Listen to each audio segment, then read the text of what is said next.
You've seen the headlines. Electric rates just keep climbing. Enough is enough. You can't control rising rates, but go.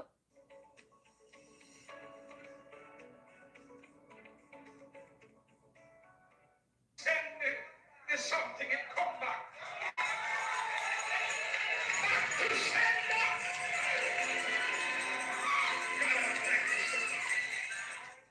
Miracles abound. Tune in every Sunday at 7 a.m. for your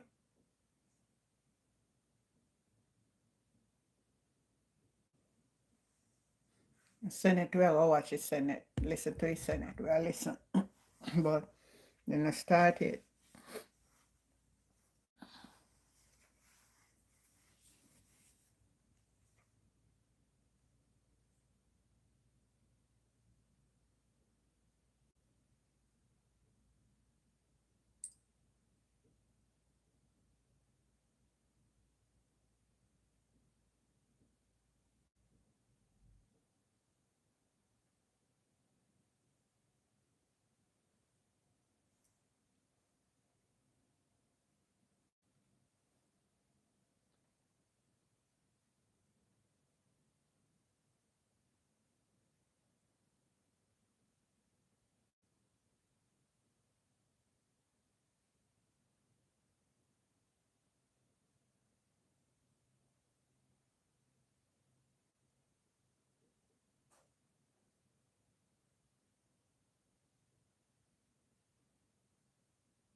Captivated the attention of the whole world, not just our country, the whole world, and they're very brave, and there was a lot of rocket under.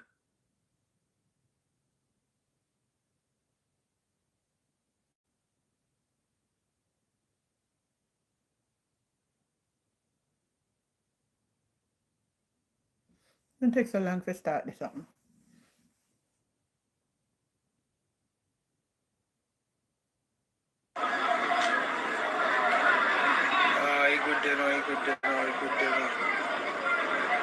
Good dinner.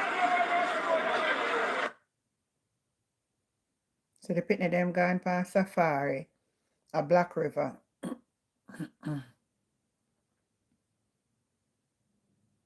shout out to Easy Shift for all the fast.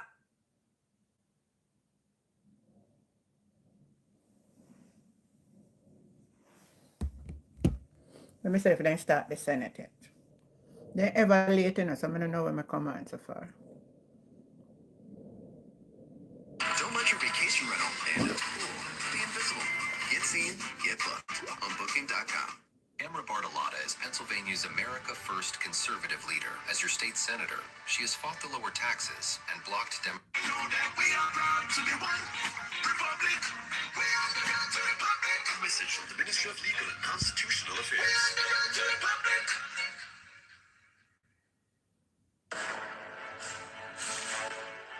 The hunt continues for an automatic qualifying spot. We not started here, man. Elaine, good morning.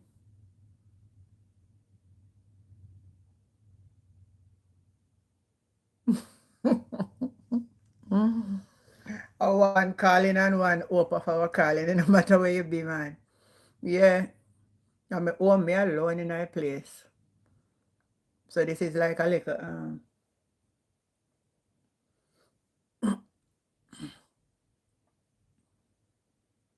yeah, wait for it, right? Me there wait for but then I start. I want to find something for going.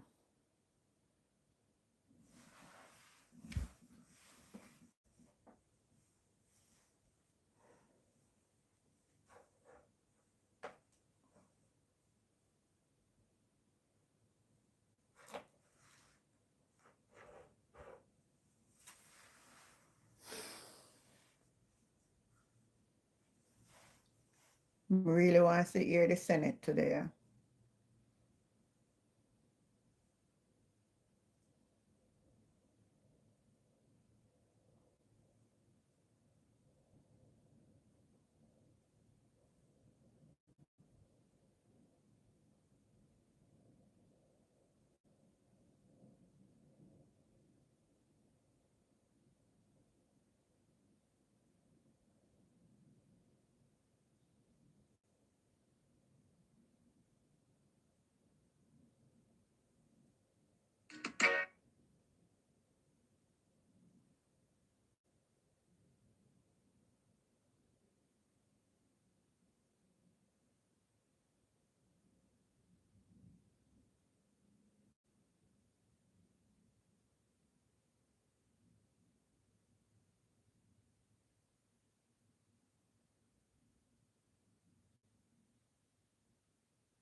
I, Rupert Johnson.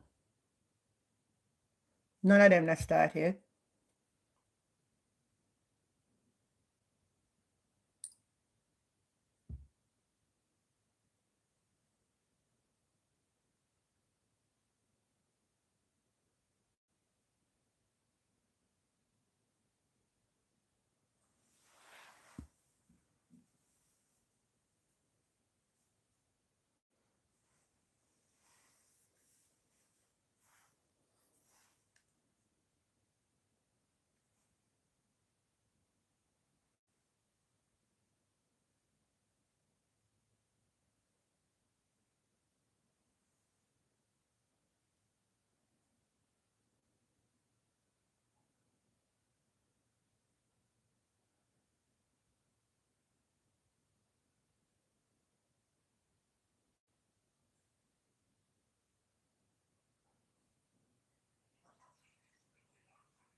Every time Andrew then got caught, then lose. Then lose the ruling. Bengal mining. The Supreme Court of Jamaica struck down an environmental permit granted to Bengal Development for a project in St. Ann. The court found the approval by the Prime Minister Andrew Holness was likely to breach citizens' constitutional right to a healthy environment and fail and require legal tests. Him going to get court case until he's sick in this country. Hold on.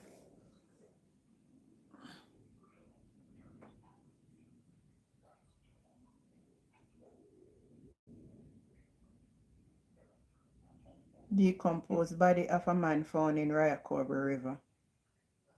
Somebody threw him in there.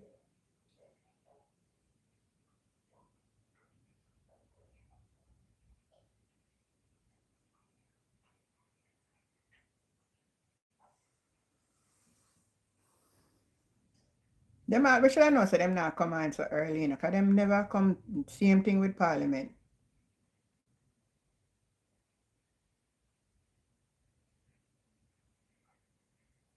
But them still in a standing committee.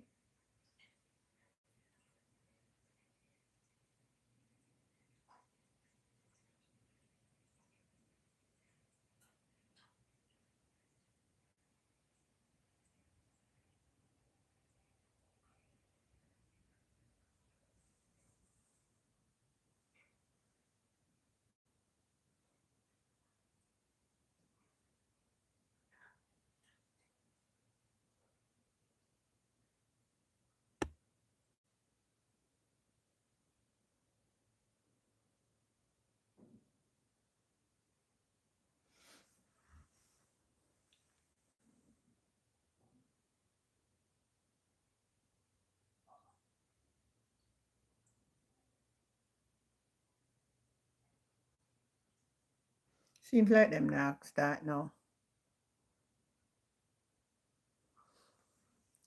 I've been asking the question, Rupert Johnson, Elaine. You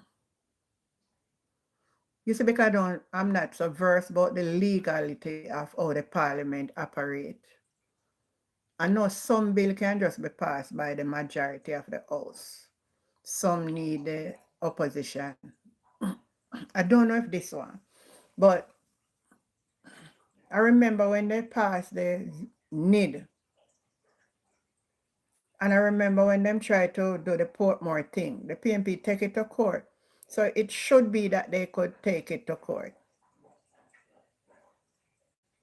So that's why today is very important for us to see. Somebody was telling me on my platform last night that Isaac Buchanan indicate that they will be going to court. I don't know if I never heard it, but we have some bright legal minds on the PNP side. So they should be taking serious look into it. Because that's the only way we can stop them. And this bill need to be stopped. And if we amend, that's the Prime Minister don't have sole power of spending the money without an oversight. And that's what he wants.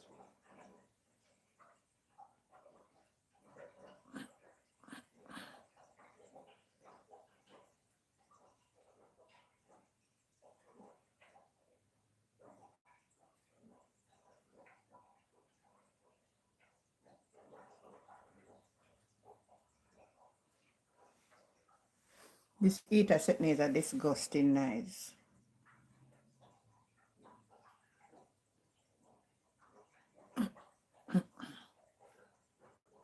You know, somebody remember me say. The pass it in the lower house, so we want to see where the upper. That's why I come here this morning, so I want to watch the I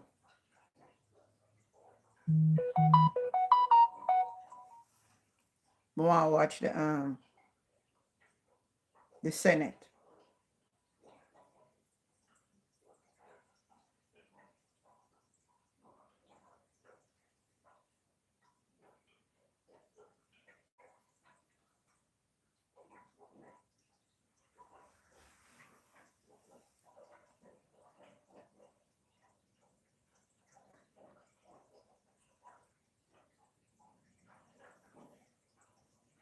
You know, me need to set up this thing, eh? But why am I sit here so I not throw me near to the plug? So if my battery get low, if I sit over there, so I'm not having a plug. But it will then give me a better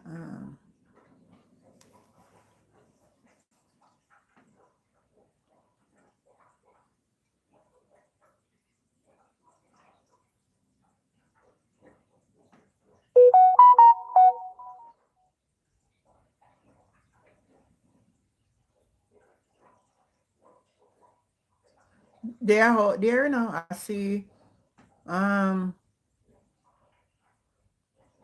think after today I see them on all angles. I see them.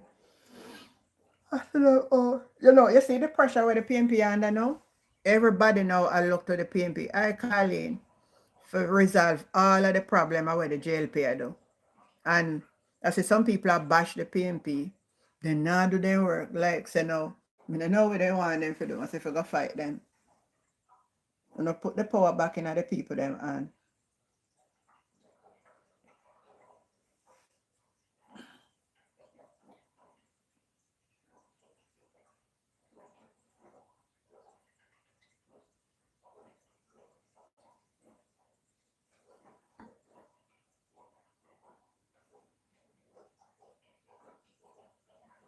I know it's in it no start.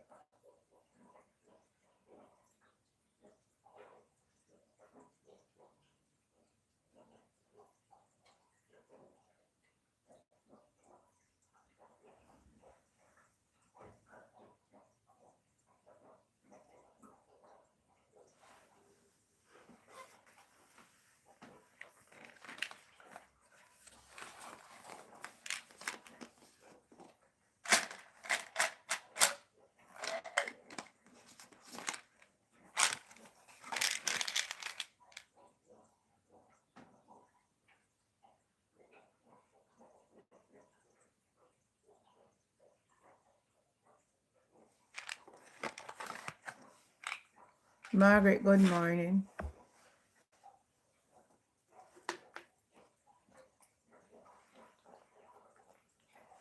The water in the fridge, you know. The water in the fridge. And the water cold, cold. You never can have room temperature water and the water in the fridge.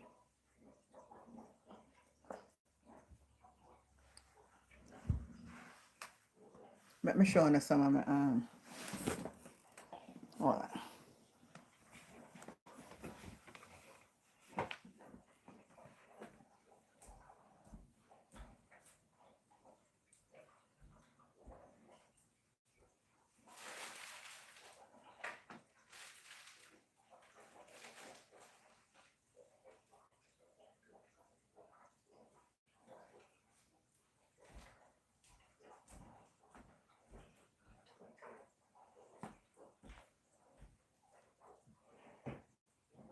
And it's there, fridge, you know.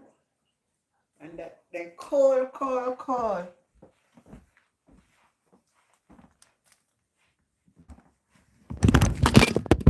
Oh my goodness, me fall down the thing. Me fall it down. All over Jamaica, all over Jamaica, and can't get banana. All over Jamaica, and can't get banana. Look and right banana. Banana, banana, banana, banana. Banana in the morning in America. I care for all of these. Banana is for me. I me love me right banana in the morning. Can you imagine Canada is still cold? It's cold, America. The heater on, so I have to put on the jacket. But if I want to go out the door a little, you know. If I know, so them never start this something that walk go down the road. I want to look one church just down the end of the road. It's across the road.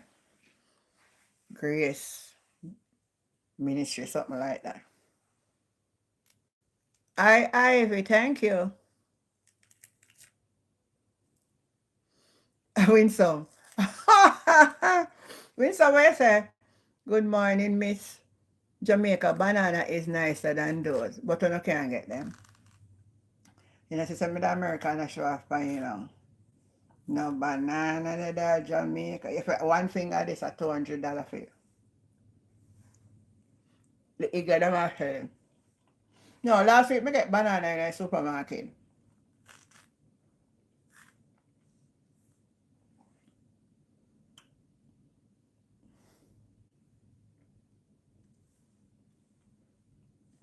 The thing though, it in a Walmart for 59 cents a pound. 59 cents a pound. And through the hurricane, so I said I could have import a lot of it in. I love ripe banana.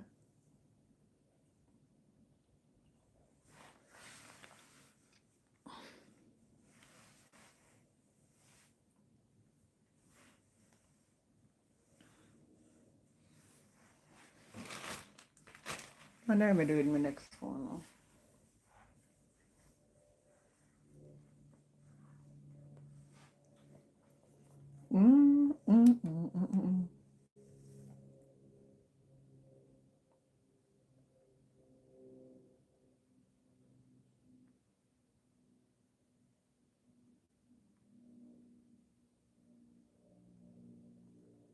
I'll know when I start.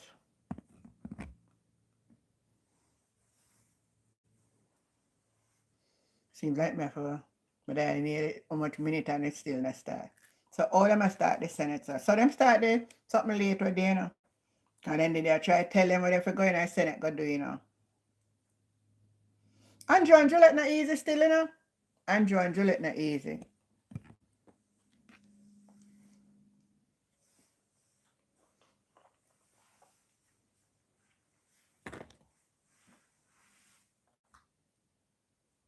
This one go show you in the garbage.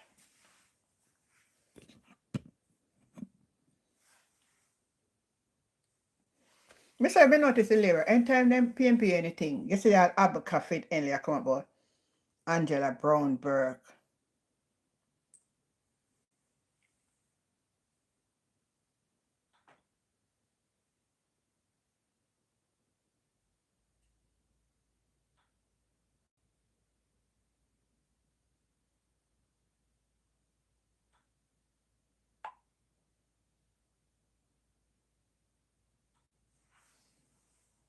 Mm, mm, mm, mm, mm, mm, mm, mm.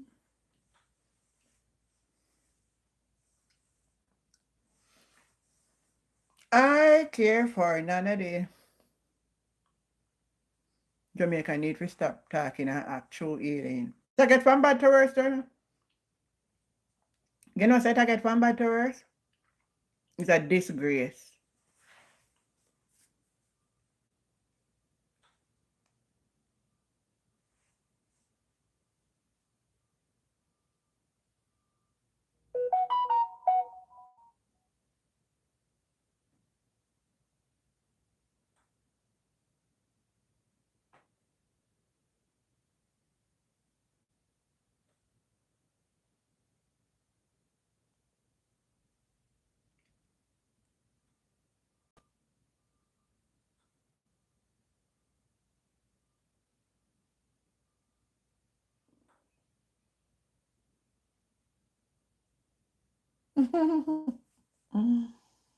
Yeah, I like that. Mhm.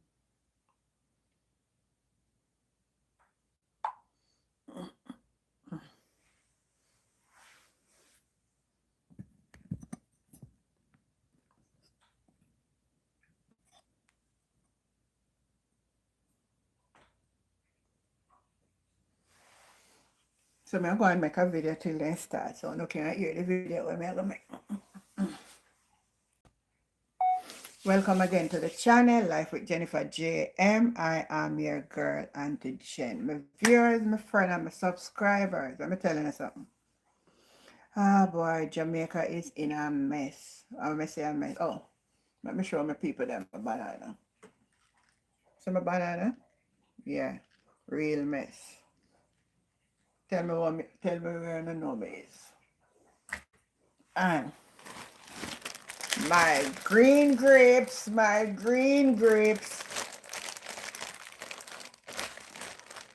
lot of people don't love green grapes, but me love green grapes. And them one here nice.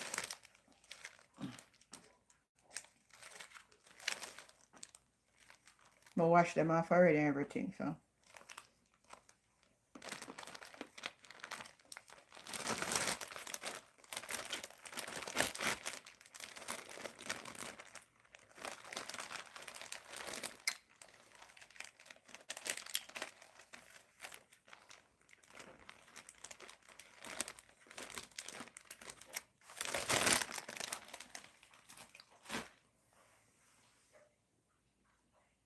As I said, yeah, Jamaica need to stop talk now. Jamaica need to stop talk for true. We can't sit down and hunger just a chat and nothing.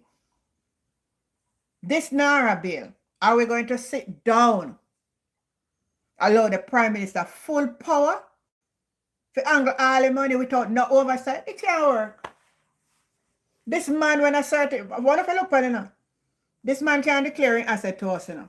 Him not certified for the almost 4 years or more, I never know. And I see the Labour to not try to defend it at all. Oh, NARA is to make things move faster. So the whole alibi what on in a talk about, oh, country did a prosperity and things are grow. If it did a grow under the same state, why you don't need new bill now? Take a look on it now. Why we need a new bill? I want to see how glorious the country grow in the farm it is. So why we need a new bill? Because the new bill. And so we're not contradicting our own. And a lot of people never look into this, you know. We're not contradicting on our own self.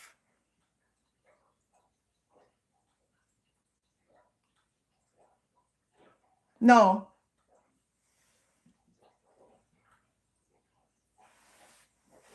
So yesterday, the court strike down him again. Strike down, lose a court case again. No, for sure, so this man is operating out of the Constitution of Jamaica. I don't want to give him sole power. Oh, no, so where man around?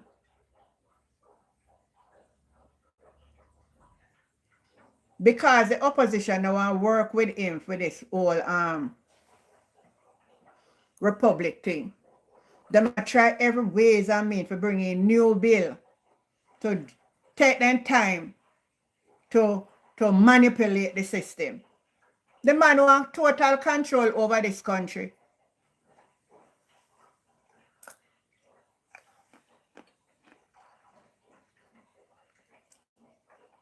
Him and his wife.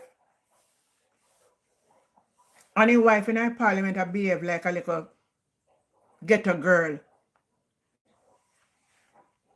No, let me apologize for that. Because there are still some decent people who live there. I would have behaved better than that, so forget about that. Behaving like a swine.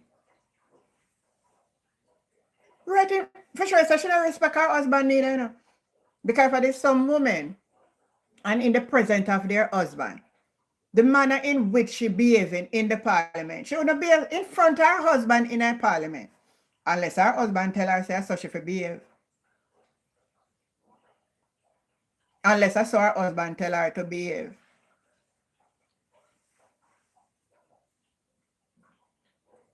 Unless that's how her husband tell her to behave.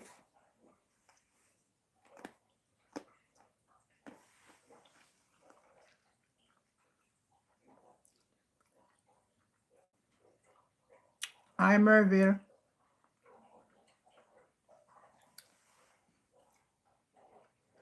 I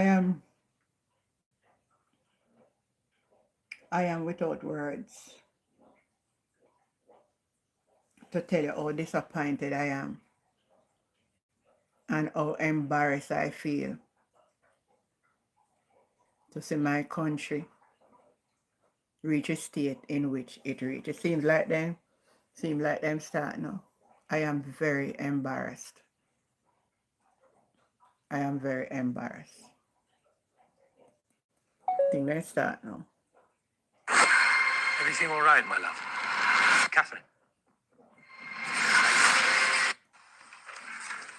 Laid on the table of the Senate are the following: annual report and statements, accounts of the Banana Board for the year ended December 31, 2023, and its related ministry paper number 22 of 2026, titled Annual Report and Audited Financial Statements of the Banana Board for the year 2023.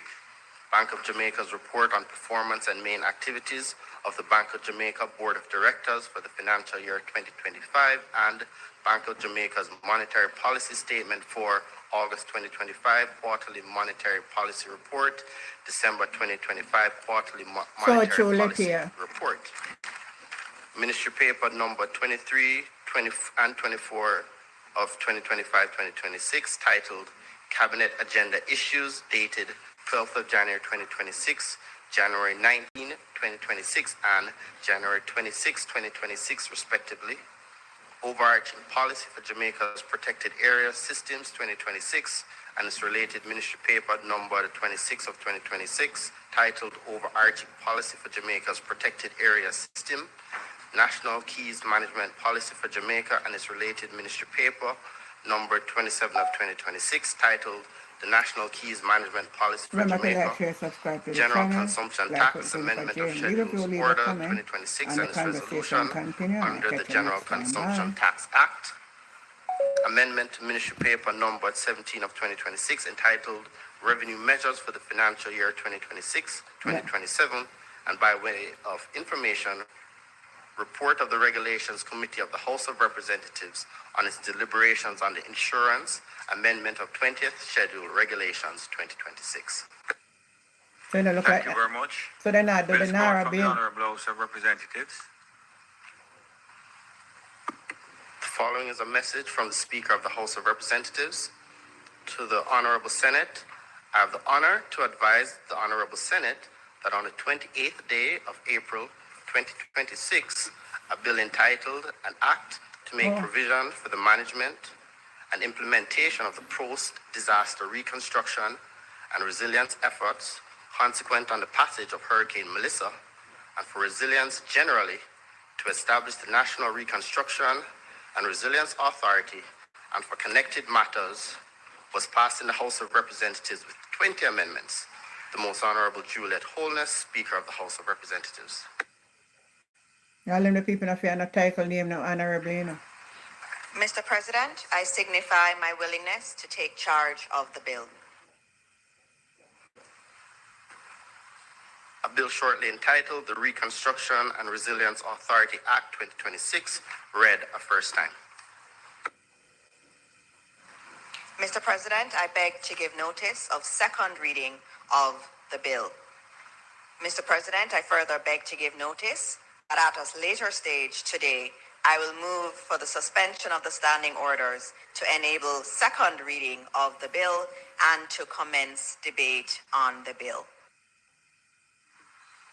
Thank you, Minister. Thank you, I hear them with you. Petitions, papers, reports from committees, notices of motions given orally.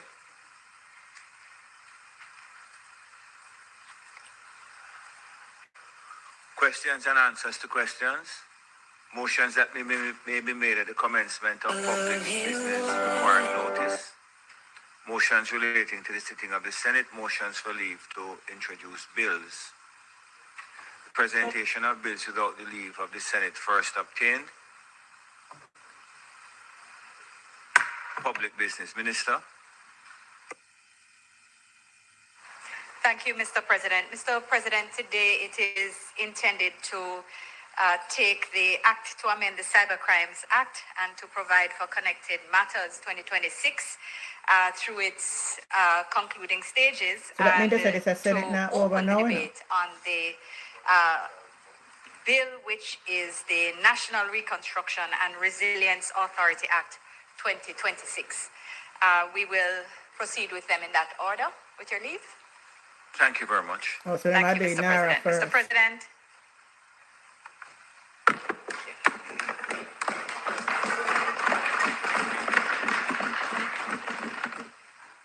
Colleagues, Mr. President, it is my honor to open the debate on the bill shortly entitled the Cyber Crimes Amendment Act 2026. Mr. President, digital technologies are transforming the global economy and indeed transforming economies across the world at extraordinary speed. According to the ITU, the International Telecommunications Union, an estimated 6 billion people, 73.6% or about 3/4 of the world's population were using the internet in 2025. That reflects a surge in the world's online population by more than 240 million year on year. Mr. President, here in Jamaica, we don't have the 2025 data yet, but the ITU estimates that in 2024, 90.1% of Jamaicans were using the internet, well above the global mark.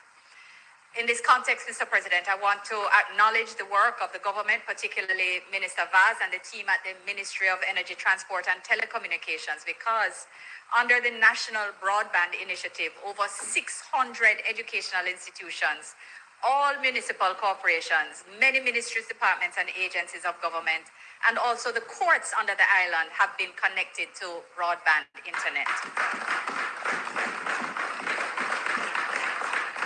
Mr. President, furthermore, under the Community Wi-Fi program, all major townships across Jamaica were outfitted with public Wi-Fi hotspots across the 63 constituencies, serving 235 users, active users across the island, Mr. President.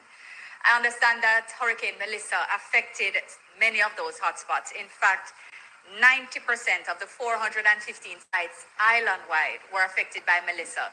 So even though we speak actively about the fact that there were 5 most affected parishes, we just remind ourselves that Melissa affected Jamaica as a whole. But 70... They're having a good time. Is it because they booked a new vacation package that made it easy to change and rearrange their whole trip?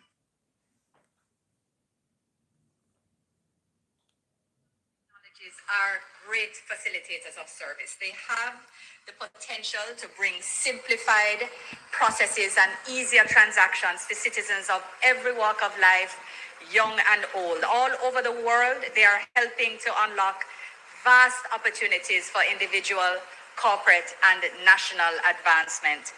And as we here in Jamaica seek to bring everyone along on the development journey and on the journey of technological advancement, which is a part of that, trust building must be a part of that process. And indeed, a part of that process is providing a strong, updated, technologically neutral, and protective cybercrime framework.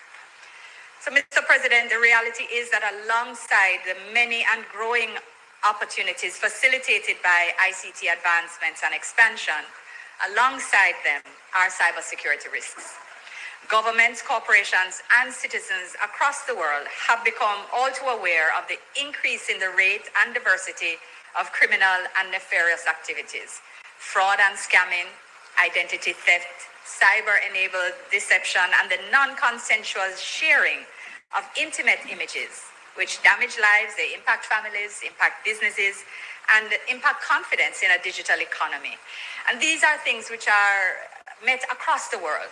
But the world is advancing, notwithstanding, and expanding use, notwithstanding. So we really have to be careful not to fearmonger around the issue, but to ensure that we're providing the legislative framework and the educational framework to ensure that not only are citizens empowered to understand their rights and how they are protected and how they can use legislation, but we have to make sure that the legislation is, of course, keeping pace with the risks that exist.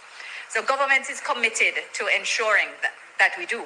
That is, that we, as best as possible, keep pace with these threats. And updating the Cybercrimes Act is an important part of this. Undoubtedly, the amendments have taken longer than we would have wanted, but great care was taken with the deliberations, including the sitting of the Joint Select Committee, which started in 2021 and had its report adopted in September 19, 2023, and by this Honorable Senate in December 8, 2023. Great care and great deliberation has been applied to the development of this bill, even as it's recognized that there are parallel processes that will continue to be an ongoing process. We have signed on to the Cybercrime Treaty within the UN system, and that is going to require its own review, which I understand has started to enable us to ratify. We've signed, but we've not ratified, and Jamaica played a major part leading the CARICOM negotiations in that context. And there is also the AI task force, which will develop its policy and move beyond that. And that, of course, will require its own review, recognizing, however, that the bill is technologically neutral and therefore it will address things that are affected by AI, even if it's not named in this bill. So, Mr. President, by way of reminder, just to make one point of reference and then to springboard again, one of the most important issues that had been considered by the Joint Select Committee was the plight of victims of cybercrime and the importance of justice for those victims and the necessity to address the needs of persons in vulnerable situations, and in particular, children. So the bill before us seeks to give effect to the recommendations of the committee and the policy decisions flowing therefrom. And it comes to us from that other place, having been passed with no amendments.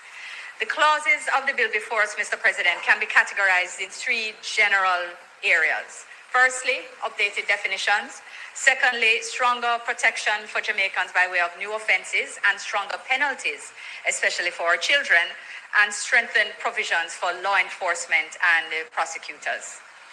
Mr. President, I'll go straight to the clause by clause at this time. Clause 1, as always, short title and construction.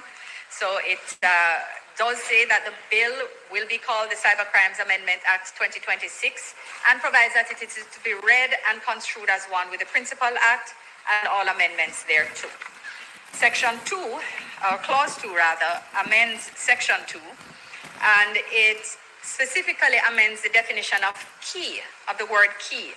to indicate that a key can be either electronic or digital. And this is a necessary update for, given modern authentication, encryption, and digital access control realities. And I just want to remind Mr. President that a key in this context, not so much for members present who I'm sure are all clear, but for the public as well, that the key in this context, in the context of the Cybercrimes Act, is not a physical object, but it is a cryptographic key material that is used to control access, to protect confidentiality, and to verify identity through encryption and digital signatures.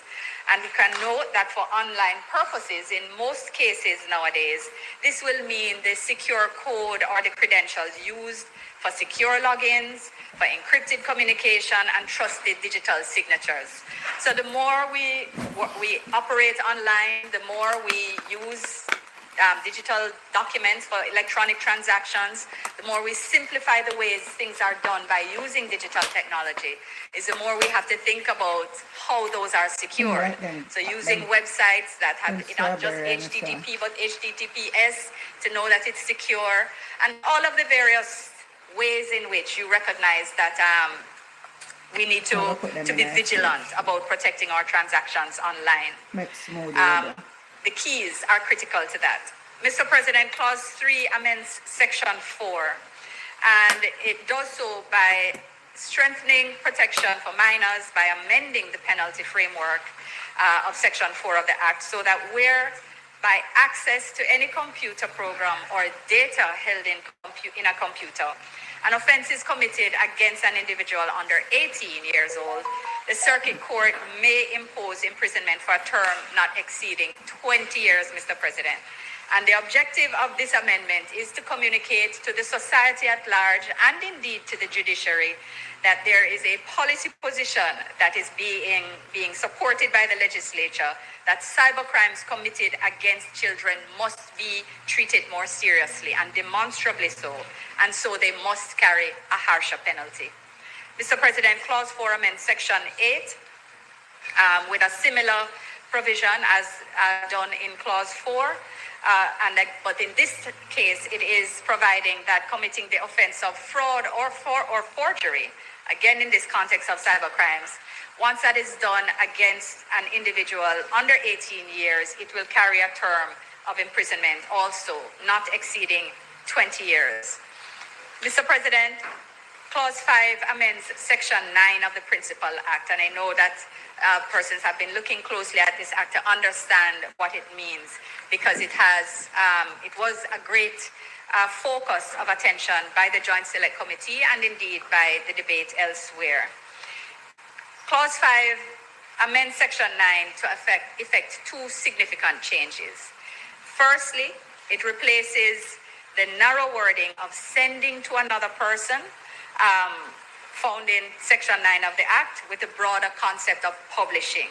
This clause is a clause about malicious use of a computer, right? Firstly, it takes away this obligation to define that the offense has taken place by someone sending something to someone else. It redefines publishing, the concept of publishing, to ensure that once it is made public, whether it is by sending, by posting, by transmitting, that once it is no longer privately held by one person, that the offense can manifest itself. Mr. President, it also creates the new offense and addresses the very real issue of non-consensual sharing or publishing of intimate content, and that is often known around the casually as revenge porn. I know we've all heard of it, and I think it's important to just discuss the clause a little more and to take the opportunity to speak publicly about why it's important to recognize the strengthening of the act in this context. Mr. President, so Section 9, let me go through again, creates the offense of using a computer for malicious communication. That is, publishing to any other person any data, whether in form or message or otherwise, that is obscene, constitutes a threat or is menacing in nature, and with the intention to harass or cause harm or the apprehension or harm. So you're threatening someone, you publishing anything that is obscene, that this is an offense under Section 9. And it's therefore What a do you crime mean? that can be reported to the police. What is that? So it is not just a matter of being upset or being fearful or feeling harassed or aggressed. It is a crime and can be reported to the police. So during the review of the Cybercrimes Act, Mr. President, this clause was defined, again, as I said before, within the context of someone having to send that communication to someone else. And it was recognized by the prosecutors, by the police, and by stakeholders that the definition as it was, the actus reus of the offense, the requirement for sending, made it difficult to prosecute. That the interpretation of clause didn't allow for the widest application of the circumstances within, especially the use of social media within a modern context. So that publication, that is making the material available electronically, that was what was now required. And this is why Clause 5 now seeks to define publish in relation to any image or data in a technology-aware manner, and that means sending, transferring, posting, disseminating, or otherwise providing access to the image or data. So, Mr. President, So we can't Clause put up no 4 image in again. going further in creating the offense of publishing an intimate image, because what we've just dealt with is a malicious use, right? The threatening or obscene. Obscene requires a judgment, but there is other use, which can be this publishing of an intimate image without consent or being reckless as to whether consent has been given. And And it Phyllis, then then stop me, I defines know, the main people. terms that comprise the offense. Importantly, the clause defines an intimate image to mean any image that depicts sexual activity, nudity, or partial nudity, and that is captured, generated, or created. And Mr. President, I'll just take the opportunity to pause here and advise our young people, but it's not only young people, to pause and think. Sometimes photos can be taken without your knowledge, and that is one thing. But sometimes you can be in a situation of trust where it is that you feel that a photo that is taken, whether of an intimate moment or of yourself in any state of undress, that it will be just treated as a private moment. And it may well be intended at that time. But things can change. And it is important, therefore, for you to guard very carefully access and permission to persons who have this kind or who are permitted to share this kind of moment with you. This is as gently as I can put it.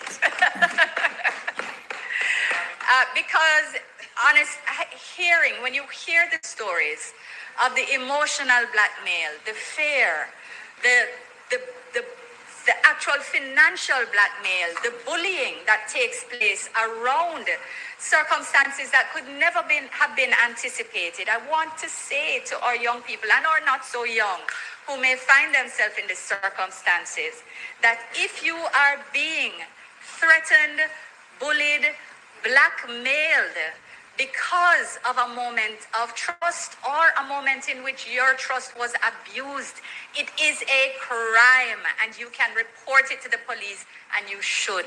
Speak to someone you trust. Speak to someone you trust. Have them hold your hand if necessary. I know it will not be easy, but if you give people the power, they will take it, and you have to be able to work with someone to get the police. They will be on your side. They are being trained in dealing with these issues. They are being trained to be sensitive to this kind of matter, and they understand that it it's not an issue of blaming you. You are a victim of a crime, and this bill is being amended to allow you to make a report more easily in a circumstance of revenge porn. So I want you to know that this is something that this Parliament has thought deeply about.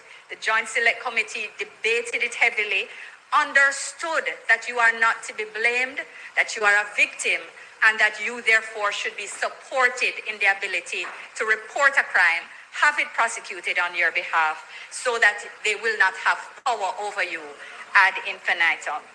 So, Mr. President, this bill creates this standalone consent-based offense in order to ensure that where these scenarios don't necessarily fall within the definition of obscene, which is in the first clause, the first subsection, that it still receives the protection that is required, recognizing the development of criminality in the society.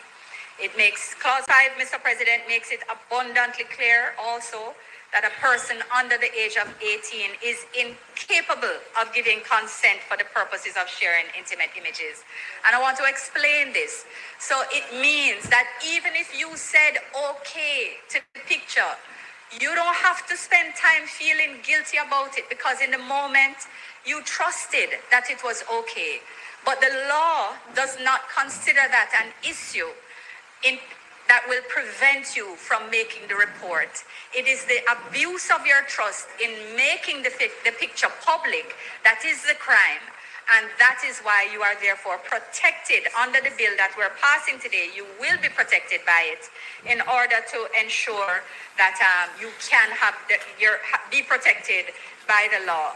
And Mr. President, why this clause has been put in as well is to make sure that there is absolute clarity that the provision as it existed before, that it doesn't allow for a consent-based exception to the Child Pornography Prevention Act, because the Child Pornography Prevention Act also addresses these issues, but it will work together with the Cybercrimes Act. And what we've made sure is that with the technical advice provided is that there is no issue of consent that can muddy the waters in terms of such. Remember this? Trade Pokemon multiplayer. The way you remember, you can actually trade, race, and play together. Can make a report to the police. Mr. President, the clause does provide statutory defenses for legitimate publication context, including detecting. So if you're looking for a crime, you're looking to identify where a crime has taken place, investigating or preventing crime in legal proceedings, clearly, bona fide educational, scientific, or medical research, and of course, reporting about historical events and reporting about current events with reasonable care taken to omit the depiction of the sexual activity, nudity, or partial nudity, as the case may be. So, Mr. President, it is to be noted that the offense attracts the same monetary penalties and custodial sentences which currently apply to the offense of using a computer for malicious communication. So let me just remind that before a magistrate's court, on summary conviction, an offender may be liable in the case of a first offense to a fine not exceeding $4 million or imprisonment of a term not exceeding 4 years or both. So I'm advising the public to take these things seriously. They are serious crimes. It is not a little relationship issue and boy, you can say sorry and it's okay. $4 million or 4 years in prison for a first offense. What? So think carefully about how hard you want to hurt someone. Think carefully before you take that action and click send. Mr. President, if any damage is caused as a result of the commission of the offense, you are also liable to a fine not exceeding $5 million or imprisonment for a term not exceeding 5, or both the fine and imprisonment. And in the case of a second or subsequent offense, regardless of whether any damage is caused or not, to a fine not exceeding $5 million or imprisonment for a term not exceeding 5 years, or both such fine and imprisonment. Mr. President, that's at the RM court level, that's at the parish court level. At the circuit court level, the offender may be liable in the case of a first offense to a fine or imprisonment for a term not exceeding 10 years, or both such fine and imprisonment, and if damage is caused, to a fine or imprisonment for a term not exceeding 15 years, or both such fine and imprisonment, or in the case of a second or subsequent offense, to a fine or imprisonment for a term not exceeding 20 years, or both such fine and imprisonment. Additionally, Mr. President, where this offense is committed against an individual under 18 years, the term of imprisonment not exceeding 20 years may be imposed. So, Mr. President, these fines and these penalties are in the Principal Act. I am reading them again to make sure that the public who is listening is 100% clear about the seriousness of revenge porn as a crime and how it is treated under this act.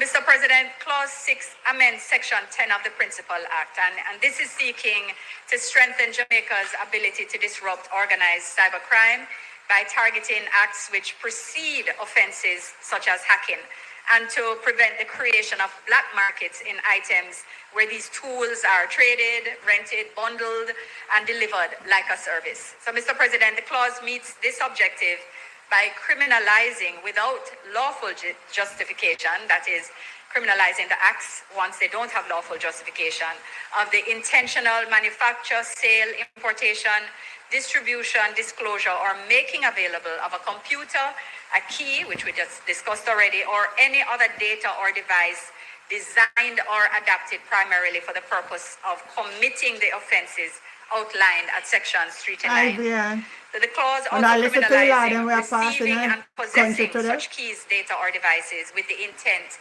that they be used to commit these offenses. So, Mr. President, the bill is thereby strengthening the hands of our law enforcement agencies, as they'll be able to not only chase the individual offender, but the enablers, the people and the people with the tools that make the commission of cybercrimes possible.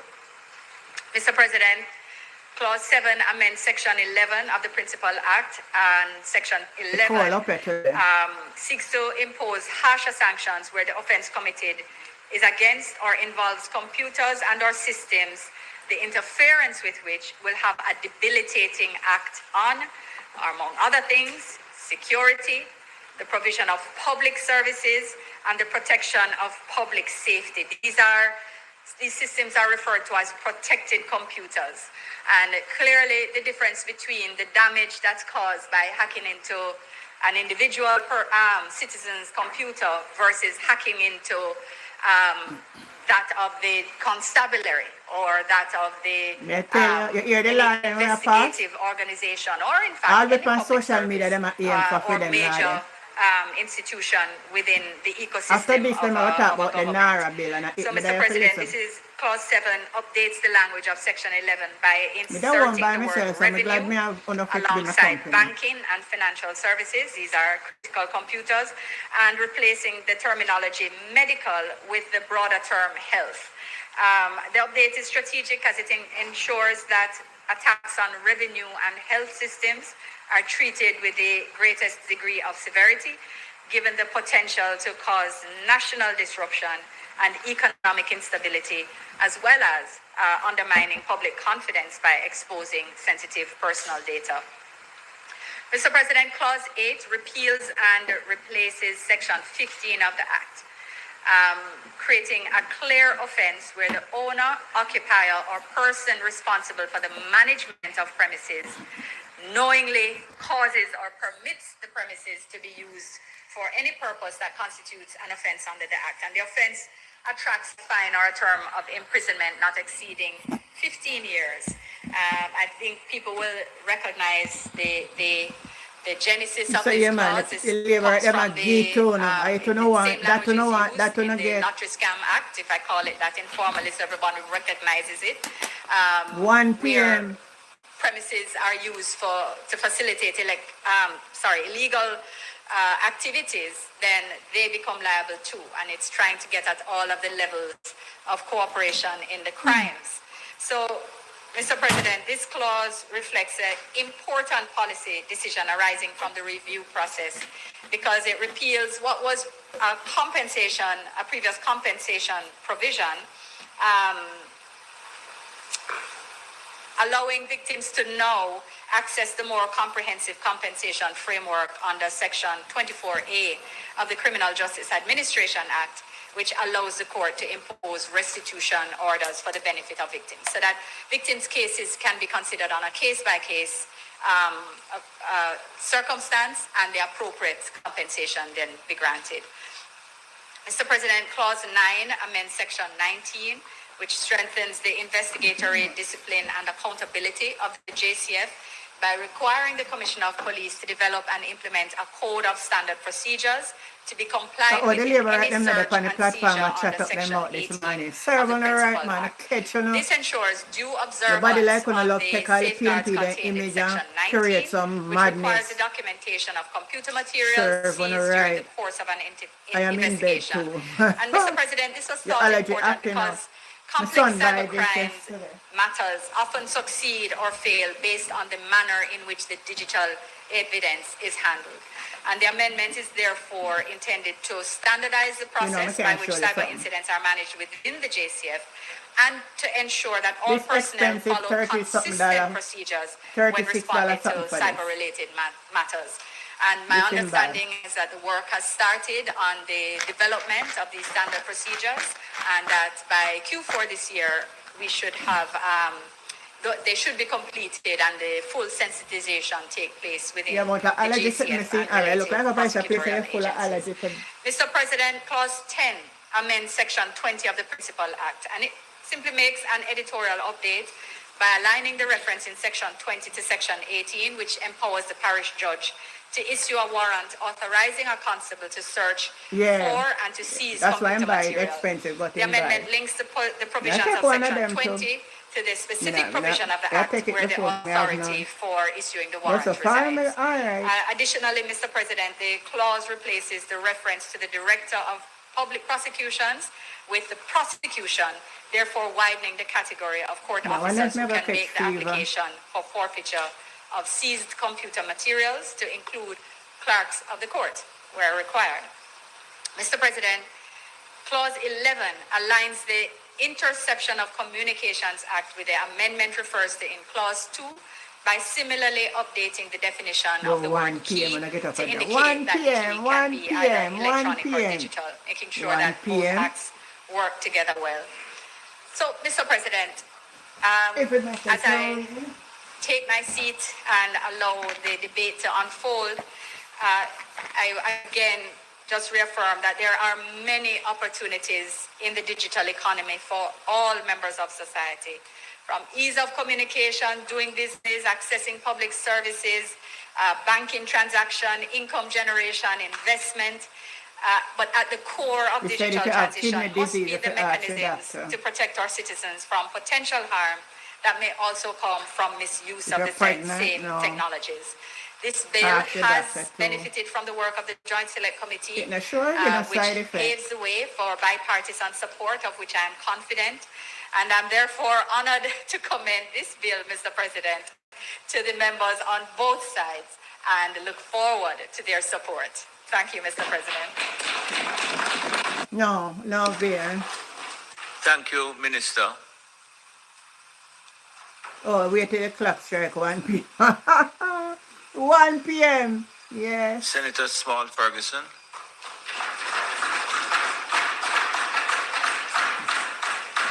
Let me hear what the opposition has say on the bill.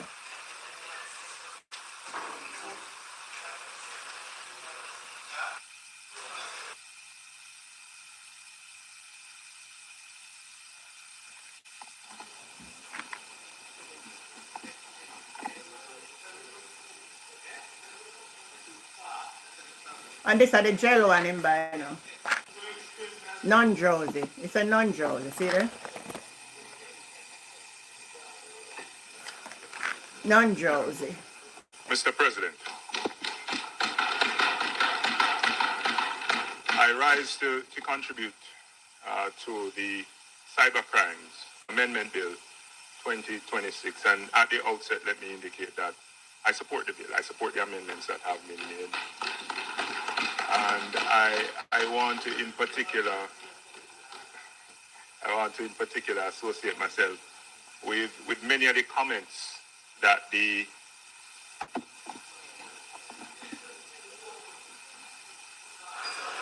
that's good. Yes. So I was saying I want to associate myself with many of the comments that the minister would have in particular directed to the public.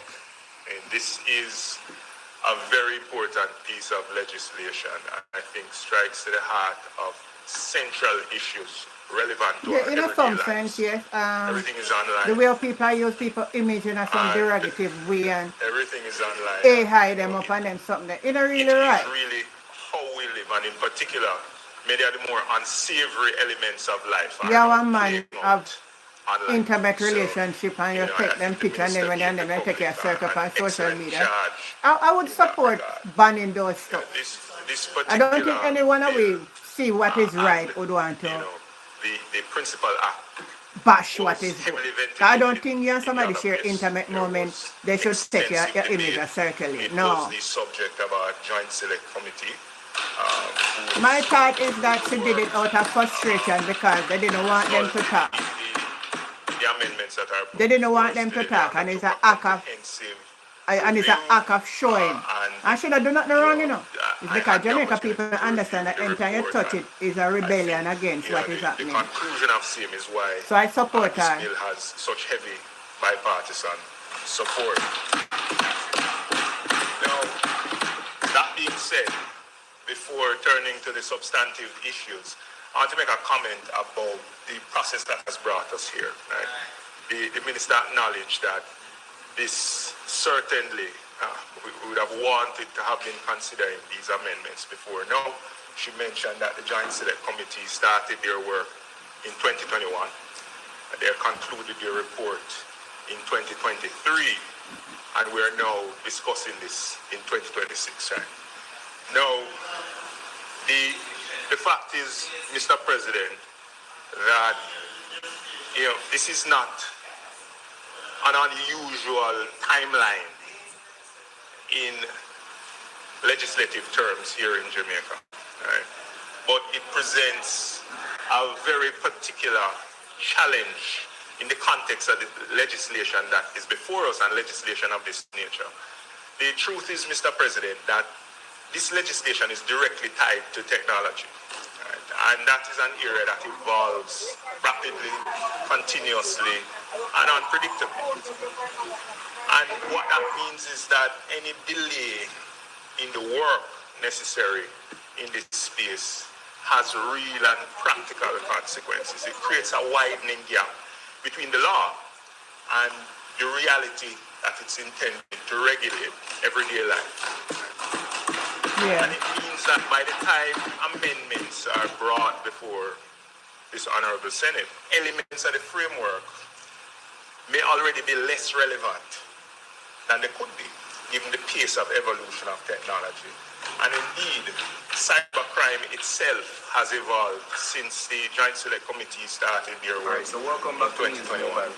Now, it's not a criticism of the work that has been done by the committee. Right? It was carefully considered, and it provides an excellent foundation for the amendments before us. But it does highlight, I think, what is a structural challenge in our legislative process and a degree of latency that is particularly exposed when we look at laws in areas like this. And so I think there are two important reflections that arise from this.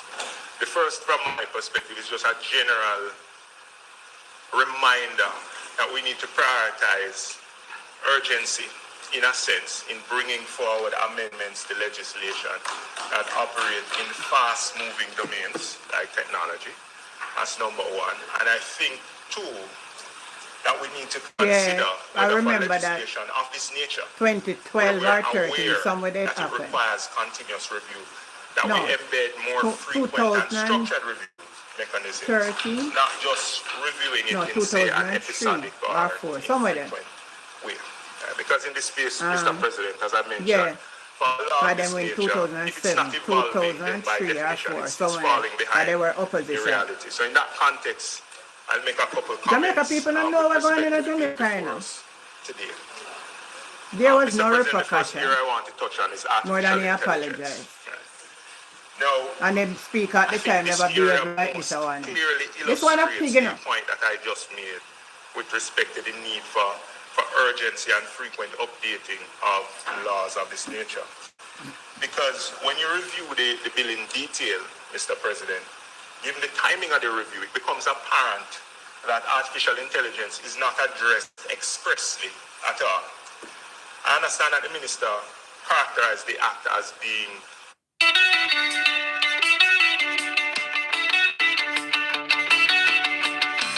however, that given the far-reaching and transformative capabilities of artificial intelligence, no cybercrimes law can be sufficiently agnostic in that regard.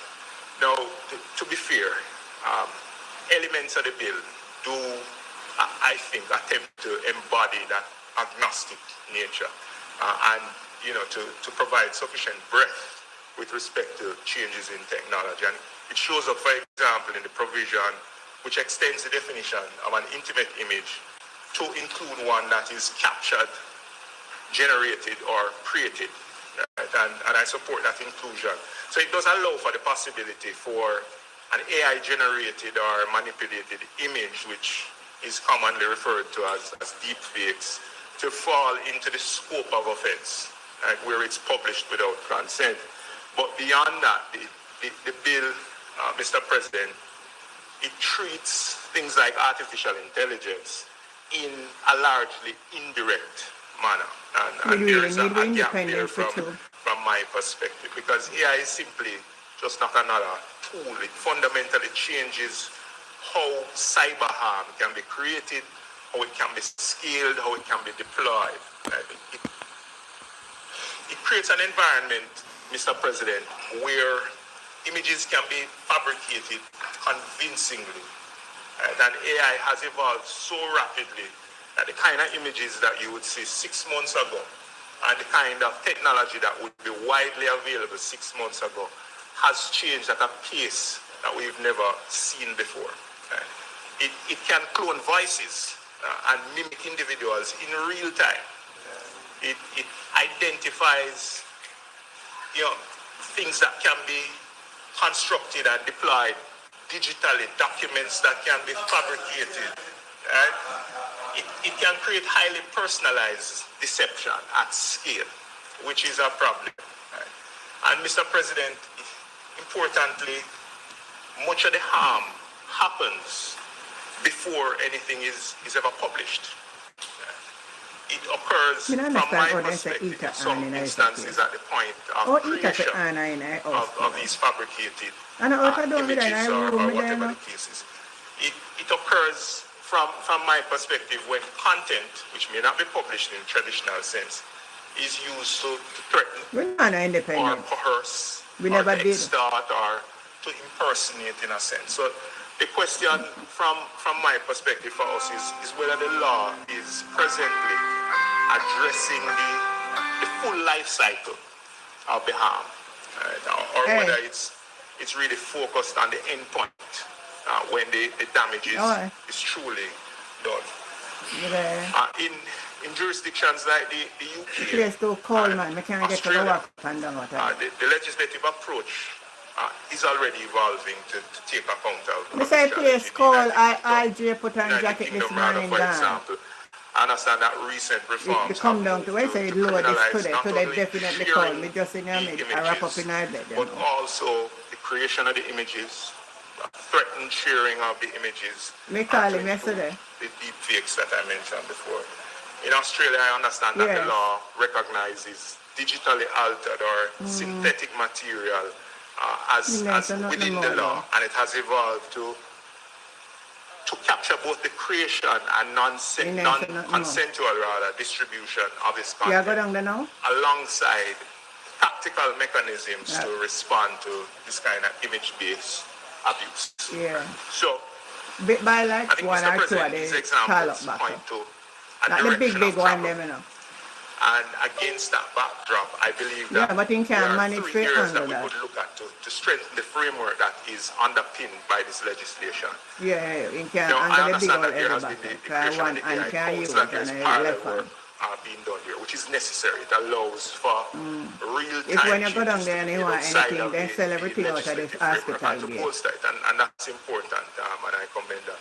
But I believe we should also consider You know, so for I never future asked her if she can go. making I the go call her treatment and of she tell me say she artificial don't. intelligence more explicit in this act, first and foremost. At least when you see somebody feel better, so go on.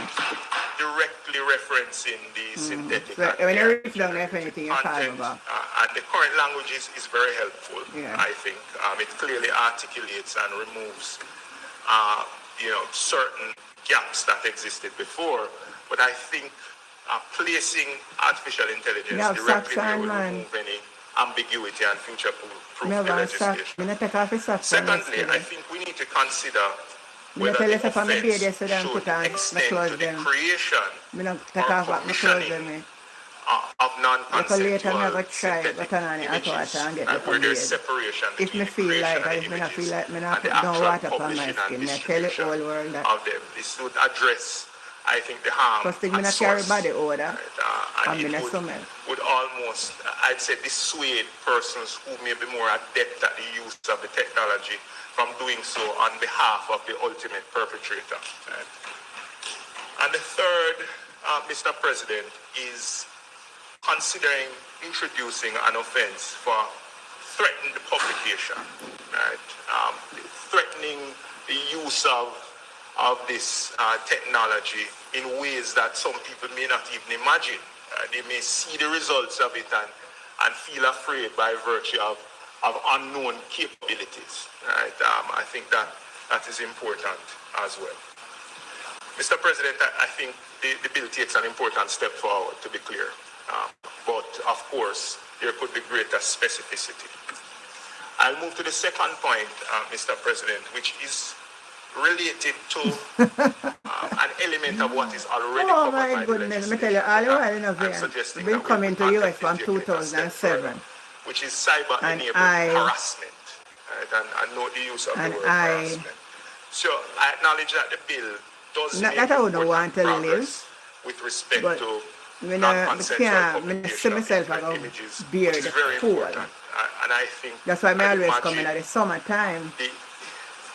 one of the Most of my trip always the been in the summer. typologies that the GCF is My body just inundated naturally with, can't take with cold. Cause even respect to Jamaica, when you know you're like a cold front, my cold, you know? and it's very necessary, very welcome, supported.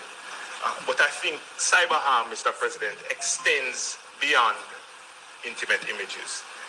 And this is where, in my view, I think the framework could be expanded. So what we're seeing increasingly is not an instance where there is a single malicious act that's committed in silo.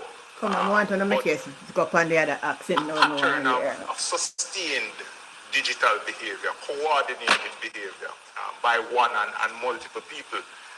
It's a situation where, for example, an individual is targeted by multiple emails, targeted on many different platforms by fake accounts. It's the creation of those multiple Yeah, fake the accounts fake to account, harass man. people At across that, these at that, platforms. Judas Johnson Coordinated do have a attacks, whole heap of... reputational harm, Yes, persistent hit them hard with the bill. intimidation Hit them with the bill. online. Hit It them with the bill is, because the liver at them have the in effect, most cyber different stalking, kind of something there. really, in modern form. And Mr. President, one of the challenges, I think, Or we deal with just who looking have at the multiple current framework multiple is different that accounts. it's an incidents in an individual way, right? And they can be prosecuted. Boy, take in an all my individual picture of way. your circulate on social Messages media access, or the me email is too. access, And him the not know me. post is access. And the harm is, however, not always that single act.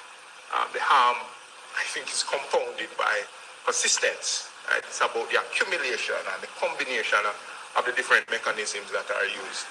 and the fact that conduct is repeated. Well, me and no know how them targeted and and stop them and stop it. Them over and say time. there's And I a think that's law. what Them a put in. transforms the So conduct if you from can know that the person had do it and being you merely report it a nuisance with to evidence, being genuine them are gonna get harassment. And problem. there is a growing body of data globally that shows that this kind of harassment, and it's apparent You're saying that put it on causes significant sweater psychological or a and layer emotional of. impacts, particularly among Me not go to the door in a healing. So from my Can't go to perspective, this Mr. door without President, them. I That's think the something I law have. Me have a should be court capable this of but recognizing not just the isolated acts, but characterizing, I'd say, courses of conduct and a good treating thing for those in my a more immunity and severe way. really It's not just a one-off not threat really or a weak. one-off distribution of an image, but looking at people who exude this kind of serial criminal behavior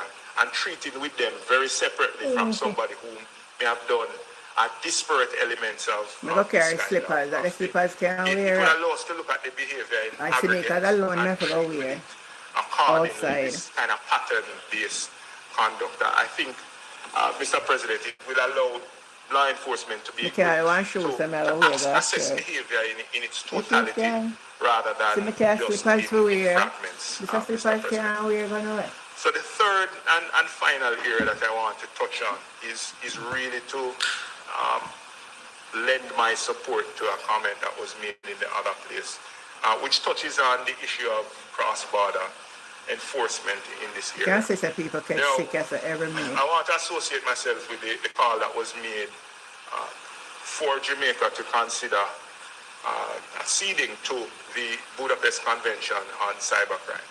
Now, Mr. President, the reality is that many of these offenses that we're discussing or that are covered by this act, they don't originate within our borders. Many of them don't. I mean, and the minister mentioned that, in fact, we have signed on to the UN treaty targeting cybercrimes in December of 2024, I believe. But I believe in relation to this particular area, more can be done. Right? It's here to stay. So, you know, when individuals responsible for this kind of crime operate from different jurisdictions, when the infrastructure facilitating the crime is used, or rather that is used, the infrastructure that's used is located elsewhere, when the evidence is required to investigate and prosecute the matters sit outside of I same thing you Jamaica, ask Rihanna, that you must say no. you know, it creates a situation where we may not have seamless access or coordination. Yeah. I think, now I understand that in practice we have been able to do work in different instances through and work through these challenges in, you know, via channels and established mechanisms. But those arrangements may be limited potentially in nature. Right? So from my perspective, I think what is required is a strategy to ensure that we have the best access to cooperation and not just on a case-by-case basis, a framework that allows for consistent and structured and timely cooperation. Yeah, man, I've seen she want to be seen with her looking out of the set. For us to consider Nobody never behave that way like how she wants. Get out! Get out! Come on! Come out! Marshall! Marshall! Get her out! digital evidence Just show off. Juliet always a show off herself.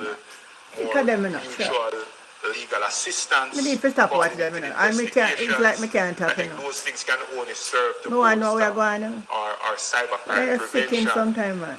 and Never fighting need, no, you man just go framework take up a and mask. You mean. Mr. President, the Yeah, go on, cybercrime sir. is by its very nature borderless. Over some old colonial And if our rule in our enforcement parliament. They need to mechanisms come are out of not as parliament. interconnected as they can be, then we may be at a disadvantage. And for that reason, I think this warrants serious consideration.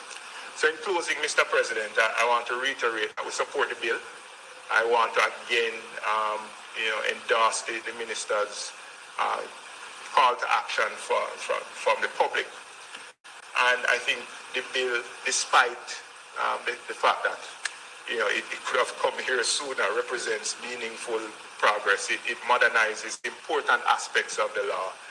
It strengthens protections. It reflects the careful work of Yeah, the man, it Joint has some Select merit to Committee it. We not bash down and that the law, the deliberations cyber that bullying have law, taken we not place, bash it down. in the other place that would have brought forward. If they say you're not for ideas use that nobody can be image, taken you're not for use forward. nobody image. You can't put up for Mr. the image President, every as I time. indicated at the Or outset, should they put up the we image have to leader, give them no prioritize popularity. consistent and constant review for laws of this nature, given the evolution. We have to prioritize urgency in relation to laws of this nature and continuous adaptability. And it requires a willingness to always be refining, right? Because the issues that we've discussed so far this morning, to include AI and harassment and so on, they are not static. They consistently evolve in the same way that we consistently have to update our antiviruses on our computer. That is how we should consider the legal framework here. So, Mr. President, despite those facts, this is a step forward, and it has our support. If it pleases you, Mr. President.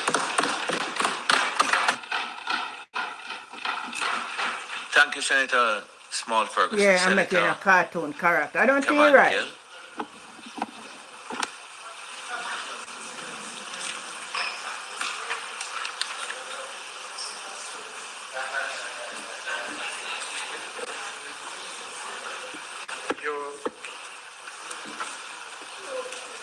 Thank you, President. President, I rise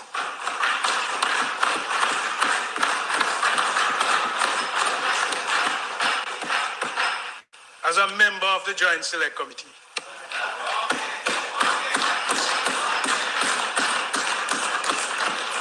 And I think in the Senate, Senator Shireen Golden Campbell had joined the committee in the latter stages. And I want to take the opportunity to commend the work of the Joint Select Committee. And I want to make reference to CTD Joaquin Murray, who is here. I feel good to you. Who had to deal with all those thought-provoking pushes that took place in that committee, and also Colonel Godfrey Sterling. And I think all the ambush the committee tried to pursue, he kept us in charge. I also want to commend Minister Darrell Vaz for his work in presiding over that committee and to allow us to be here where we are today. Yeah, she's another one. She's not name friends there. President, we live in a world that the digital transformation continues to evolve.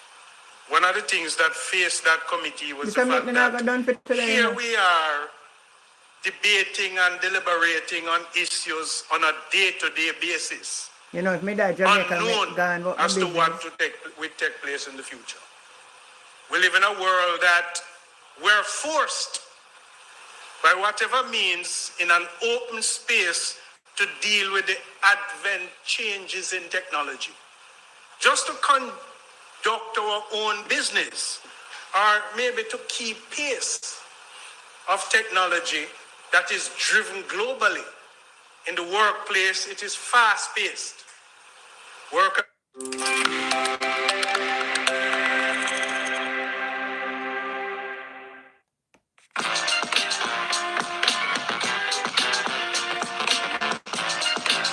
You are even pressured by those who, when they send you a message and the 2 tick comes in or the blue tick, you are being pressured. We have seen situations where the advent of technology has pressured us so much that someone somewhere in a different time zone, when you might be hibernating, expect you to respond because they have sent you either email or a piece of communication. Because the sun is shining where they are. But That's the advent of technology, and that's the force that would have taken place. And that's the issue that we have to keep up with real time in terms of protecting against cybercrime. Mr. President, it's an important debate. But the value to take away from it is strengthening compensation mechanisms lies in recognizing that there are some devastating impacts that would have been created on individuals and businesses by virtue of cybercrimes. You know, we deal with the question of stolen identity, online harassment over persons whose financial security has been taken away. Their emotional well-being, Mr. President, that sense of safety in the digital space has been undermined. So there was a time when you were worried about your physical harm. Now you're worried about your digital harming. You operating in that digital space. So cybercrime today, it takes many forms. And our citizens are exposed increasingly to a wide range of threats. Identity theft, your personal data has gone into domains that you don't even know. You know, when Senator Small Ferguson spoke about the transmitting of information, Senator Lambert Brown, you could be here, but then you could be seen in an image in Finland with a different background. That's the advent of technology. You could even look a different way. They could make you look slimmer. No. Each of these offenses, Mr. President, carries damage to reputation, disrupts livelihood, and it causes lethal trauma on the emotion. And in light of the realities, President, the proposed legislation today is seeking to deal with not only compensation, but attacking the perpetrators and bringing the entire system and the justice into being. President, in aligning the Cybercrimes Act, the deliberations of the Joint Select Committee revealed a cyber landscape that was rapidly evolving at the time and continues to evolve. But we were advised at the time, and I just want to use some data. The Jamaica Cyber Incident Response Team in 2020 alone, 136 cyber incidents were reported, with the top 3 categories being abusive content, impersonation, and revenge porn. Notably, sir, over 70% of these matters were referred to the Counterterrorism and Organized Crime Investigation Branch, and they were deemed prosecutable. However, a significant concern emerged. Many of these cases were not followed through to prosecution, highlighting a gap between reporting, investigation, and the judicial outcomes. President, the data provided by the DPP further underscores the challenge that it said between 2017 and 2020, the parish court saw fluctuating but persistent case loads. In 2017, there were 65 active cases, 6 inactive, 26 disposed. In 2018, 61 active cases, 2 inactive, and 12 disposed. And across 2019 and 2020, 83 new cases were filed, 103 disposed, and 107 remained pending. For whatever those reasons are, they remain pending. The committee also examined thank you for joining us in the day. We're listening. You're not going to discuss it now, so we're listening. At financial institutions, and from time to time, you would have seen on your own emails or whether your smartphone some prompt comes up that is seeking to ascertain some information from you. I remember one specifically that continued to haunt. You know, Cable and Wireless had Yeah, man, we are listening, man. disbanded the Cable and Wireless Jamaica domain for your emails. And so you would have gotten these spams suggesting, here we are, we take note of the fact that you no longer, as of a particular Come on, I'm date, done with that. We're not against this kind of law. That needs some addressing. So move on to complete this Nara. format Nara, me want to hear about. to support the transitioning. But, you know, one of the things I normally do, I watch where this is coming from. And you would have seen where it's coming from, an email address that is assigned to a particular person. Has nothing to do with Cable and Wireless. But the prompt came every month leading up to when Cable and Wireless would have removed the domain. And this is how persistent these persons are. They are very aggressive and they need to be brought to justice. If we too must attack them. So, oh, you're going to find them? President, one of the concerns, Finding them need for talk. Oh, no, I just a part about finding them. I particularly had raised during the committee is the matter in relation to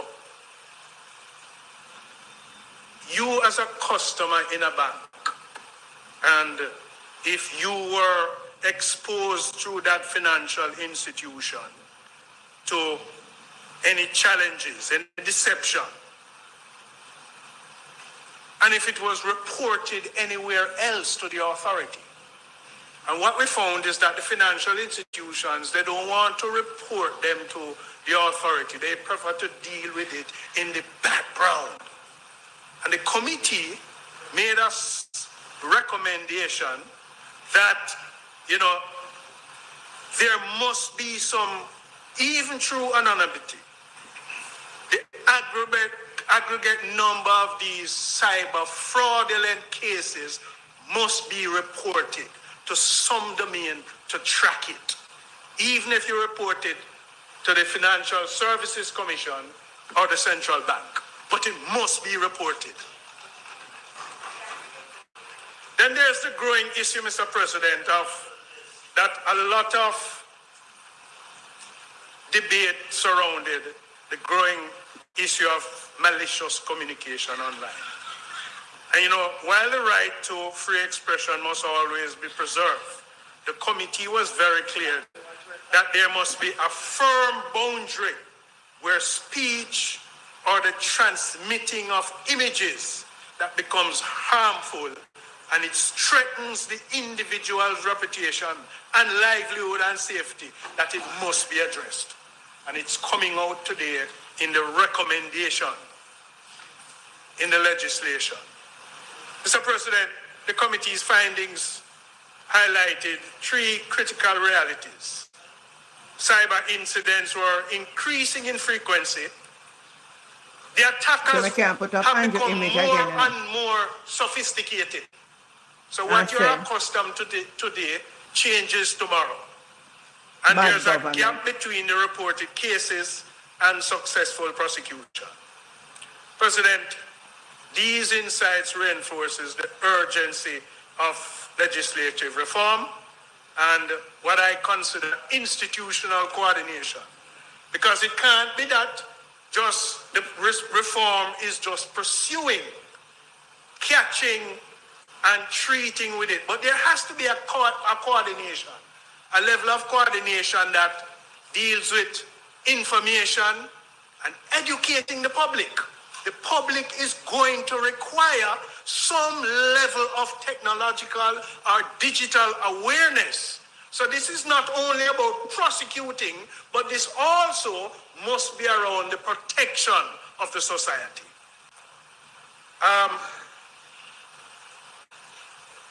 There's in my mind, an unavoidable conclusion. Because today we're dealing with cybercrime. But tomorrow, we really have to deal with cybersecurity. And there ought to be the intention of legislation that deals with cybersecurity. You know, that harmful attack of the digital space, creating that level of protection and security. It has to be a central national priority. And I want to take the opportunity to recommend that there has to be some level of coordination and cohesion in promoting cybersecurity. You know, there was a youngster that came to me the other day and he said he wanted to pursue a degree in cybersecurity. And he asked, well, I thought about it and I said, well, it's a space that it's one of those growing levels of employment trends.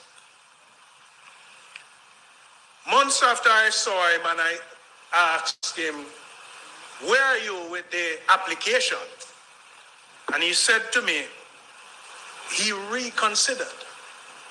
Because whilst it might be a gap in an emerging trend in a job, his concern was that if he was a cybersecurity expert and he was to have failed in the cybersecurity exposure to the business, would they still have confidence in him? And so he's pursuing some other area in technology. That's an obstacle we have to go around, and that's why we need to start having the conversation around cybersecurity to impress upon the confidence in need in as a country and as a society to manage our cybersecurity. So, Mr. President, we have the legislation today, but the important thing is that we need to test it and test it fast. Test it and test it quickly. And, you know, there also, and I agree that this is one of the kinds of legislation that must have the quickest turnaround time in review. We cannot wait. We cannot have that normal period of review because similar to any other legislation. Because those who are attacking us, they are planning as we speak. They have gone to new levels of attack and harassment. We need to keep pace.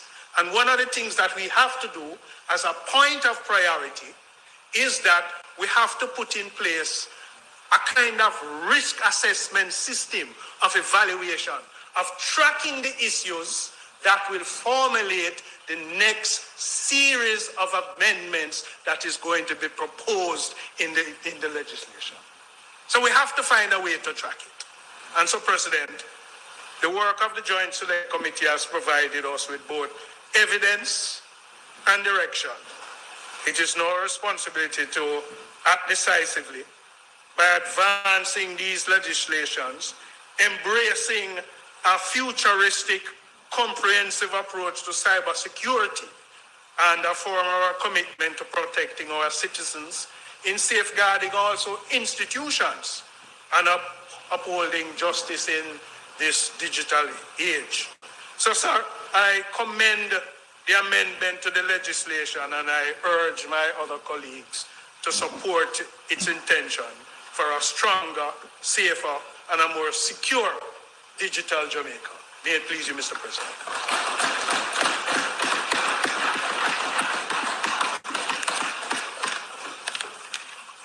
Thank you, Senator Gill.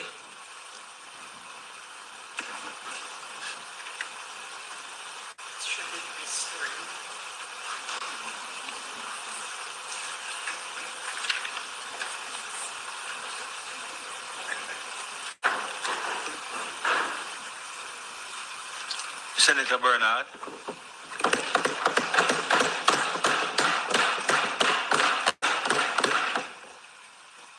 Thank you, Mr. President. You know how much as you may not want to like them. This man are better to the speak debate of it on out the than to let all Cybercrimes Amendment Act He behave himself 2026. more better. And let me say from the outset, the opposition supports the need to modernize Jamaica's cyber laws. We support stronger protection for children. We support sanctions against online fraud, identity theft, deepfakes, digital extortion, and the non-consensual sharing of intimate images.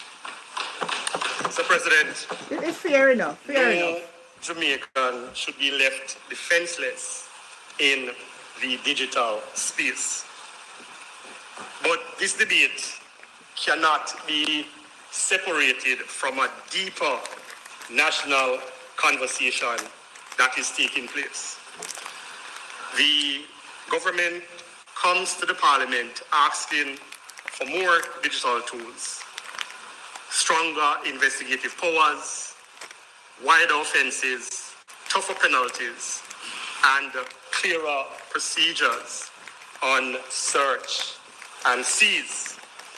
Yet, Mr. President, the same government refuses to insist on one of the most basic digital accountability tools in modern policing. That is body-worn cameras. That's true, man. True. This is True, a Alan. contradiction, Mr. President. The government wants cameras, codes, records, search, seizures, digital keys, and electronic evidence True. when it is pursuing the citizen. But when the citizen asks for cameras to protect life, liberty, and truth during police operations, we are told that's a crazy idea. But when, Very good, Alan. Mr. President, the minister who piloted the amendments in the lower house says clause 9 requires the commissioner of police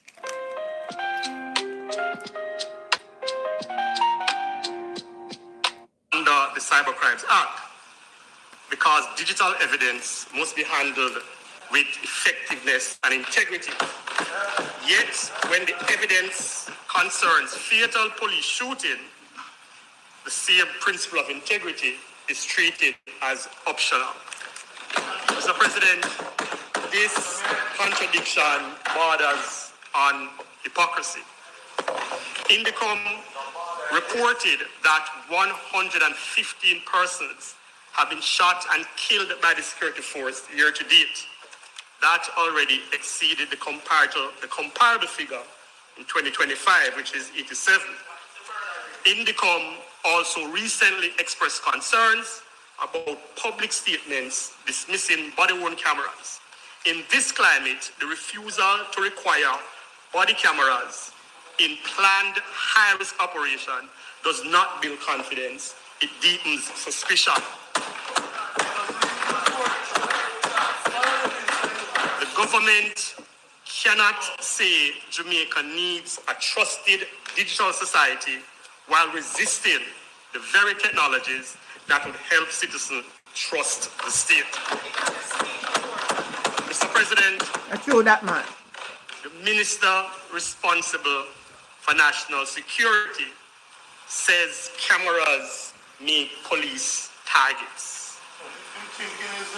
But that cannot be the end of the discussion. The question is not whether every officer must wear a camera. Nobody has objected to it, but, and I know that you are adroitly, Senator Brown, leave me alone, let me finish, please. I noticed that you are adroitly sort of moving the discussion in relation to the wider issue of cybersecurity, but you can keep that debate for another time about body-worn cameras. I'm not going to allow you to make that debate on this about body-worn camera. So you have made your point. You can move on from it. No, you can't tap him from that. No. Mr. President, the presentation goes into offering some opportunities going forward, Mr. President. And that me notice when they labor right there. Anytime it a touch on a can, on a one The government says cybercrime is dangerous because harm now travels through digital platform. Mr. President, if the law criminalized the non-consensual publication of an intimate image because dignity matters, then surely the law can require recording the state encounters where life may be taken because life matters even more. If the law can impose up to 20 years for cybercrime offense against children, then surely the state must answer when minors are among those killed in police operations. If the law can punish property owners who knowingly permit premises to be used for cybercrimes, then surely public officials must be accountable when systems knowingly permit lethal operations without adequate transparency. This is the central issue, Mr. President. Accountability cannot be selective. Can be selective. And it should not be selective. Mr. President, we therefore propose that this Senate use the passing of this bill to call for a broader digital accountability framework, including a statutory body-worn camera policy for the JCF and the state court. Although I warn you about it, you're still proceeding. You're talking about this piece of legislation here, and you're calling the Senate to call them for body-worn camera. Come on, Mr. Bernard, man. Give me the standing order. The standing orders require you to be relevant, you know. So just... It's a debate, so you can't really want to tell him when you to say. recognize the activist in the president, Mr. Professor Morris? Senator Brown, your presentation is very good, but you're running off of the rail to a certain extent. You're not running off on the rail. Stick to the topic of the bill, man. Mr. President, I will move to conclude. I will move to conclude, Mr. President. So today, as we strengthen the Cybercrimes Act, we say to the government, we say to the... So, Mr. President, as we strengthen the Cybercrimes Act, say it, brother. We say to the government, in addition to coming to the Parliament and preaching digital trust, we also encourage that we do not ignore the impunity that is being handed down. We do not demand transparency for citizens while shielding the coercive power of the state from transparency. We do not criminalize digital harm while ignoring the evidential darkness surrounding fatal police encounter. Mr. President, the opposition supports the cyber bill, but we insist that national security must be constitutional security, public safety must be rights-based safety, and digital accountability must apply not only to govern, but also to those who are doing the governing, the police, their searches, their sieges, their arrests, and too often times in Jamaica, the extrajudicial killing. Mr. President, if it may please you. I like how you still deliver it. Thank you, Senator Bernard. Why are you so naive, man?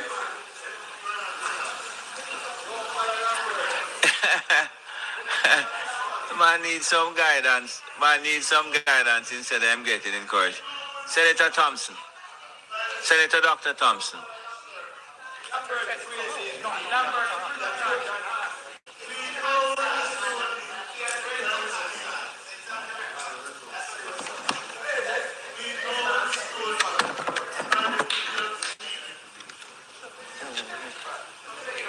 Senator Dr. Thompson.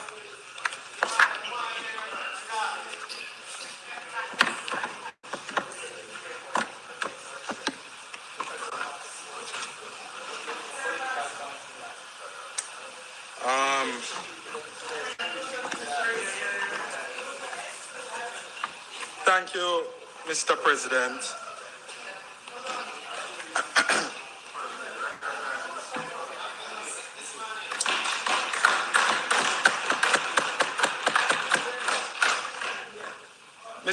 Mr. Thompson, I recognize you twice before you started actually, you know. Thank you again, Mr. President. So, I just want to say, Mr. President, we've had a very interesting week this week. And Bernard, an for intelligent me, one. it was a very interesting week. And yesterday, I think most of us would have seen a video, a very disturbing video that has gone viral and would have disappointed everybody with the culmination of losing 2 lives. And it was a very disturbing video, and really we have to reflect on the times that we're in, Mr. President. And we have a lot of reflecting to do as a country, I would say. So let me start like this. Just to be clear, what is the video that you're referring to? Is it an incident from Central Kingston? Correct. The incident with the stabbing. Because there was more than one disturbing video last week. That will come. So let me say, let the words of my mouth and the meditation of my heart be acceptable in thy sight, O Lord, my strength and my redeemer. You might have followed Dayton. Trace the Dayton that you're coming now in a Senate with. Mr. President, I rise in support of the Cybercrimes Amendment Act 2026. Not as a technologist, not as a cybersecurity specialist, and certainly not as someone who would pretend that this is my ordinary field of expertise. I rise as a medical practitioner, and from that standpoint, I say at the outset that this bill is not merely about computers, codes, devices, data, or platforms. It is about injury, vulnerability, consent, dignity, protection, and trust.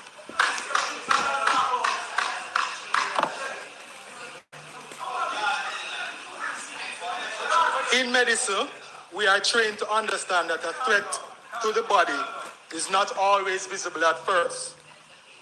It may enter quietly. It may exploit a weakness. It may spread rapidly. It may mutate. It may attack the most vulnerable first. And if it is not detected, contained, and treated, it can compromise the health of the whole body. Cybercrime behaves in much the same way. It enters through weak passwords, stolen credentials, manipulated trust, false identities, compromised devices, and vulnerable systems. It spreads quickly, it mutates with technology, it hides behind anonymity, it crosses borders without a passport, and very often it injures the person long before the family, the school, the bank, the employer, or the state fully understands the extent of the damage.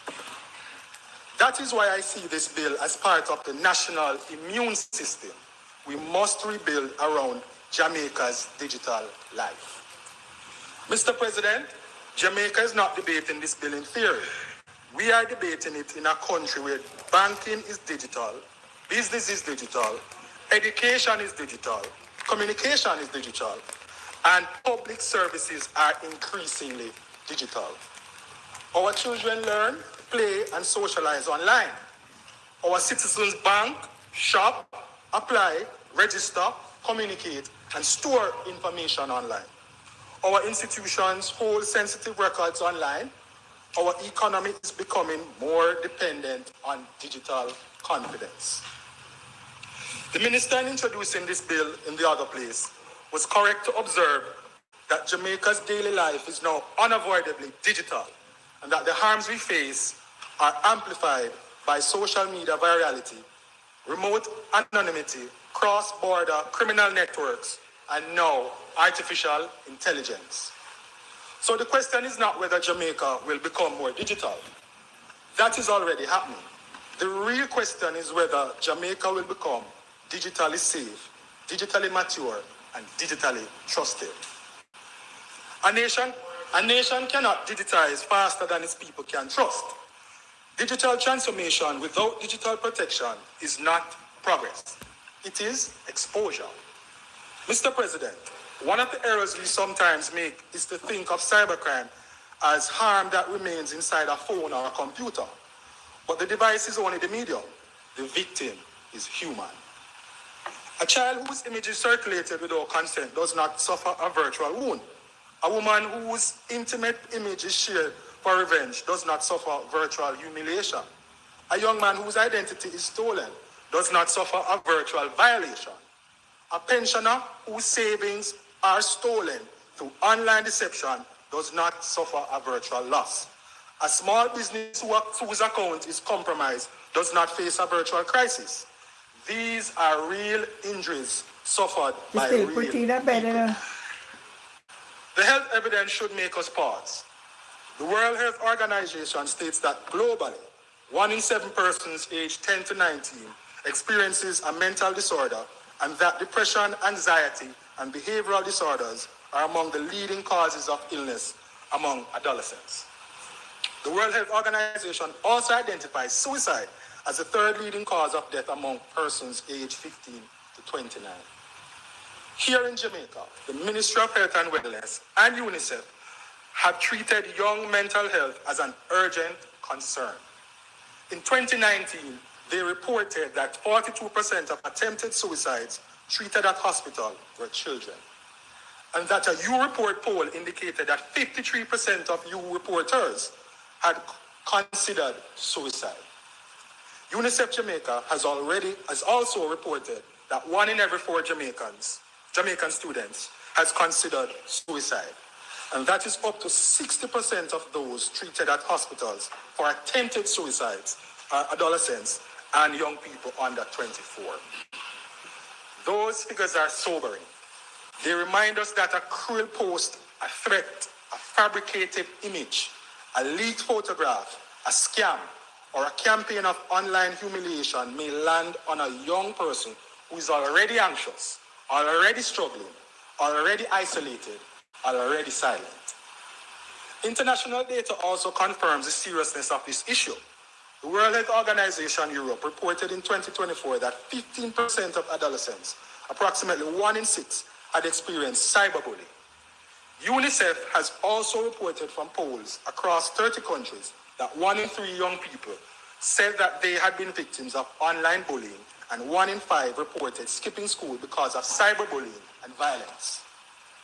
These are not all Jamaican prevalence figures, and I do present them as such, but they confirm a wider truth that Jamaica must take seriously.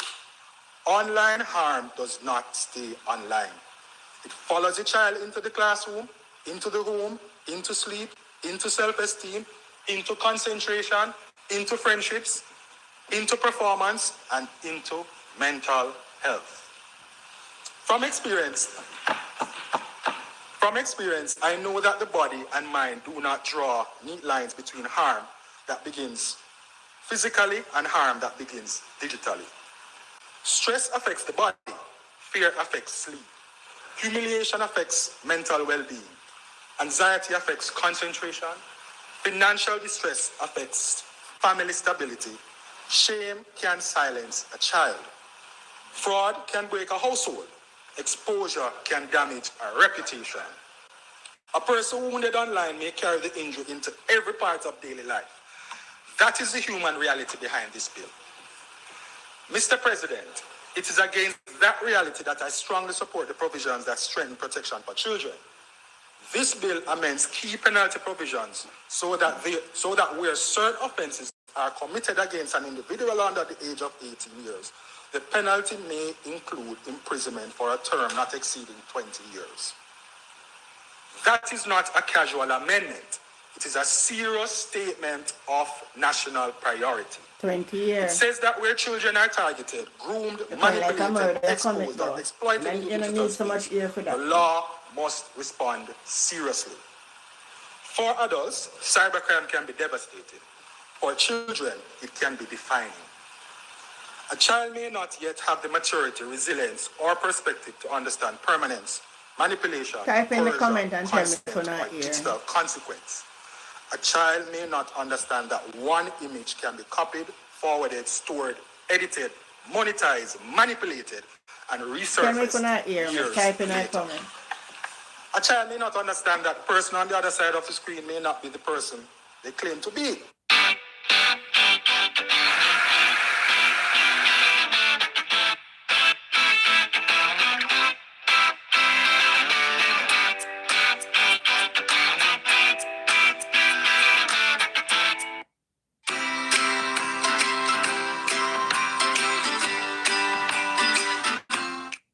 It creates an offense where a person publishes an intimate image of an individual without that individual's consent or reckless as to whether the individual consents. So you're hearing, The all bill right. defines publish to include But you're not better sending, now. transferring, posting, disseminating, or otherwise providing access to the image or data. That change is practical. It reflects how harm now travels. The harm today is not confined to one message between two phones. It moves through group chats, as mentioned before, screenshots, reposts, forwards, cloud storage, fake accounts, anonymous pages, social media platforms, and websites. One act can become 100 acts in minutes. One violation can become a public spectacle. One intimate image can be used for revenge, extortion, blackmail, intimidation, control, or entertainment. The bill also defines an intimate image as an image depicting sexual activity, nudity, or partial nudity, captured, generated, or created by photography, film, video, or other means. Those words matter. We're no longer dealing only with a camera, with what a camera records. We are dealing with what technology can generate, manipulate, and weaponize. We are dealing with artificial intelligence, synthetic images, deepfakes, altered videos, and digital tools that can place a person into an image or circumstance that never existed. The minister, in closing the debate in the other place, made the important point that the Cybercrimes Act is technology neutral and that the absence of a specific reference to artificial intelligence is not fatal where the required elements of the offense are otherwise present. That is the right approach. The law must be clear enough to prosecute, but flexible enough to become obsolete every time technology changes its name. Mr. President, as a physician, I also wish to speak plainly about consent. In medicine, especially as a surgeon, consent Already is not somebody a really are courtesy. talking now. Now, not for It the is way not they an got too much, you know. afterthought. It And is you're not talking foundational. now. A patient's body image, intimate condition, or personal information I'm not is biased, not public man. I'm not property. really biased. Dignity follows the patient into the consulting room, into the operating theater, into the medical record, and into every professional encounter. That same dignity must follow the citizen into the digital space. Consent does not expire because an image enters a phone. Dignity does not disappear because a violation occurs through a screen. Privacy does not become less worthy of protection because the harm is transmitted by data rather than by physical contact. The bill is therefore right to provide that a person under the age of 18 years is incapable of giving consent for the purposes of the new intimate image offense. That is not only a legal safeguard, it is a moral safeguard. It recognizes that children may be pressured, groomed, manipulated, coerced, or deceived, and that the law must not lead them to carry adult consequences for circumstances they may not fully understand. The bill also includes defenses for legitimate circumstances, including publication for the purpose of detecting, investigating, or preventing crime for legal proceedings, for bona fide educational, scientific, medical, or research purposes, as previously mentioned, and for reporting on current events where reasonable care is taken to omit explicit depictions. That balance is important. We must criminalize abuse without criminalizing legitimate investigation, legal process, medical work, research, education, or responsible reporting. But the principle must remain clear. Intimate images are not tools for revenge, ridicule, extortion, entertainment, or control. Mr. President, if online harm affects children, families, and victims of fraud, it also affects the quality of our public life. Cyber harm has entered our political and civic space. I know from first-hand experiences that public life has always attracted criticism, and criticism is a part of democracy. No one in public life should expect immunity from scrutiny. The Prime Minister receives it, ministers receive it, opposition members receive it, public servants receive it, private citizens who take strong positions on national matters receive it. I too have received it, with persons on social media calling me spineless, a sellout, or a traitor, simply because I've taken a position and added my voice on matters of national interest. Let me be clear. This bill is not about protecting politicians from criticism. It must never be that. Citizens must be free to criticize their leaders, challenge policy, expose wrongdoing, and demand better. But there's a difference between scrutiny and abuse. There is a difference between disagreement and dehumanization. There's a difference between robust debate and coordinated digital harassment. We have seen this even in our own parliamentary life. Following the recent disruption in the chamber, Mr. President, during the debate on Naira, the Speaker became the subject of intense public criticism. Again, the Speaker, like every public official, is not above criticism. The public has the right to question rulings, to examine conduct in the chamber, and to hold those who preside over Parliament to a high standard. But what we have also seen online goes far beyond fair comment, Mr. President. We have seen commentary descend into ridicule, bullying, personal attacks, edited visuals, distorted representations, and content that seeks to reimagine, mock, and dehumanize her. That is not democratic accountability. That is digital mobbing.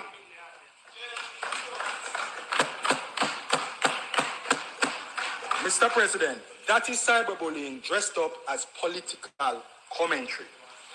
And this is the point I wish to make. If a lady holding one of the highest offices in our parliament can be reduced online to memes, insults, caricatures, and abuse because of how she presided over a political sitting, then we must be honest about the culture we are building. Today, it is the Speaker. Yesterday, it may have been the Prime Minister. Today, it may be a minister, an opposition member, a public servant, a journalist, a student, or any Jamaican who dares to take a position on a matter of national importance. We must not confuse the right to criticize with the right to humiliate. We must not confuse free expression with digital cruelty. We must not confuse political disagreement with a license to strip another human being of dignity. The chamber is now a digital space as much as it is a physical one. What happens here is clipped, captioned, edited, exaggerated, and circulated before the sitting is even over. Right, Senator Tomlinson? That reality should sober us all. It places a responsibility on members to conduct ourselves with discipline, and it places a responsibility on citizens, commentators, and political actors not to turn every parliamentary moment into a weapon of abuse. As we anticipate further debate on matters of national importance, such as that bill, I urge all of us inside and outside Parliament to be firm but fair, passionate but responsible, critical but truthful. Let us disagree without destroying. Let us scrutinize without dehumanizing. Let us use the digital space to deepen democracy, not to poison it. Mr. President, just as cyber harm has widened, cybercrime itself has become more organized. It is not always one person acting alone. It may involve organized networks, digital tools, stolen credentials, devices, malware, phishing kits, compromised premises, and persons who facilitate the crime without necessarily being the person who directly contacts the victim. That is why the amendment in Section 10 is important. The bill criminalizes without lawful justification the intentional manufacture, sale, importation, distribution, disclosure, or making available of a computer any key or any other data or device designed or adapted primarily for committing offenses under sections 3 to 9. It also addresses receiving or possessing such items with intent that they be used for cyber offenses. That is the law going after the supply chain. In medicine, we do not only treat the symptom, we identify the source. We interrupt transmission. We reduce exposure. We prevent recurrence. This bill does something similar. It does not only punish the person who finally presses send or executes the fraud. Exactly, alien. None of them do that. When the thing they do that, all right, you know, ban again, oh Lord. Easier, faster, one man I don't even know, yeah, man. One labor that matters right in Jamaica. The Jamaica Constabulary Force has reported that in 2022, I'm not really interested in what they're saying no more, you know. I'm not waiting for the Naira bill. with financial impact of over 120 million and Naira more bill, me than interested in 90 that million too. US dollars. In 2023, the number of reports increased to 355, with losses of over 169 million and more than 219,000 US dollars. MOCA has also warned that Jamaica loses billions of dollars annually to cybercrime. Behind those figures are families who may have lost rent money, school fees, medication money, remittances, business capital, or retirement savings. Behind those figures are small businesses that may have lost payroll, supplier confidence, or customer trust. Behind those figures are older persons who may now fear online banking or feel ashamed that they were deceived. The bill also amends Section 11 by inserting revenue and by replacing the narrow word medical with the broader word health. I particularly welcome the shift from medical to health. Health is bigger than a hospital. It includes public health systems, health records, laboratories, pharmacies, emergency response, surveillance, scheduling, referrals, insurance systems, and the infrastructure that allows care to be delivered. An attack on health infrastructure is not merely an IT inconvenience. It can delay care, expose confidential information, disrupt treatment, undermine public confidence, and in serious cases, places lives at risk. Similarly, the inclusion of revenue recognizes that attacks on financial and revenue systems are not minor disruptions. They can affect the functioning of the state, the delivery of services, business confidence, and citizens' trust in digital transactions. The bill also recognizes that cybercrime may be digital, but it often has a physical footprint. It repeals and replaces Section 15 to create an offense where an owner, occupier, or other person responsible for the management of premises knowingly causes or knowingly permits the premises to be used for any purpose that constitutes an offense under the Act. On conviction, the penalty may include a fine of imprisonment for a term not exceeding 15 years. Mr. President, I wish to say a word about the time it sometimes takes for the legislation of this nature to move from review to amendment. There is a tendency in public commentary to assume that if a matter takes time, then someone must deliberately delay it. Must be deliberately delaying it. I do not accept that as a fair assumption in every case. I do not accept that as a fair assumption in every case. Listen, Joint Select Committees do not perform cosmetic work. They receive submissions, they hear stakeholders, they test policy proposals, they consider rights, enforcement powers, institutional capacity, prosecutorial practicality, and unintended consequences. In an area such as cybercrime, where technology changes quickly and the law must interact with privacy, free expression, criminal procedure, data protection, child protection, and international cooperation, careful deliberation is not a luxury. It is a necessity.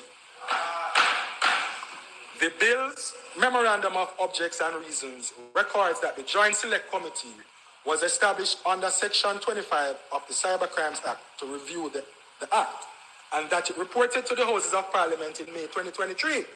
The bill is intended to give effect to the decision to amend the act flowing from the recommendations of that committee. But after a joint select committee reports, the work does not end. The responsible ministry and its technical team must review the recommendations. Policy choices must be made. Drafting instructions must be prepared. The Chief Parliamentary Council must translate policy into workable law. Enforcement agencies must consider implementation. Cabinet processes must be satisfied. The bill must be settled for tabling. So yes, we must move faster where we can. Technology will not wait on Parliament. But we must also be careful not to mistake responsible legislative work for unwillingness to act. It is certainly not a case of the government trying to stall its own progress. It is the reality that serious lawmaking takes time, particularly when the law must be strong enough to protect victims, clear enough to guide citizens, precise enough to support prosecutors, practical enough for investigations, and fair enough to withstand constitutional scrutiny. A rush cyber law can create loopholes. A careless cyber law can violate rights. An imprecise cyber law can frustrate prosecutors. A poorly implemented cyber law can collapse in court. So urgency matters, but so does care.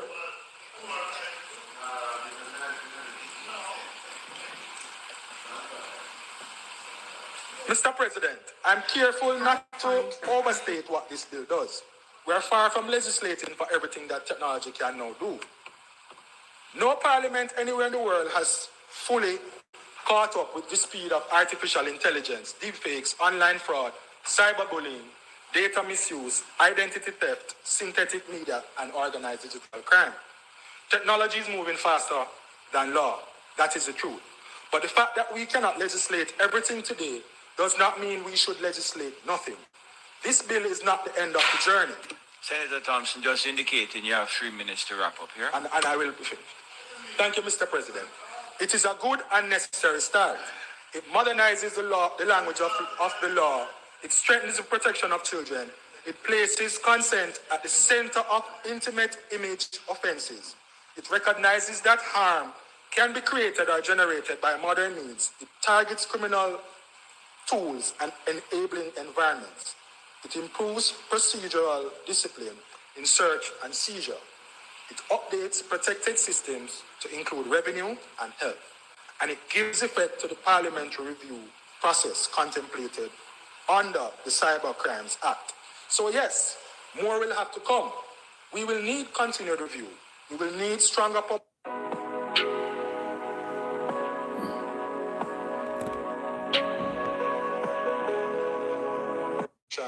and citizens who know how to protect themselves online. What about the attack on the Integrity Commission? What is a penalty? This bill That's a says very that good the one. victim is not invisible. It says that the child is not unprotected. Most of them are passed It and not says for the that liberate consent them are matters. suffer with It the says most. that dignity And then follows we the must with citizen social in the media. digital space.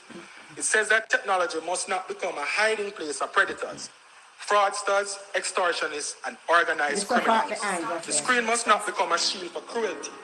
Anonymity must not become a license for exploitation. Innovation must not become an excuse for lawlessness. Jamaica's digital future must be safe enough for our children, trusted enough for our citizens, disciplined enough for law enforcement, and strong enough for our economy. And so, as I support this bill, I close with a charge to the Jamaican people.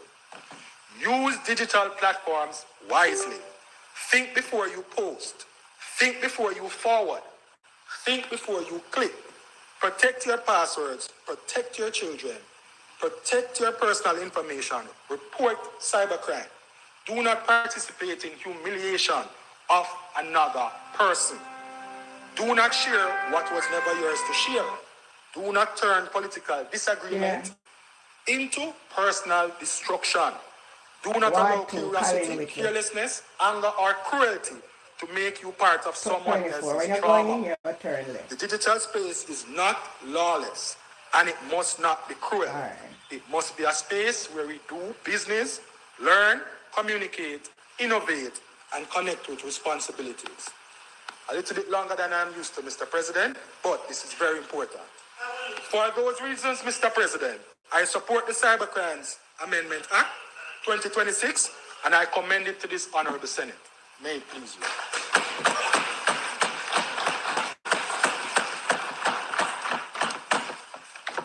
Thank you, Senator Thompson.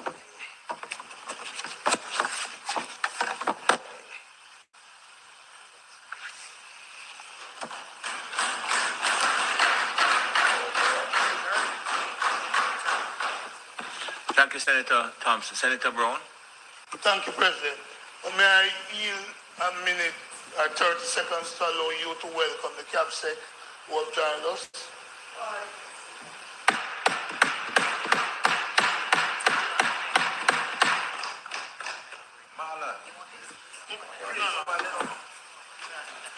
The Cabinet Secretary knows that she's always welcome in my chamber.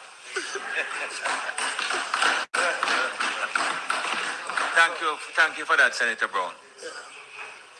I also join you in welcoming the CAPSEC, and I know that is an important matter that has necessitated our presence here. President, today is the 1st of May. It is internationally, Senator Gill, recognized as International Workers' Day. And so I want to, in solidarity to the workers throughout the world and Jamaica, to give a big up to the working people on this 1st of May.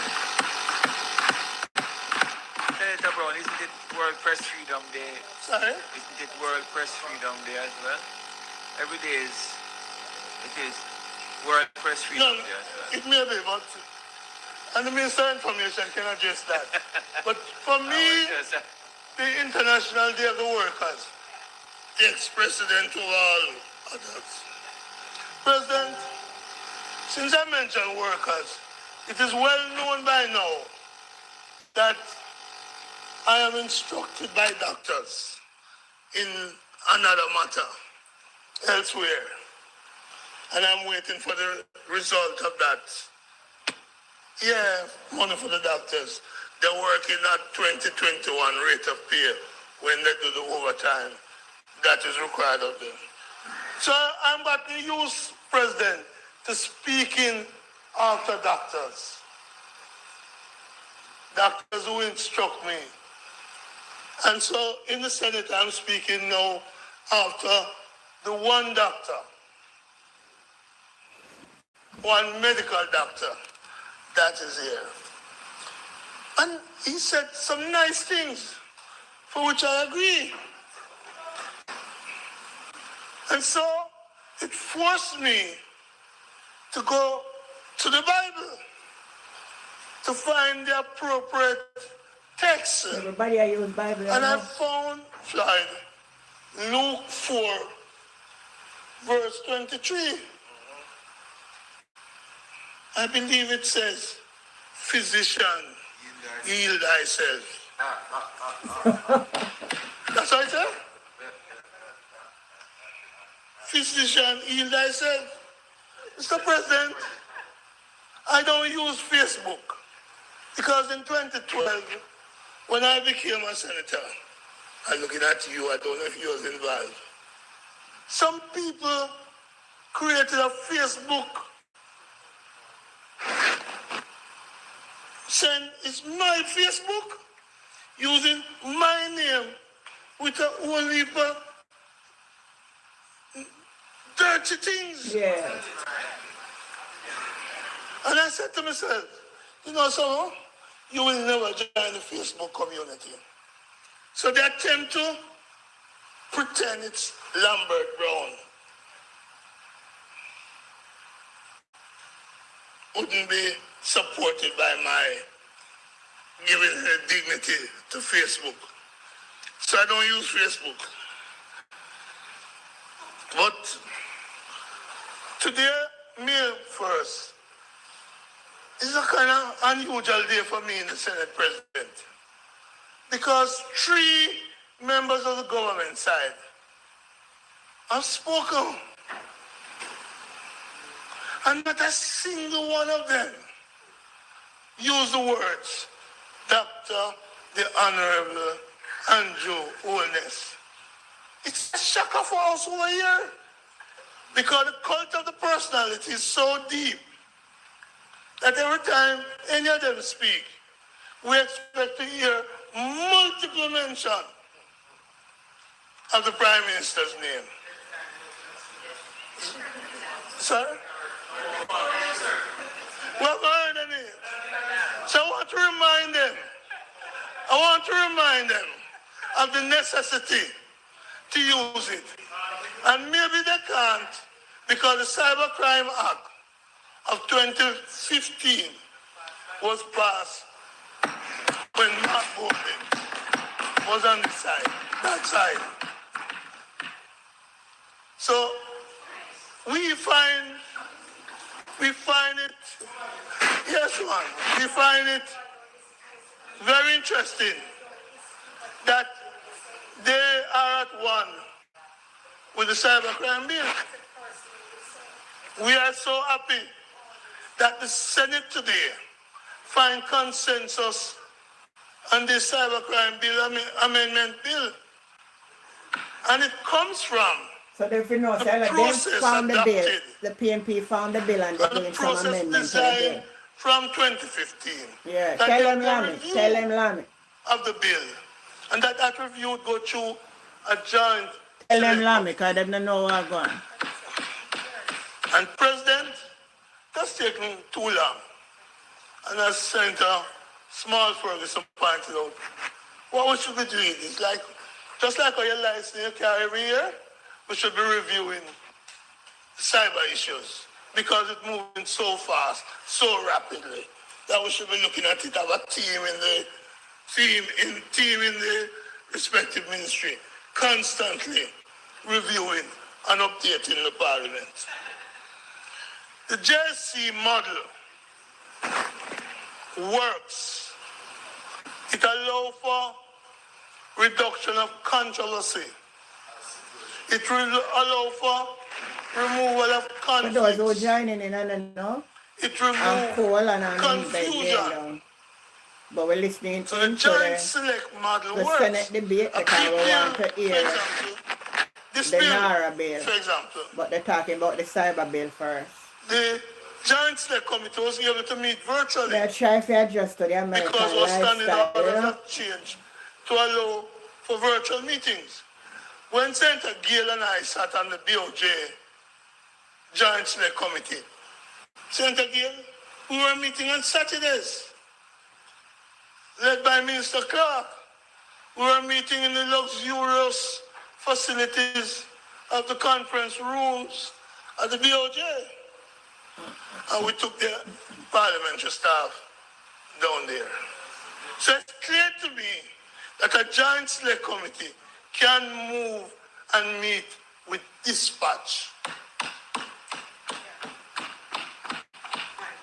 But the value of a joint select committee is such. You know, say, it coolness make me not feel hungry. Harmony in the parliament. Right now, I'm go warm up the food and nobody and needs to feel like touch I want to get up, go warm up the food. what needs to be replaced with mahogany and blue maho.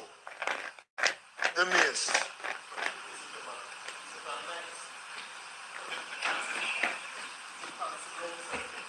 I am allergic to the colonialism. That is why I want blue maho. Yeah, but you're the dog back now. Blue maho and live no biting.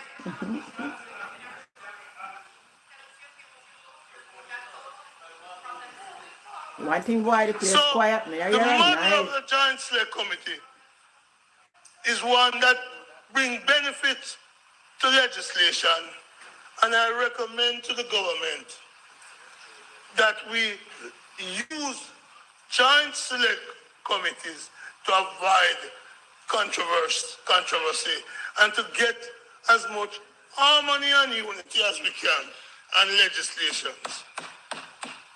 Mr. President, this bill addresses, in part, the Interception of Communication Act It's an amendment. I think you said intersectional, but you meant interception. Yes, it does make a change. And it's interesting because the Interception of Communication Act that we're going to be amending is a 2002 legislation, again by the PNP government. Foresight, vision, opposed by some on the JLP side. But today, they laud its use in the reduction of crime and the reduction of murder rate. But they will give no credit to those who had the courage to do it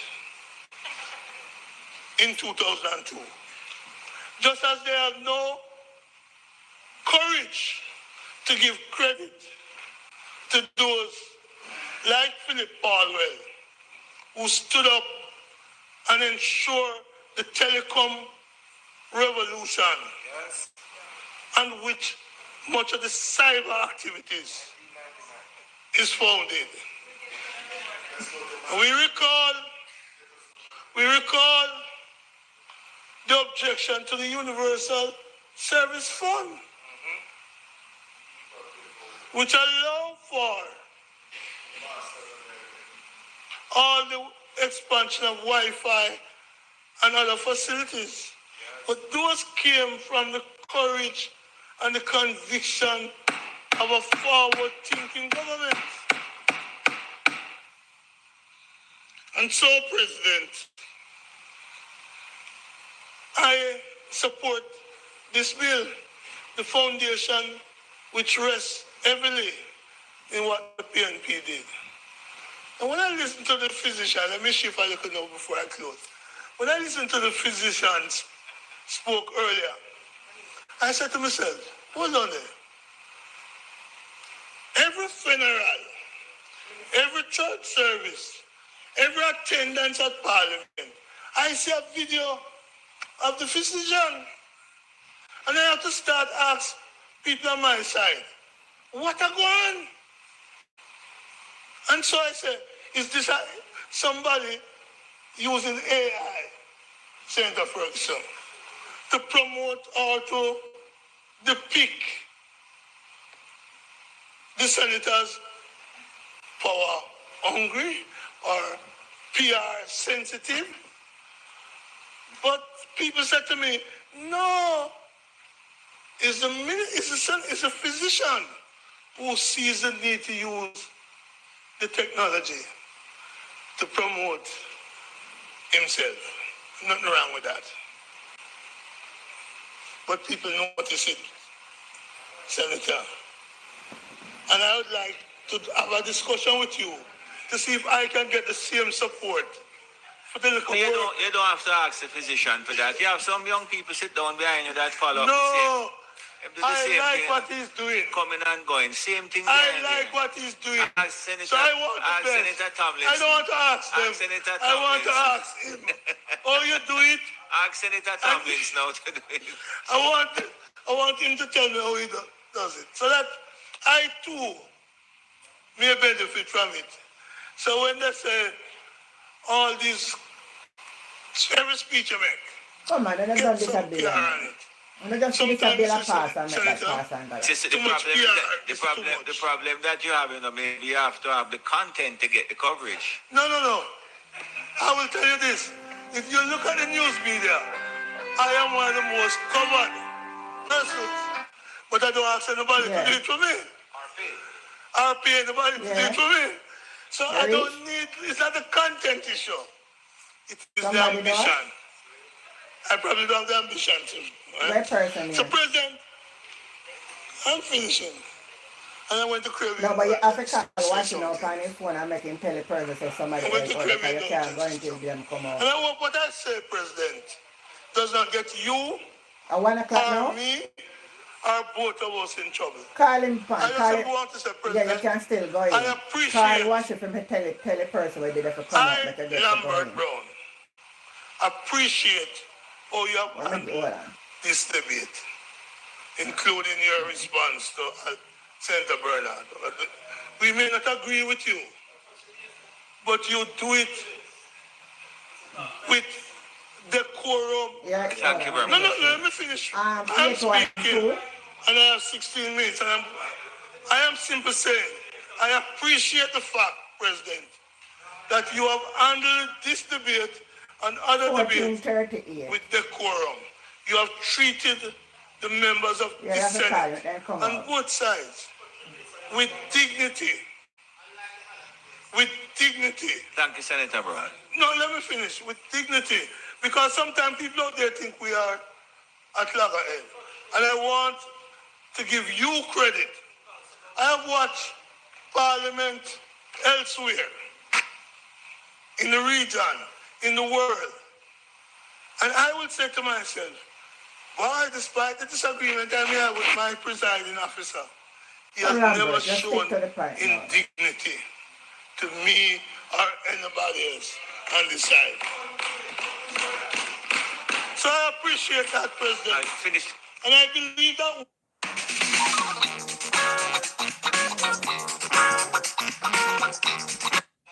Lambert Brown, come on now.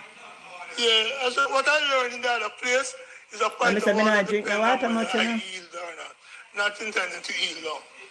No, man, I wish to say, give me President, Joe what I Tavares, just for instance, a conveyed to better you, speaker of the House what I just conveyed to you, than that the Juliet 14 any day. members in the other place who have served with you Yeah, get up and go warm up my food. and some others in this Senate, 22% of the other place in the last 12 years Now go warm up my food in the now. Senate.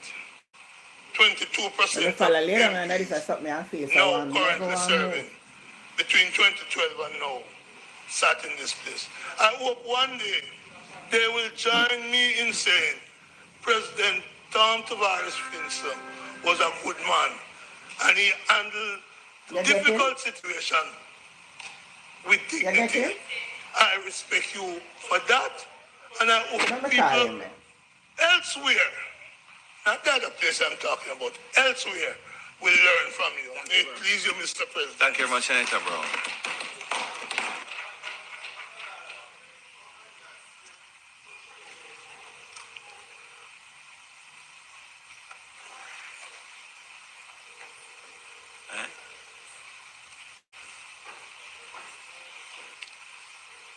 Senator Fitzhenley. Thank you, sir. Thank you.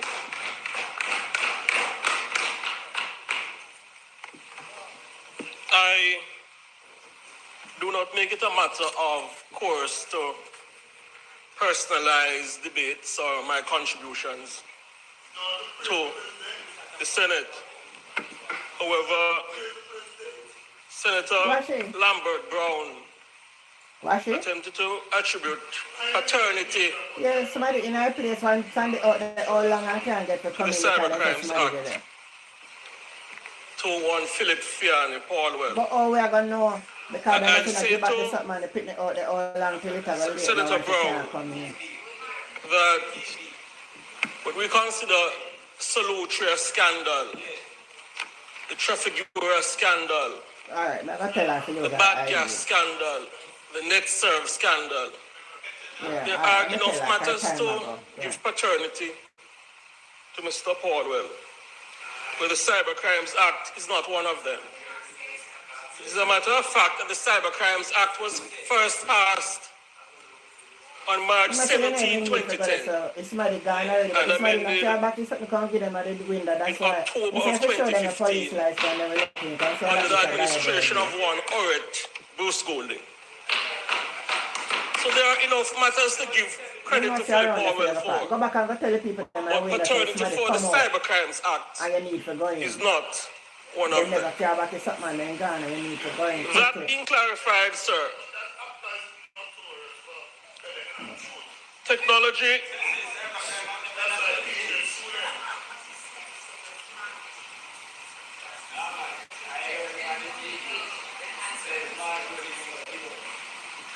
well, the Golding who should take paternity The for one man amendment named of the Thompson, Cybercrimes Act where did they chat one or person? introduction of the act is not the former UK national. It is one Oret Bruce Golding. Technology can be used for good, sir, for excellent use. But we can't escape the fact that deviance is a feature of any society. Nobody do it better than we. The first start we here. are Take always in drunk danger head of put pan inventions, Porsche and technology carry on. Uno labor being right. used to exact harm on society. Therefore, it is good. You know, I never practice with no one word and laws are fit senator, for but no purpose man they are senator. I and don't like align- PMP senator. I don't really know all of it. with contemporary development. It is in that context that I wish to indicate my strong support for the Cybercrimes Amendment Act 2026. I don't drink a water. My body don't feel for the water. And you know, so you say I'm not drink that much water. I know that clause And I still go 267, urinate about 3 times. section 2 of the I don't Principal know where Act, the water come from. it really in fact seeks to I know that the modernize water the come from. interpretation section by amending the definition of key to contemplate whether electronic or digital. This is an important amendment when the concept of modern authentication is contemplated. The third clause of the bill speaks to aspects of deviance in society, where from time to time individuals use electronic devices to advance their perverse agenda. And so doing, often our minors are affected adversely. Therefore, it is good that the third clause of the bill proposes to decisively make stronger protection for minors by amending the penalty framework in a manner where, should an offense be committed against a child or an individual under the age of 18, the court may impose imprisonment for a term of up to 20 years. That's a step in the right direction and an indicator of the administration's strong commitment to protecting society's most vulnerable. From time to time, people share images which may be compromising. The Senate leader alluded to it earlier.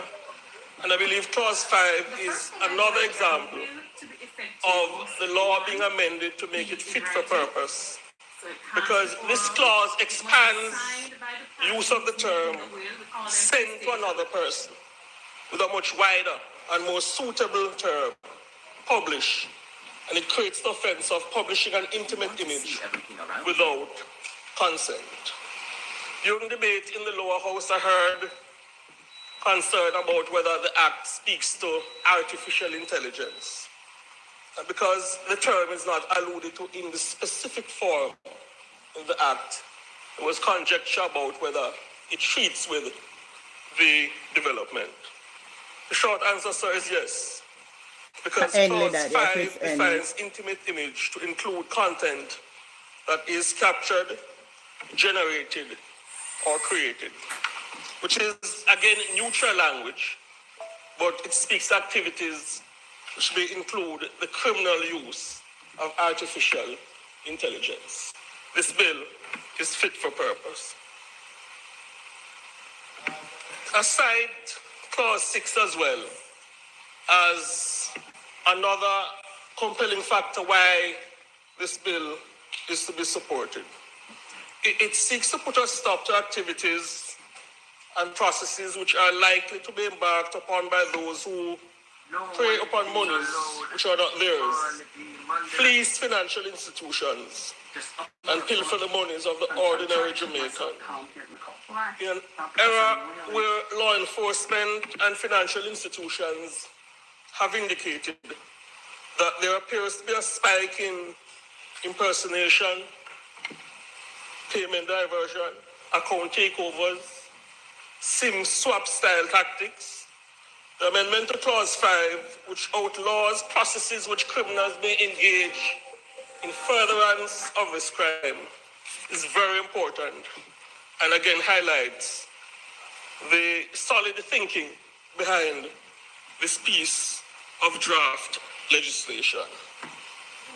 In summary, these amendments are worthy of strong support because they are not superficial. They focus on protecting all of society, including Jamaicans from all walks of life, small businesses, big businesses, families, and society's most vulnerable, including minors and our senior citizens. Looking for trusted professional bench. I'm encouraged, sir, that the minister has indicated that his ministry intends to increase public education on the Cybercrimes Act.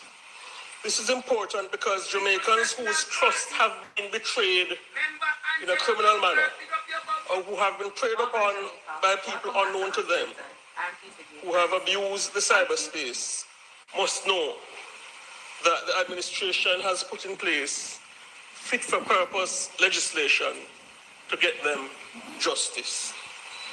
I wish to commend the Technology Minister, Dr. the Honorable Andrew Wheatley, who has a deep grasp of the issues which his portfolio entails, and I genuinely believe is the right man in the right place to protect Jamaicans from the bad intentions of those who use the cyberspace Nobody and is emerging more technology to advance But we work against an him this endeavor time. which may be best described as characterized by malintent or a desire to do harm. Before I close, sir, I wish to say a word of caution to criminals, including a few political bloggers who use the cyberspace to tell damaging lies. And I wish to encourage people adversely impacted by the blatant. So you're fooling I wish to Tata. encourage We're not doing the same thing with Funa Blogger. adversely impacted by the blatant and vicious lies. Foolishness you chat Use lesson. the Cybercrimes Act to hold perpetrators accountable. Because though I believe there is space for some more direct language in fine-tuning the law, there is indeed recourse in the Act in its current state as it pertains to using an electronic device to perpetrate malicious communication. You're getting? I tend to allude to my experience when I was in media. Internet now, fine. I recall about 5 days or so before the 2016 general election, when I was pretty much influential in the social media space in breaking news. 5 days before the election, I walked to dozens of messages demanding that I give attention to this allegation that a prominent member of the Jamaica Labour Party had familial connections to a drug dealer, and I was being badgered to put it into the public domain. Screenshots were all over the place. And when we conducted our checks, it was patently clear. I understand why I don't want to hear this. It was patently clear. But I know I'm the allegations being I'm not do it put worse. forward by bloggers connected I'm to not the do it opposition worse. party at the time, the PNP, was patently false. And even when it was entered into the traditional media space, that the allegations are false, the bloggers intensified the promulgation and advancement of the lie. I genuinely believe that the Cybercrimes Act may be used to forbid that sort of activity. Another example, only a few days ago, the matter of the King and Julian Silvera. A matter I can't allude to because it's no longer sub judice. Yes? And anytime that case came up for mention in the court, there was a visible, coordinated dissemination of information allegations by PNP bloggers speaking about the deceased. We just said don't publish people thing. That's a domestic thing. Okay, I understand why you are uncomfortable, Senator Brown. But I will make my point. Yes, I'll make my point. But you're going to say for PNP and see where Labour right then do. That's so biased. You're upset about it. I'm not upset about Yes. it, but I'm upset about The matter of Senator Brown, allow the speaker to continue, please. Senator Fitzhenry, do not be distracted.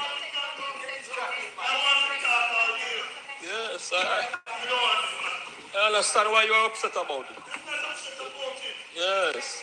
The matter of Silvera, sir. Anytime the matter came up for mention in the court, and no You know, because bloggers I wait connected for the to Nara opposition bill, make me party listen there.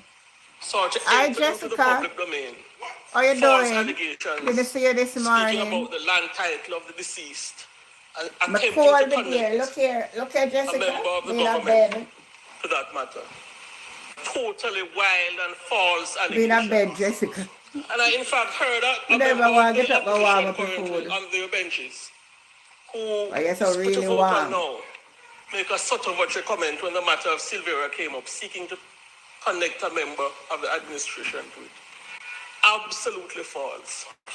Nothing of the sort. Yeah, okay, our on this morning. This Just remember that the represents I still come on my a Jamaica time, habit of some not your political time. bloggers So who my seek to tell Jamaica lies time will be 8 o'clock your and time. diminish, hurt and So the damage 7 the o'clock they reputation miss it, of Mexico, honest but I and come on hard-working Jamaicans 8 on the o'clock your altar of time, 7 political o'clock expedience. Jamaica time. I strongly believe the Cyber Crimes Act I'm may be listening now to the Jamaica made Senate. more fit for purpose They alone home and call hold to so I get account company online. people who use social media in such a vicious and disgraceful manner.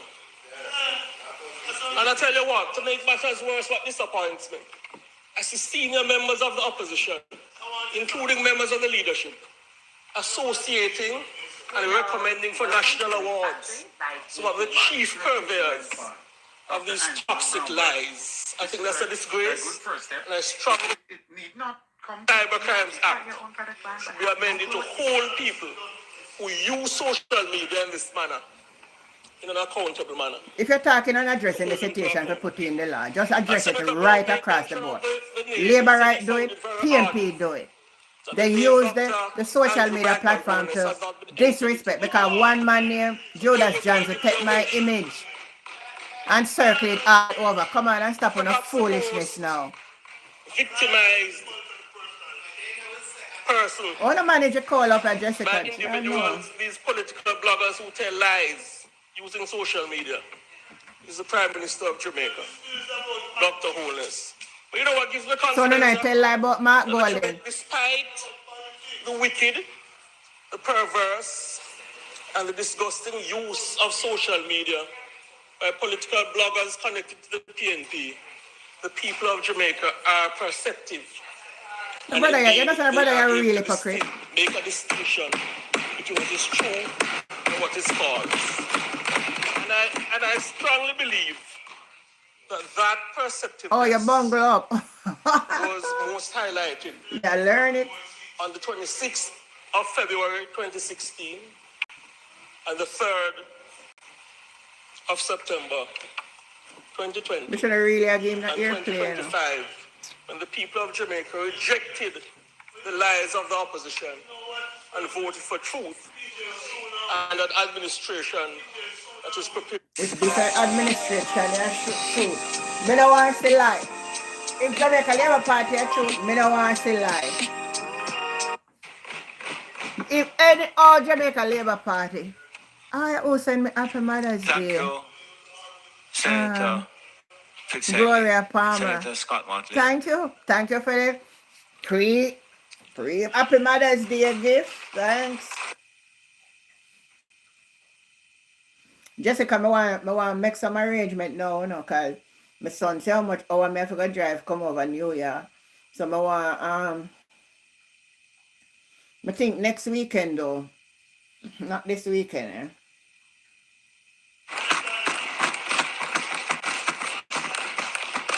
Thank you, Gloria. I rise to give my support to the act to amend the Cybercrimes Act and to provide for connected matters.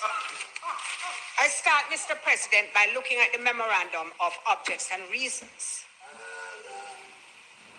And note that this amendment came out of the sitting of a joint select committee.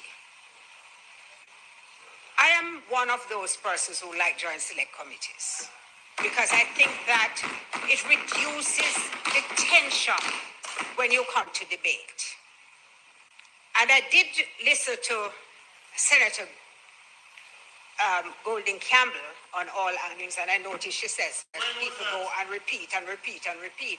I wish she would use the same sort of admonition to people who speak in the Senate, since they often come here and repeat and repeat and repeat. But I note one of the first things I do, Senator, is to look at the attendance record, because it gives me an indication, although sometimes I you don't will live be up in to New my York own then. high Oh, that would be standards great. of the The level problem of is though, interest Jessica, which is is demonstrated not by trying to different think of persons the on right different sides. location. That I do, religiously. That's where I start. And so I commend you personally for the fact that you attended all of the 10 sessions which you were able to attend. In all, there were 21. Senator Goldie Campbell.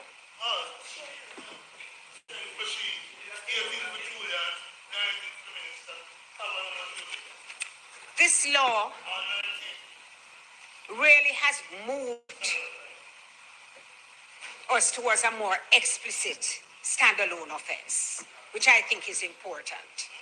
When I looked at the section 9, which was seeking to amend, one of the requirements was that you had to demonstrate intent to harm. Now, there is no mens rea which is required under the law.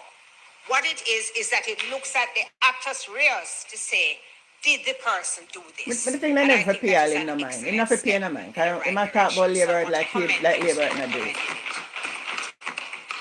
I read the Joint Select Committee report. I don't think I'd paid it much attention prior. But in the context of what we're doing, it was really very interesting.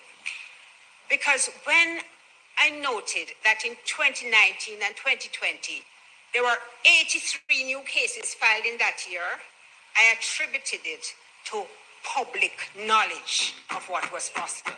Because indeed, in 2019, a very significant case was tried in the parish court, which involved someone sharing photographs, nude photographs, and all sorts of things about someone who he had previously lived with.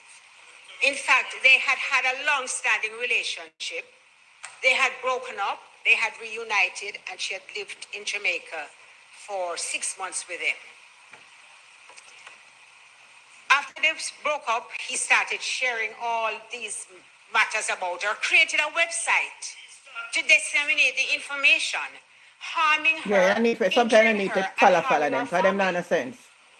But women, I must confess, were cheering when he was sentenced to the parish court to 12 months imprisonment. It was later reduced by the Court of Appeal to 6 months because of what they said was extenuating factors, including the fact that he was a first offender.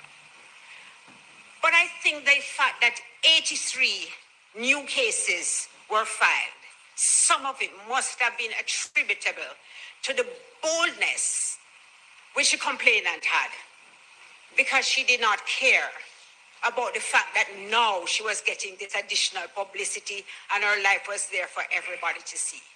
She was willing to stand up, not just for herself, but in standing up for herself, to assert the dignity of women.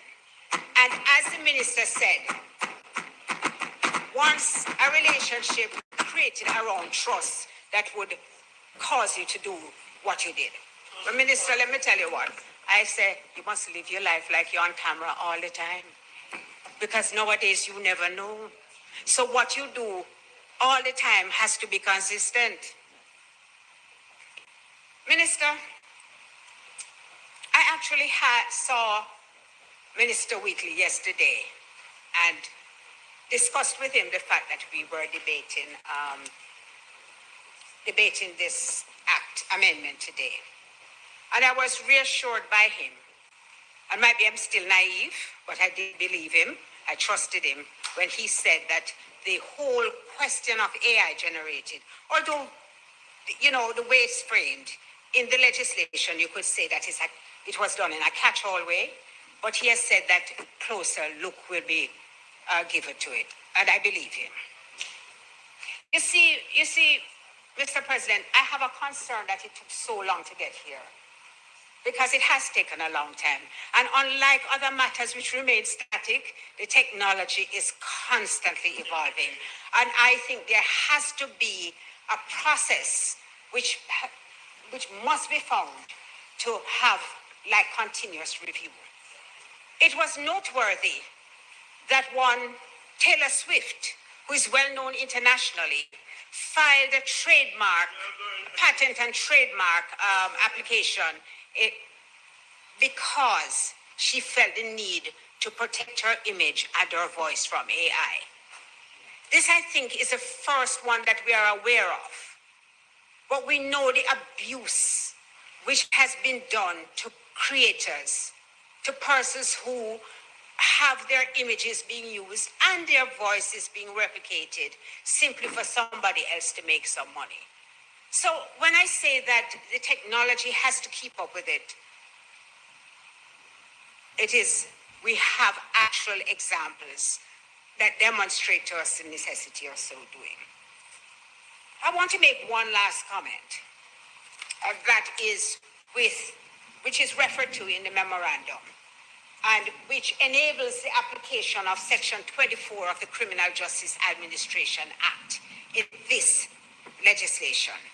So it's broadened, it falls under that, and perhaps will give much more comfort to people when they understand, Minister, that now you can be compensated without going to civil court, that your circumstances will be taken into account as well as the circumstances of the person who has committed the offense. And it's a much more empowering approach which is taken to compensating people for the harm, the damage, and the injury which they have suffered. So needless to say, I wish this had gone further, but I understand why it couldn't have. Because if you were going by a joint select committee from 2023, it didn't give you really that kind of latitude. I urge, however, that the process be speeded up as much as possible, because we will soon have to add, to make specific in the same way that we have done now, moving from the malicious communication aspect of it in Section 9 of the previous legislation, that we're broadened now the scope to make it very, very clear what it is that we are talking about when we say you commit an offense. And of course, I commend the fact that the protection which is being afforded to children by making it very clear to anyone that this offense is being taken very seriously by the society, by the administration, by the opposition, as it came through a joint select committee. So the opposition supports the amendment, and we look forward to the future, as we must, if it pleases you. Thank you, Senator Scott Martin. Senator Tavares Finson. You know when them are going done for Nara today? All day where they after this are going to be Nara.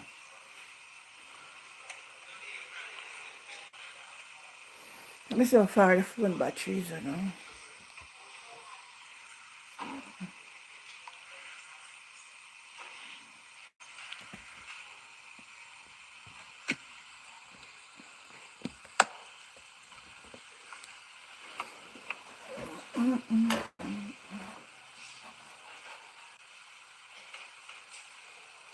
Mr. President,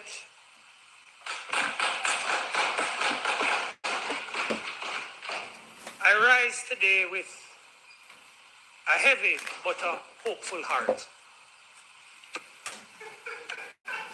Recent events, both within this chamber and in the other place, have given our nation pause.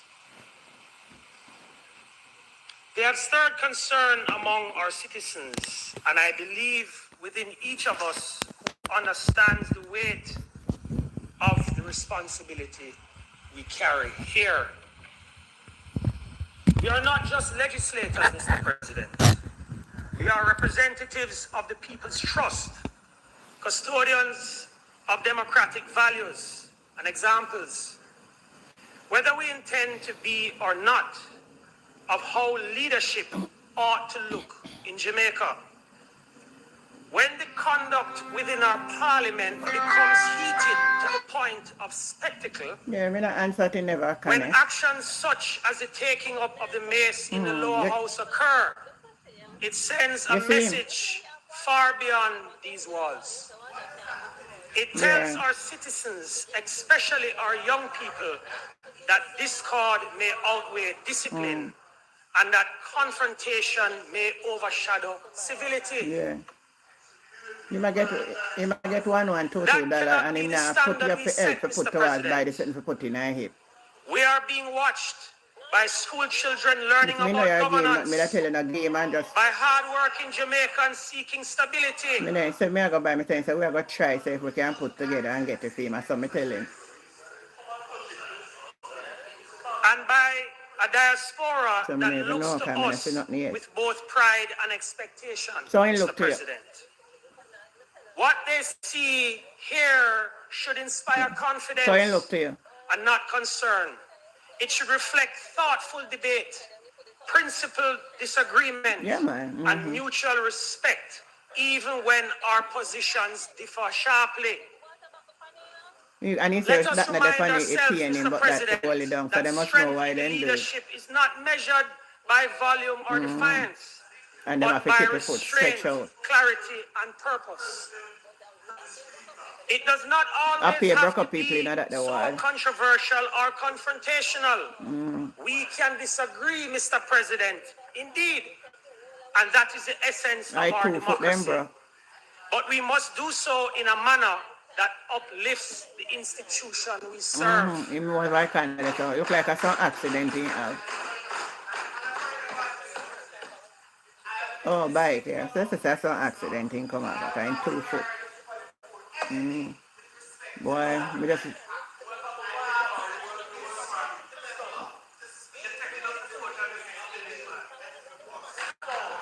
yeah. Oh, well, I must Today, share I him. urge all of us to recommit I to must the share him. Go dignity look of for him. this Senate and to the broader Parliament of Jamaica. One people go down there and look for him. Man. Let us elevate the tone, sharpen the quality of our discourse, So me glad and you get for demonstrate God, to our citizens that You say Jada leadership come. can be firm without being Jada. fractious, passionate without being disorderly. Jada always go and Jamaica change the settlement deserves scene. nothing Jada, we help less. him out. Because I study Mr. this with the President, pension and I got this school. bill, the Cyber Crimes Amendment Act 2026, is functionally about protecting Jamaicans in an increasingly borderless digital world. And game. It seeks to restore and reinforce Time something restriction is very essential to difficult. national progress. Trust. Mr. President, trust in areas such as digital Yeah, you banking, know, once a day, trust everybody. in You know. online commerce, I get what you trust mean, in yeah. our communications, and trust in the state's ability to safeguard its citizens against modern threats. Yeah, but him have to eat the This food that them are legislation giving because confronts say, real and they growing say blood dangers. pressure the problem for go down. It So I don't know if it gone responds down to the good now. non-consensual So it's still sharing be of that intimate images, you still a the buy rise in sweets, drinks scams and and something fraud and yam. affecting families and Look here. businesses, and the misuse of digital tools to Eh? deceive, exploit, and to extort, Mr. President.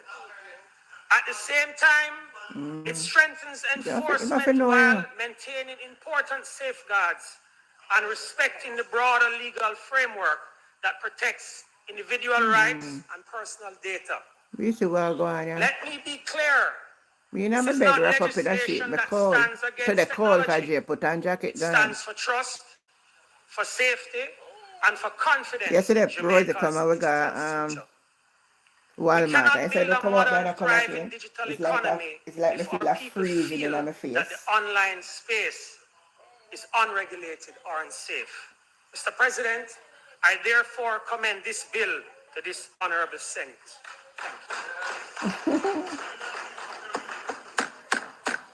No, we still prefer we prefer eat more. Minister? Eat. Yeah, but you eat where I'm going.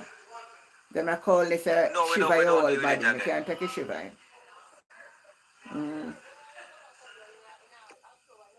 Me not gonna know in October, November.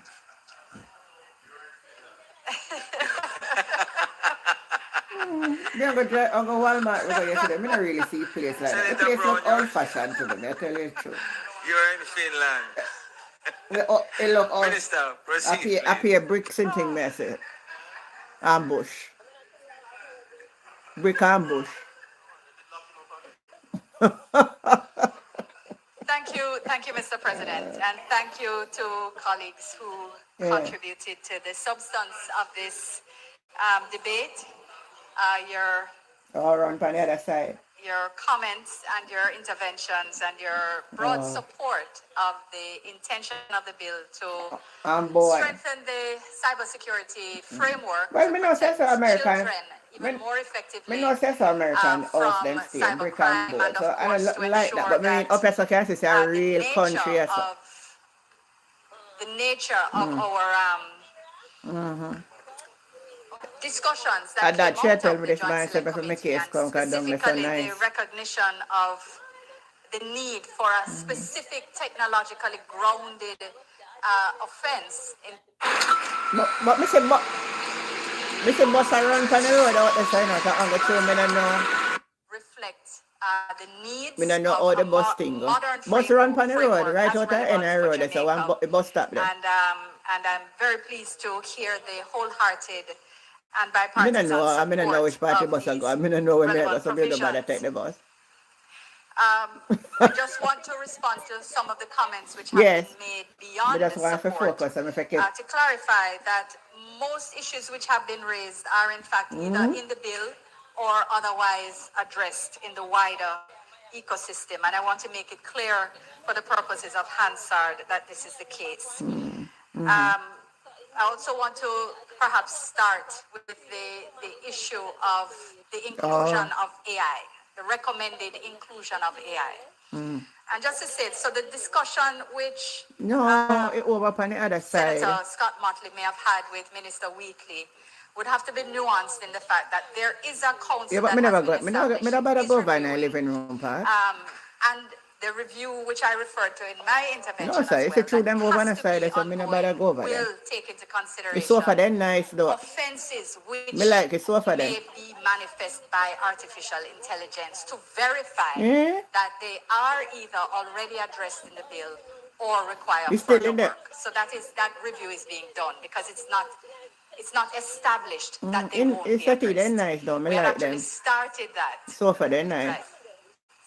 Right. No, I feel because there's a personal review, thing. because they want to verify Me know, that but you what know, the me no bill bother through them has other set is of people over there. So sufficient me or just is stay right not. in a me look So a the corner in a jail conclusion house. has Me not look yet a been own, me look a drawn. seat The right here work is so. underway. And do me But look a what the live. intention, so Oh, far as whatever I that understand, what is not the intention is to start to make the bill technology specific. Then a So, die now then while I gone. understand the Gone. This morning emotional with the sun. response to saying that if AI is not stated in the bill, then it cannot deal with AI offenses, I want to assure that there Me is respect him though actually if I take care of her. That's not your intervention, Senator Small Ferguson. Oh, what you say? Had specifically said that he thought that AI should be referenced in the bill. The bill You must goes have to money. it is focused on staying technology neutral because that is the way to ensure that it is effective as technology changes, You can go back to including easy. addressing AI. So that's why it Oh, deals so with that's the so fact so of then capture open and straight then. generation and the fact of publication by any methodology, rather than speaking to specific platforms or technology. But the review is taking place to make sure that the nature of the offenses are captured. So I want to make it clear that we're not dismissing the concern. We have actually been a part of that process as well. But a reference to AI does not make the bill more effective. And that is what we have to understand. Because who knows, maybe by this time next year, AI will be something of the past, we'll have moved on and we'll have to be addressing something else. So the nature of the bill is to capture the offense itself, the type of offense, and not the technology that's being used. From long, On the matter of long, harassment is in the time. bill already. It is in that same clause, in the act, the principal act, as is threatening But you know, so and using the computer to threaten by any means. That's there already. On the issue of cyber stalking, however, this is somewhere where a matter on which we share ground, if not methodology. So the scheme of the principal act is to criminalize the use of a computer to commit an offense which exists. And one of the things which had been discussed and agreed in another joint select committee, in fact, which looked at the Offences Against the Persons Act, what the committee has agreed that harassment, stalking, that level of harassment, not simply the sending of mails, etc., of any nature, which by the number and scope, etc., become harassing, but what is stalking. So that activity that is usually a precursor to intimate partner violence or other types of assault. That cyber stalking, or rather stalking itself, does not yet exist in Jamaica law as an offense. And therefore the criminalization of use of a computer to commit it is not part of the scheme of this act. The difference of the difference that has been noted in the use of the act to create the intimate image offense is because that requires a computer. There's no other substantive offense which could be criminalized by it. So I believe it's long overdue. It's a matter which actually frustrates many of us as women. We think that it is that the actual amendment to the OAPA needs to come through. Duly noted. And the amendment will be gender neutral, so you will be protected, sir, if this occurs. But it is a serious issue, and one which I believe and trust that should come before us in this legislative year. So I'm hopeful about that. And that will trigger the Section 4, which criminalizes the offenses which exist substantively. So I just wanted to assure you that the threats and the harassment are there already, but that next level needs to be created in the substantive law, and then it will be criminalized by this. And that can't happen soon enough, so far as I'm concerned. On the matter of tracking cybercrimes in Jamaica, whether they are prosecuted, whether they run the full gamut or not, there is a system in place. And the JASERT, the Jamaica Cyber Incident and Response Team, the JCF and the MOCA, they all appreciate triage and they investigate reported in instances of cybercrimes. And they track, even if they don't go to fruition. But we do recognize that all of the cybercrimes are not reported. That is the reality. So they continue to increase, so we know people are becoming more aware. We agree that the case with the first, I would say, revenge porn case that was taken straight to its conclusion through the courts had certainly helped with public education and sensitization. But that work is still necessary. And I want to commend the JASERT and Colonel Sterling on the establishment of this Cyber Week, Cyber Security Week, or is it month? Cyber Security Month. So a whole month of events when they bring in the schools, they go to schools, they go to companies, they have talks, they bring in international experts, and we indeed promote our experts so that students see, Senator Gale, that this is a viable profession. In fact, you have a job before you graduate because they are so needed and important. If you are good, this is a skill, and you will be able to choose your employer and your package because whether it is government or private sector, cybersecurity is where it is at now in Jamaica and internationally. So I want to commend the JASERT for the work that they're doing in public education. There can always be more because that is the nature, but we know that you're busy doing the actual cybersecurity as well. So we recognize that you have carved out the time, you're recognizing its importance, and we commend you and your team. Absolutely. Just to note as well, the issue was raised about cross-border cooperation and a question about, or rather reference to a proposal made in the other place at the Budapest Convention. Jamaica should sign on to it.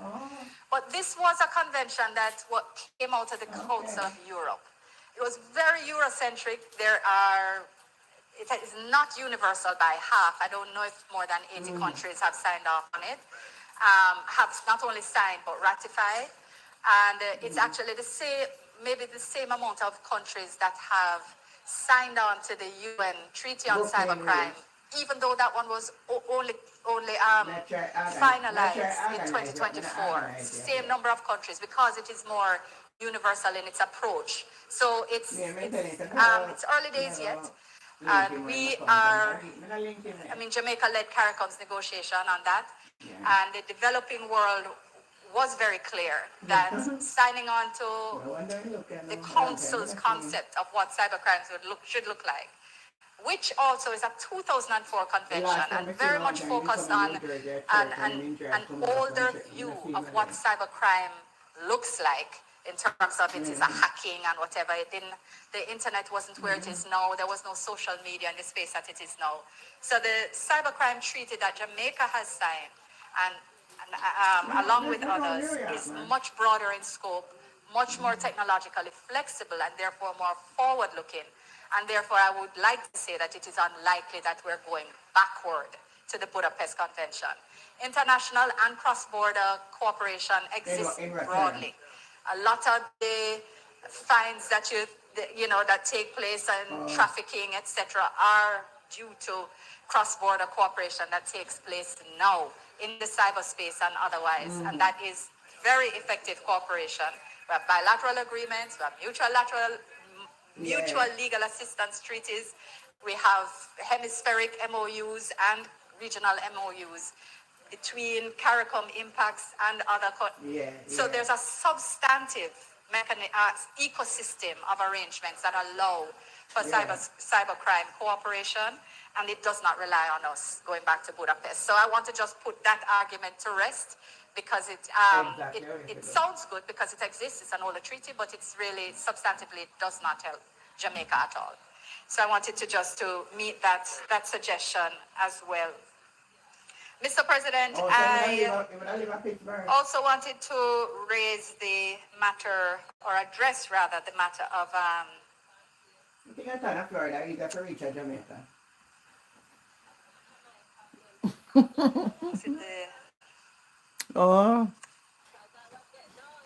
briefly, joint select committees. Joint select committees are a good thing. They are a great tool of this parliament in addressing matters, but they are not appropriate for every piece of legislation. And that is the reality. And if you are, even with all the encomiums, even with all the positive elements that can be taken and used to describe a joint select committee process in today's debate, a mere tracking of the time that was taken with a technologically based piece of legislation that had embedded in statutes the review within X period of time. It is emblematic of the failings of joint select committees to deal with issues that require pace, that require urgency, and that is the reality. So we can we will deal with it. We will deal with the issue. Undoubtedly, you will raise it again, and we will respond again because we feel quite confident in our. So, Mr. Mr. President, but I also wanted to address the matter of body cameras since the door was opened, and not that I believe that it was relevant to the discussion, but if you take the point, I just want to remind that it is, and I'm going to address two concerns because, of course, Senator Brown had expressed a concern earlier, so I'm going to remedy his concern. It is the the Most Honorable Andrew Holness-led administration. And I'll give you a few more. Which purchased body-worn cameras. Prime Minister said it earlier, even again in the year, he confirmed 1,000 purchased and here more in procurement. It is the Jamaica Labour Party administration which established INDECOM, and that has supported its establishment with budget and the resources that we need. We believe that it is under this administration that the trust and confidence in our police force has grown substantively because of the holistic approach that is taken to community engagement, community policing, and ensuring that there is a holistic approach to the safety and security of the Jamaican people. And part of that does require trust and confidence in our constabulary. We last year experienced the lowest homicide rate in 30 years. And this year we are on track again. 623 persons. How many lives saved, Mr. President? How many lives saved? How many families protected, Mr. President? And INDECOM continues to do its work. INDECOM continues to do its work. So to come and make broad emotive statements that seek to paint and criticize, the police without warrant. So we note the number. Mr. President, we note the high number of killings by the police. And that is challenging. It clearly, if you look at the number on the face of it, is a concern. But you must also look at the number of exonerated policemen, the number of actual convictions that take place where those allegations are made. And the fact that you seek to use this narrative that everything hinges somehow on body-worn cameras. Look at the closure rates of our detectives in respect of murder. Nobody gives them any filmed evidence. Look at the clear-up rates of the police and look at the clear-up rates of INDECOM and ask the question, how do the police solve crimes? They are not given video evidence. They do good police work. They investigate. They use forensics. You talk the police because we not talk about the cyber. INDECOM can do that too, without imperiling the safety and security of our constabulary. So, Mr. President, this I don't want to make this clear so you could hear me look over like the noise. old-fashioned. There was a lot of noise. And I regret that. I do not like to raise my voice, but it is required from time to time. It is not an easy issue. It's not an easy issue. It's fine. Mr. President.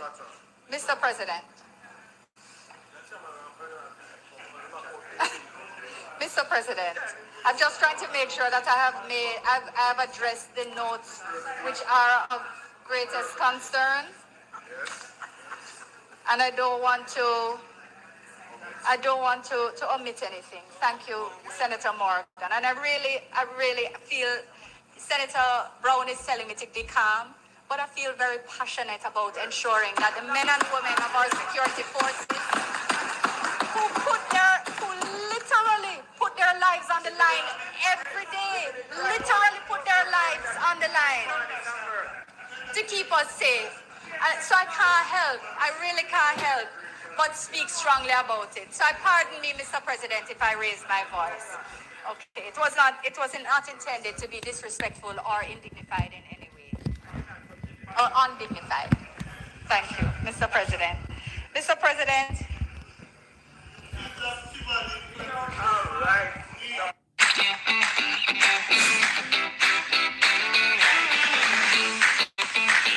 Shop instructional materials and teaching aids at Kurt's Bros. We are your top choice for teaching materials and aids. Discover our complete range of instructional materials and teaching aids for sale. Shop today.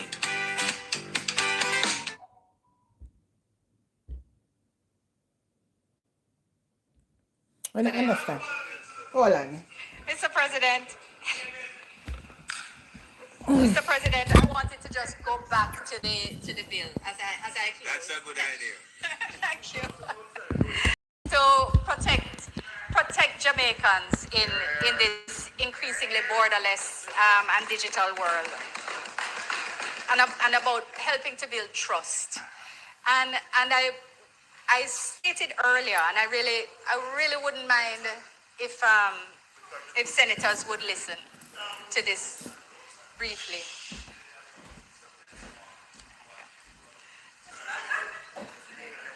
Just to say, Mr. President, when I speak about the need for there to be trust, and I referenced, the unfortunate tendency for fear-mongering, because the risks exist, but that's very different from inciting fear, right?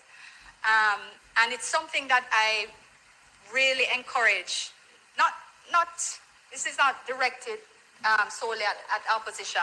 It is a wider commentary. And great, which is fine. You may see yourself in something, you may not, you may see others. But when I look at circumstances, and when I engage with colleagues, like a former counterpart from Kenya, and she tells me about, I look at, so I just give two examples, Kenya and Ghana, which, although much larger than us, have inequality, have deep rural and intense urban. So they have dense urban, that's the word, dense is the word I'm looking for. Dense urban spaces and dispersed rural environments. They have tribal divisions, they have educational distinctions, all of these challenges that we deal with here, but on a larger scale. And when I hear about a grandmother in a tribal village who relies on sending someone to take their money to buy their groceries and transport them back, and how, she loses money here, but she just has to work with the system, or how she might lose a product or two here, etc. But how M-Pesa has transformed her life because she can pay just using her phone. So it changes that. She needs data. And that connectivity exists. It exists. That's not the issue. In Ghana, while people are talking about chip and what and thing, Ghana has moved from not only creating their national ID, but they're now embedding a payment mechanism in it because to make it so not only a digital ID, but a digital ID with the capacity to pay. And it is changing lives and lifting people out of poverty. Same thing in India, yes. Lifting people out of poverty, yes. And this is a difficulty when a narrative that starts opportunistically, embeds itself, proxies carry it on, and then the work of government to overcome and lead on something which is fundamentally for the good of people time is lost, and developmental time is lost, Mr. President. And again, I will speak in another context, but I think there are times when unity can really be expressed around an objective good. And I think we should explore those opportunities more when they present themselves. So again, I want to say in the context where digital technologies provide so many opportunities, that I'm not we hearing work me. together on the Type on the risks, that comment we if continue anybody to hear provide the me. resources that address Let me see them, number them I but get that less, so we I don't know if you not hear me. encourage our society to take advantage of the opportunities that are presented. And in that context, Mr. President, recognizing what is before us, I thank members once more for their contributions and ask for a second reading of this bill. Thank you. I bill, Thank I you very come much, now, I Minister. The bill. question is that the bill be read for a second time. Those in favor? Against? Mr. Clark? A bill entitled An Act to Amend the Cyber Crimes Act and to provide for connected matters read a second time. Thank you very much. The Senate will now resolve itself into a committee of the whole Senate to consider the bill clause by clause. Now when that I got done? Then when I not done in our bill. With the leave of the Senator Brown, with the leave of the Minister. Somebody type in, let me know if I'm not hearing me. No? Senator Scott Motley, I put clauses 1 to 7. Those in favor? Against? I have it. I put clause 8 to 11. Those in favor? Against? I put the title and enacting clause. Those in favor? Ayes have it. The question is that I do report the bill as having passed committee stage without amendment. Those in favor? Tell me if I'm not hearing me, no man. Against? Somebody type in. I do report the bill as having passed committee stage without amendment.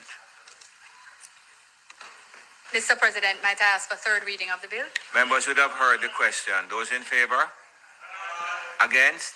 Mr. Clark? A bill entitled An Act to Amend the Cyber Crimes Act and to provide for connected matters read a third time and passed.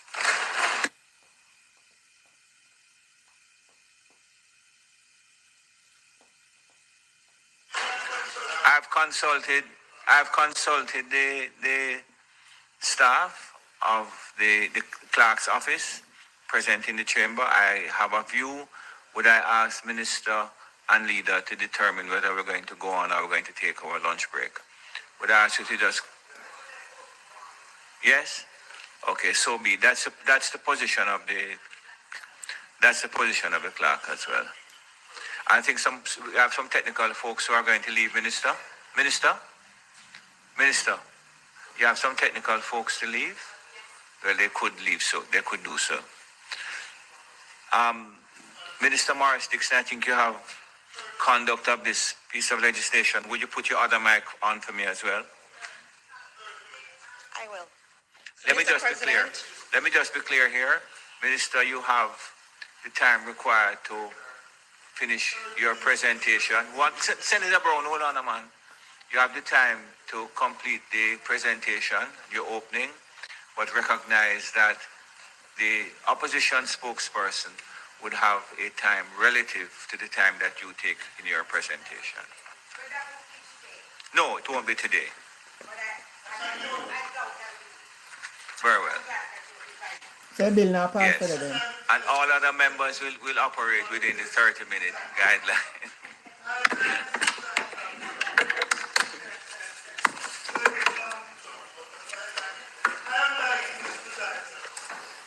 So, Mr. President, before we begin, I hope you will say so in the future.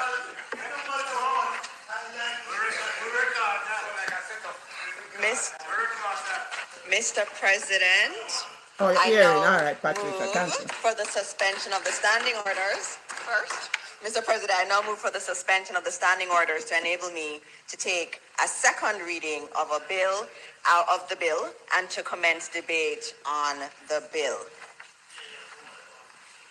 The question is that the standing orders be suspended to enable the minister to take the second reading of the bill and to commence the debate on said bill. Those in favor? Aye. Against? Thank you. Come on. Mr. President, there are some individuals who are here that I have to acknowledge who have worked very hard on this. I want to acknowledge the Honorable Audrey Sewell, our Cabinet Secretary. Also, Ms. Judith Grant, our Chief Parliamentary Counsel. Ms. Samantha Eaton, the Deputy Chief Parliamentary Counsel and someone who worked so hard on this bill. And then from the rest of the team, Ms. Jodianne Paulwell and Demoy Carr, who are both legal officers with the Office of the Cabinet. Ms. Paulwell is the Senior Assistant Attorney General. And so I want to thank them all for being here today. And I know they'll be here again next week. So, Mr. President, I rise to introduce the National Reconstruction and Resilience Authority Bill 2026 to this Honorable Senate. This is what I want. The bill arrives in this chamber having passed the House of Representatives after one of the most vigorous and consequential parliamentary debates in recent memory, with hours of scrutiny, 20 amendments, and contributions from members on both sides, who brought genuine intellectual effort to one of the most important pieces of legislation this Parliament has been asked to consider. Mr. President, the Senate's role in this process is not ceremonial. Under the Westminster system, the Senate is intended to bring calm, deliberate analysis to legislation that has come through the sometimes heated atmosphere of the elected House. And I intend to honor that role today. Mr. President, I'm not going to be repeating arguments that have already been made, and I'm proposing to do the opening in a different kind of way. So the public debate around this bill has generated a number of important questions that have appeared in one form or another in parliamentary contributions, in civil society submissions, in newspaper editorials, and in the commentary of informed Jamaicans who care about how their country is communities are rebuilt. And so, Mr. President, today I'll be answering some of the questions that I've been hearing on radio, on television, on social media. I can't answer all of them, Mr. President, but in this opening, I will answer 10 of the questions that are out there. The first one, Mr. President, why do we even need NARA? Why can't the existing mechanisms of government manage the reconstruction effort? And Mr. President, that's a fair question, and someone asked me that. And it deserves a direct answer rather than an institutional defense of a new body. Mr. President, over the past 15 years, Jamaica undertook deep and necessary institutional reforms, particularly in public financial management and procurement. Those reforms imposed fiscal discipline, strengthened transparency, and reduced the scope for waste and corruption. They contributed to Jamaica cutting its debt from 147% of GDP to approximately 68%, the lowest in almost 50 years. They earned Jamaica the confidence of the international financial community and the upgrade from that no Jamaican government had achieved in a generation. But these reforms designed to correct excess came with trade-offs. In strengthening control, we increased complexity. In reducing discretion, we lengthened time. Guarding against the result is a state that has become more disciplined fiscally, but slower operationally. We're excellent at preventing failure now, but not yet sufficiently effective at delivering outcomes at scale and at pace. For years, including in the recent budget debate, members opposite have stood in Parliament and pointed out the underutilization of Jamaica's capital budget. Year after year, the government appropriates capital for infrastructure projects, needed infrastructure projects across our country. And year after year, a significant portion of that capital goes unspent. And I'm speaking from my own standpoint as a minister, and I'll give you some of my own example. That gap is not the result of bad intentions or bad policy. It is the result of a system that was not designed to deliver capital projects at pace. The procurement requirements, the interagency approvals, the fragmentation of responsibility across multiple ministries and agencies, the absence of a single coordinating authority are the structural features of the existing framework that has produced consistent underperformance in capital budget execution. Now, Mr. President, if the existing machinery cannot consistently spend its annual capital allocation, then the question answers itself. Why do we need a NARA? That's the reason. A framework that cannot reliably deliver what is budgeted in normal times cannot be expected to coordinate and execute the post-Melissa reconstruction and resilience building program. And Mr. President, this approach is neither novel nor unique to Jamaica. Every successful reconstruction effort, post-disaster reconstruction effort of this scale has reached the same type of conclusion. After the Christchurch earthquakes, New Zealand established the Canterbury Earthquake Recovery Authority. After the Great East Japan earthquake, And I Japan want to established implement the a problem, you know, dedicated as the reconstruction oversight the people have a agency problem with with. elevated legal powers. After Hurricane Maria, Dominica did similarly. And after the devastating Queensland floods, Australia established their Queensland Reconstruction Authority. And right here in Jamaica, Mr. President, former Prime Minister P.J. Patterson established the Office of National Reconstruction after Hurricane Ivan in 2004. And notably, he did not establish it by an act of parliament. He established it by administrative action, vested it with a clear mandate, and directed it to deliver. So, Mr. President, the response to Hurricane Melissa cannot be business as usual. It was not a minor setback. It's not or the some problem. passing That's not the problem. inconvenience. The bill itself reminds us that the damage and losses are estimated at approximately $1.952 trillion. That's about 56.7% of Jamaica's 2024 GDP. That is not ordinary damage. That is a national shock, and a national shock requires a big national response. So the government has brought a bill that does what responsible governments are supposed to do. Create a mechanism to organize recovery, to drive resilience, and to ensure that the rebuilding of Jamaica is not left to chance.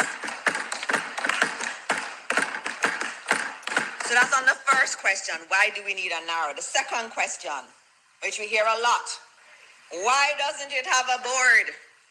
Doesn't every public body have a board? I've heard that. Mr. President, this has been one of the most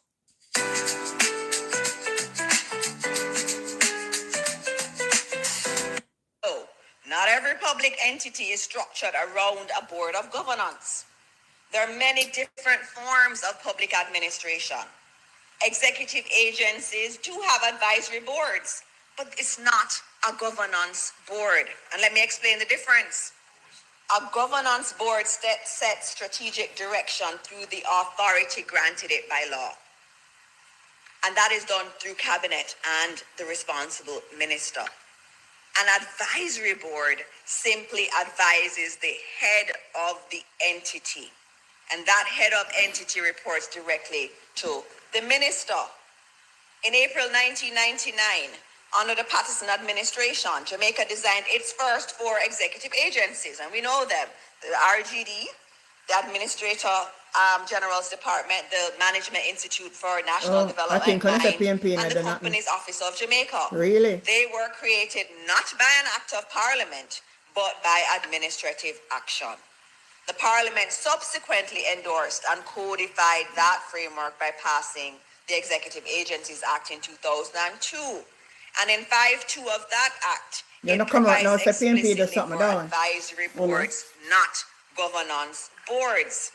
And these advisory boards, again, they advise the CEO and not the minister. My first board that I was ever on 18 years ago was the National Land Agency. That was an advisory board. And so we would advise the head of the agency, and the head of the agency could listen or not. Right now, I have in my ministry, I have CPFSA. It has an advisory board. That board advises the head of CPFSA, gives her advice, and she usually says, noted, I note your advice. But this is on different. this, and I then will there's a talk about a conversation different. with It's a the minister. government board around the And money so part of the this country. is not unique. And we know that the reason for executive agencies was stated plainly by Dr. Carlton Davis, then Cabinet Secretary, in his 2001 address to UE Mind. And we've heard it over and over in some of the deliberations. And he noted that accountability diffused between minister, chairman, board, chief executive officer. That produces institutions that protect process rather than deliver outcomes. And that's not theory, Mr. President. That is Jamaica's documented experience over several decades. So several of the agencies that Jamaicans interact with every day are structured as executive agencies. Jamaica Customs Agency, PICA, the RGD, prior to it being subsumed into NERA, the National Works Agency, Jezebel Hamas, that we the people has of Jamaica. lots of funds under its control. And we also have many of them in my own shop too. All of them are executive agencies with a CEO that reports directly to the responsible minister. But NARA is similar to an executive agency, but it's not an executive agency under the Executive Agencies Act. It will be a statutory body established under its own special purpose legislation. But the governance philosophy it embodies, which is clear CEO accountability to the responsible minister without a governing board that diffuses responsibility, reflects the very principles that Parliament has already legislated through the Executive Agencies Act for some of the most consequential public bodies Jamaicans interact with daily. So in place of a governing board, public accountability and oversight for NARA will, in part, be provided by JAMROC, the Jamaica Reconstruction and Resilience Oversight Committee, and the already existing accountability and oversight framework that exists within the Parliament. That includes the Auditor General, and that includes the Integrity Commission.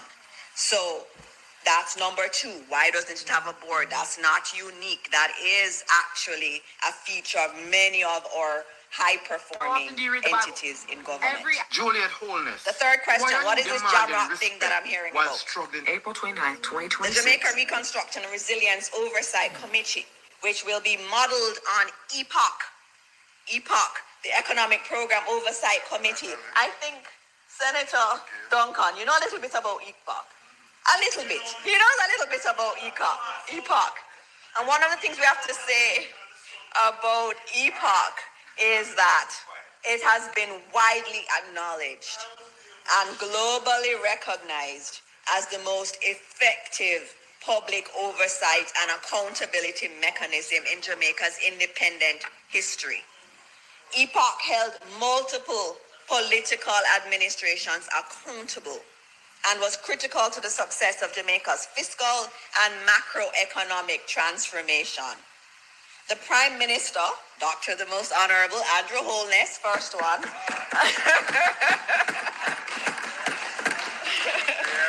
Just for you, Senator Brown, that's my first reference. There'll be many more. So our Prime Minister, Dr. the Most Honorable Andrew Holness, rightly described this So it's as Lambert, the and I say it, you reconstruction understand. of Jamaica's fiscal and monetary architecture.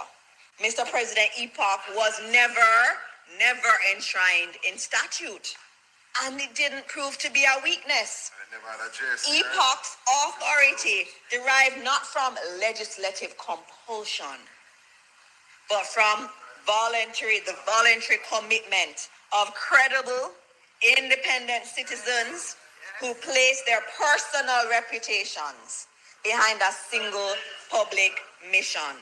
It reported not to government, not to parliament, but to the Jamaican people directly. And no administration could direct what it said or suppress what it found. That moral authority proved more powerful than any statutory provisions. Mr. President, Jamrock will operate on exactly that model. And if we look at EPOC, I heard someone say that EPOC is different from NARA because NARA has money.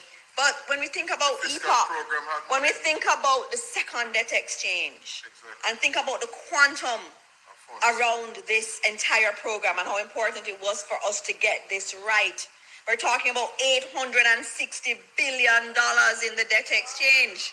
That's not a little bit of money. EPOC was tasked with monitoring an aggressive fiscal responsibility program, and it delivered. Social consensus, and the opposition then was responsible. The Prime Minister, and you notice I said the second debt exchange, which came under your administration. The Prime Minister has announced that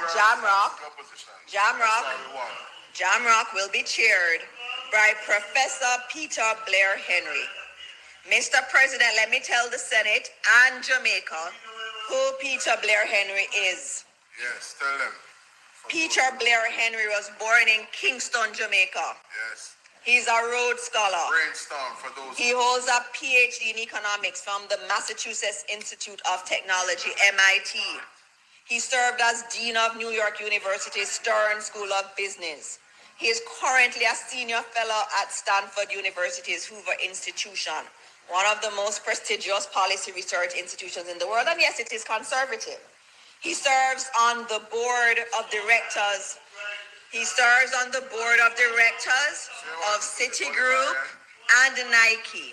He is vice chair of the National Bureau of Economic Research. He was selected by President Barack Obama to lead the presidential transition team's review of the International Monetary Fund and the World Bank. He has served as a macroeconomic advisor to the government of Jamaica, and he is the co-author alongside researchers from the Brookings Institute of the academic paper that documented Jamaica's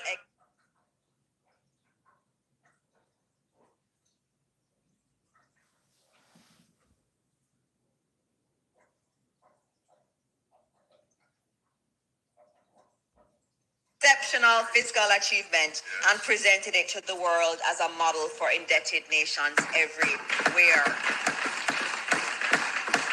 Mr. President, First of all, Carly, may I use the phone to stream?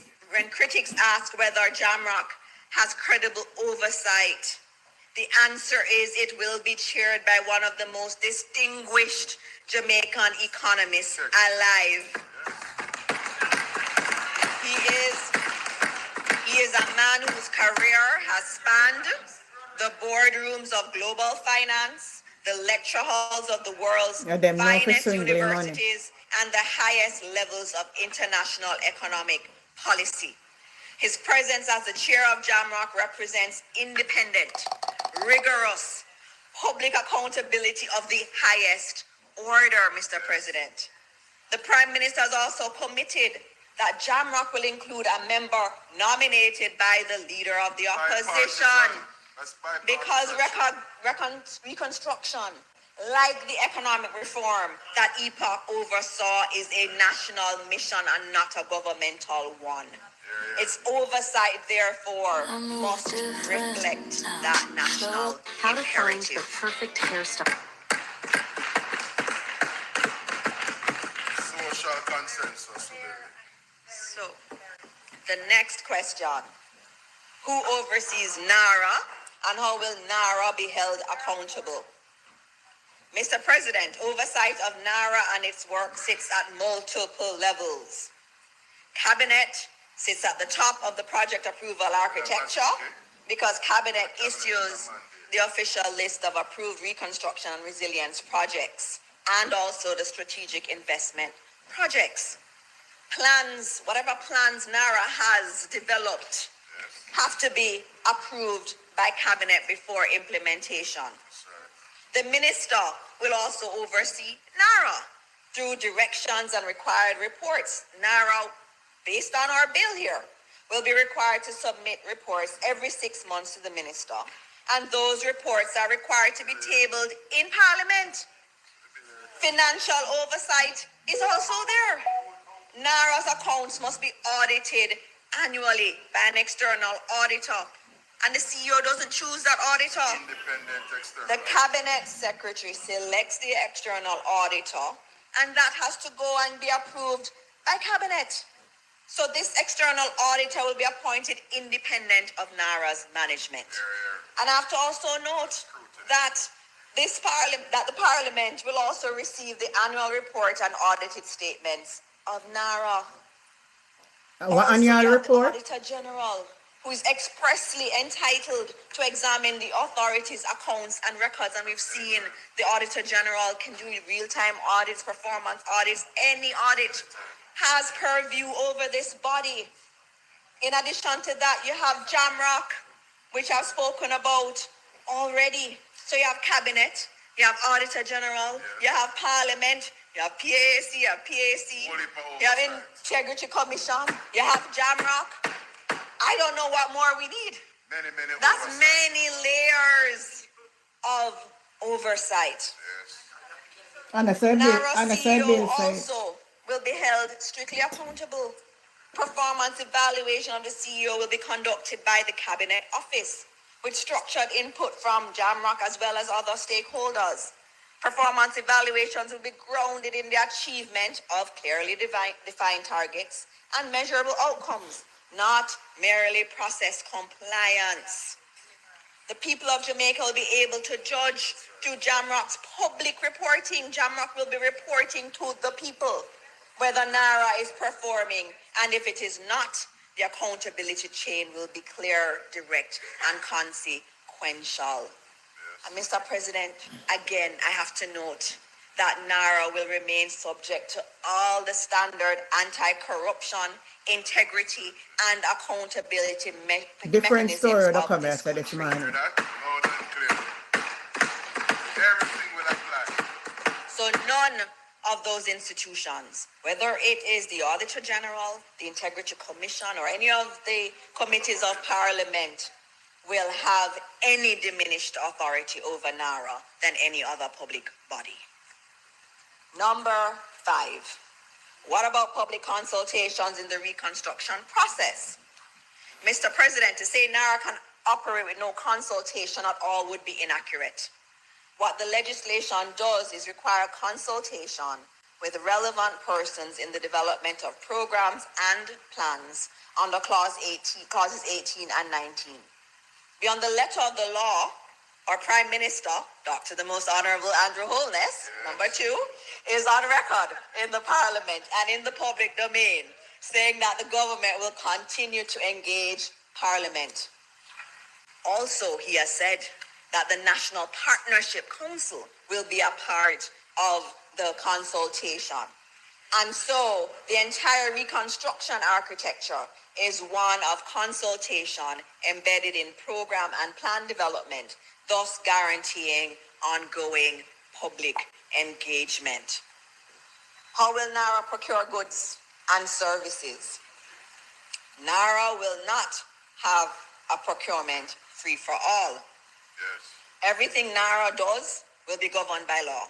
Value for money. The Public Procurement Act already speaks to expedited, exempted, and fast-track provisions. It is the government's intention that the Minister of Finance will issue an order Me a listen to me under want hear what the Section 30 opposition are going to under reply. You know, Section say if me come up to listen, of the I never Public know them going to Procurement debate Act on of the bill before and 2015, so long, so long. But so me that I exempting know NARA them. from the standard procurement regime and specifying the particular terms and conditions that will apply to NARA's procurement activities. Now, we must note, Mr. President, that this order that will come from the Minister of Finance will be subject to affirmative resolution. What is affirmative resolution to the Jamaicans who are listening? What that means is that the order must be brought to the Parliament to be debated and voted upon before it takes effect. So again, the House of Representatives must get it You say debated and signal you? approve it, No, and man. then the Senate has After to she get it finished debated now, and she soon approve it finished as now. well. So Then NARA's the procurement opposition have a framework rebut. will therefore be well So you can go and ventilated. listen on. Go and do what you do and listen on. Absolutely no teething. All right. Continuing. Number 7.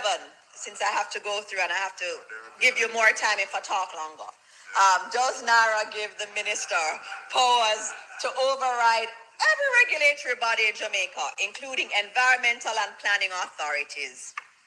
Mr. President, that question requires a precise answer because the provisions in sections 21 to 24, have definitely been mischaracterized in some of the public commentary. The ministerial direction powers in this bill are not a blanket override of every regulatory authority in Jamaica. Allow me to explain how these provisions work, because the step-in order is not a first resort. It is in fact a last resort. And there are multiple procedural hurdles that must be crossed before it can be used.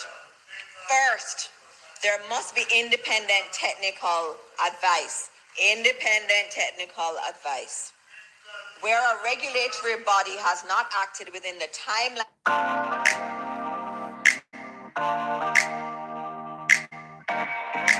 environmental and safety concerns that may have been identified and communicated. So the regulatory body is never going to be silenced. It is being required to act on what it already knows within a reasonable time. The second is notification and opportunity to respond. Before a direction takes effect, the regulatory body must be notified and given an opportunity to explain why it has not acted and what outstanding That was issues put in a remain. bill first. If those issues are substantive, for example, if the environmental authority has changes when I'm identified a after me. genuine environmental risk, You know, if it's a if PMP the stand planning up and authority has make the identified changes. a genuine safety concern, those concerns must be addressed before the direction is enforced. The direction power is not a mechanism to override a regulatory body that has acted and said no on legitimate grounds. Only when all of those steps have been exhausted. Independent technical advice, formal direction, notification, opportunity to respond, failure to act, does the step-in order become available. Mr. President, in practical terms, Jamaica has a well-documented history of projects that have stalled for years.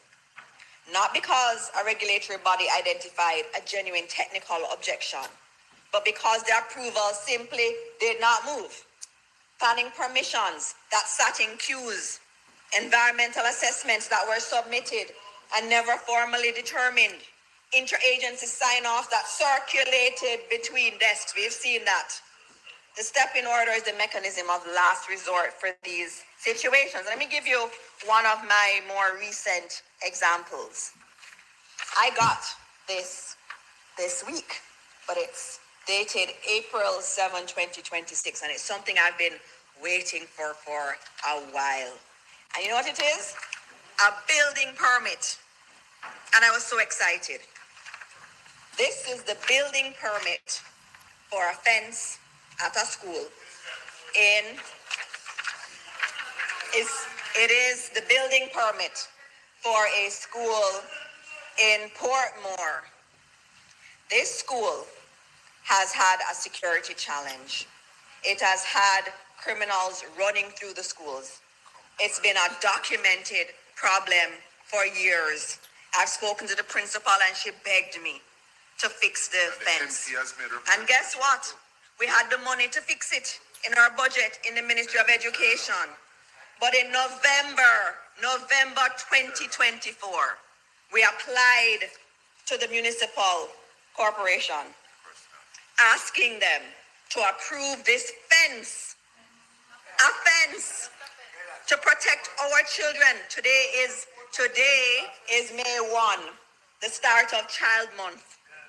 May 1, to protect our children. I put in an application November 2024, and it's April 7, 2026 that we get it. And so when we talk about the stepping orders, it's around things like this, where you can say to the local authority, I had given this application in.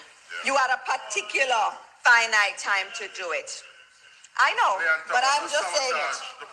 What I'm saying is, we did it in November 2024, and we are here now. So, Mr. President, this is real. This is real. And so it is important that we see what these stepping orders really are. It's about moving things forward. Number eight,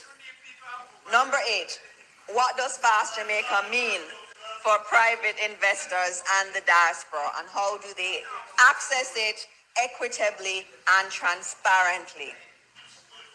Now go ahead, primary. Yes.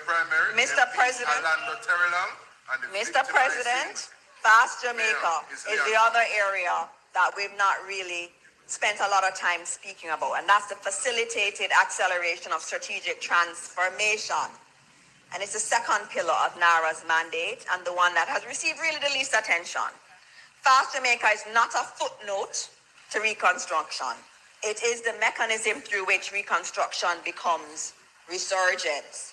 And if we start with the numbers, and I know the two senators aren't in the room, but FAST is about their businesses. And I'm hoping that they will also be taking advantage of FAST. Hurricane Melissa caused $12.2 billion in damage. The multilateral financing package, albeit the largest ever assembled for Jamaica, provides $6.7 billion. Right, a problem. That's a great achievement. And a My money testament you know to I the spend. fiscal credibility Jamaica has built up over a decade. But it leaves a gap of approximately $5.5 billion that public financing alone cannot close and should not try to close. Every dollar of additional public borrowing is a dollar added to the national debt that future generations of Jamaicans must service. And so the answer to that financing that gap is really private capital. How money would I say? Domestic private capital. But they can't go through this kind of approval process that we have that is so onerous. And that is why that has been brought into this. We recognize that, yes, we got a lot of money that's been contributed from the donor agencies, but it is not enough. And we need to crowd in private investors in this reconstruction process. And the best way to do it is to give them a more accelerated approval process. And that's what Fast Jamaica does. The priority sectors where Fast Jamaica is actively seeking strategic investment are those that sit at the intersection of Jamaica's natural advantages and the reconstruction opportunity Melissa has created.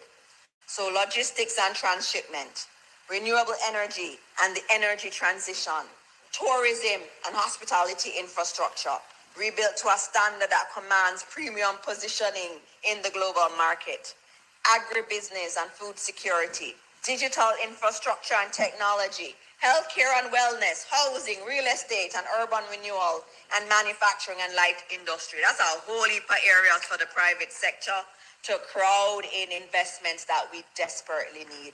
And I have to note, the diaspora is very important in this. We also want our diaspora to invest in this new Jamaica that we are building. And so initially, when Prime Minister Dr. the Most Honorable Andrew Holness, what's that, 3? When he had initially announced it, it was $150 million would be US dollars would be the threshold. But that's been lowered to US $15 million threshold, which means that we can get more of our very successful diaspora coming back to Jamaica and Come back to what? investing Come here. on So top chat, fast Gabby. Jamaica, we Nobody want now the left America diaspora coming and to all Jamaica. Jamaican companies that have an interest You're going to to hospital really where mosquito bite utilize them off. fast Jamaica. And a toilet Number paper 9. in there. How will the public know what NARA is doing? Is it going to be behind closed doors? The NARA bill provides several mechanisms to keep the public informed. First, Clause 20 requires a register of approved reconstruction and resilience projects. So it's going to be online. The whole of Jamaica can see it. It's available electronically for public inspection.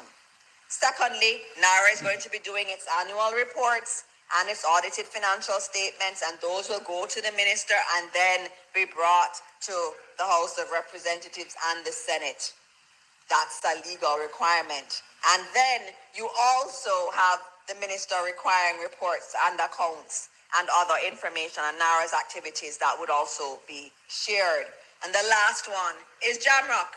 Jamrock, like EPOC, will come on a routine basis, speak to the projects, speak to where we're going right and where we may be going wrong. So that mechanism will be there. Number 10. What is all of this really about?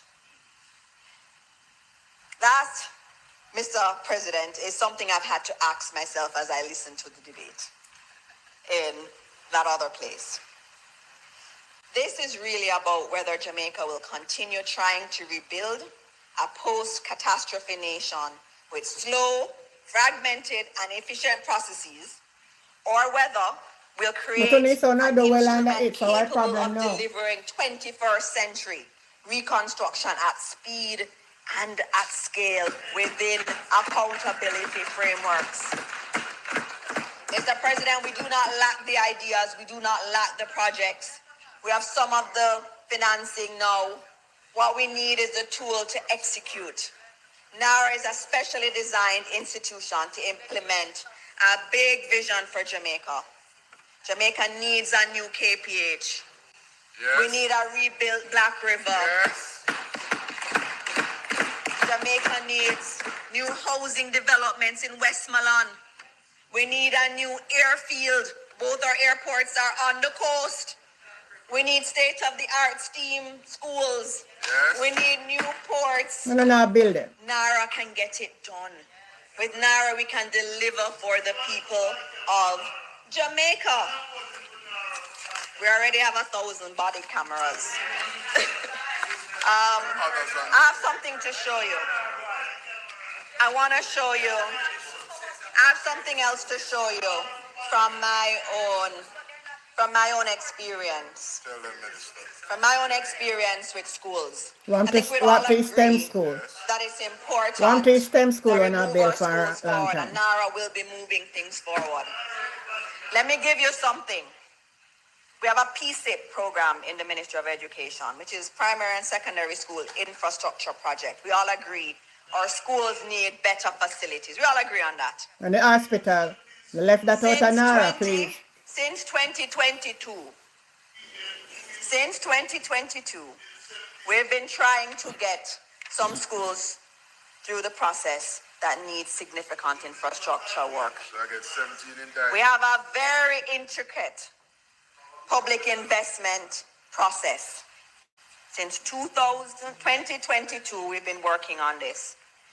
And on March 3, 2026, we finally got approval through the public investment process. What? And I agree, these are the things we have to fix. We have to fix them, but right now, we have to do recovery while we are fixing it. And let me give you what has happened. Let me tell you what has happened with the current public investment process. Let me tell you which schools got approved in 2026 after this work started in 2022. Tell them, Minister. St. Anne's Bay Infant, Yes. Chapelton Primary, Yes. Mal Gully High. Every time I come to Standing Finance, I get asked about Mal Gully High. Yes. Colbeck High, Abuka High, Donald Quarry High. My alma mater was on the list. And also Westwood High. All these schools needed major infrastructure work from 2022, and we're only able to get it through now.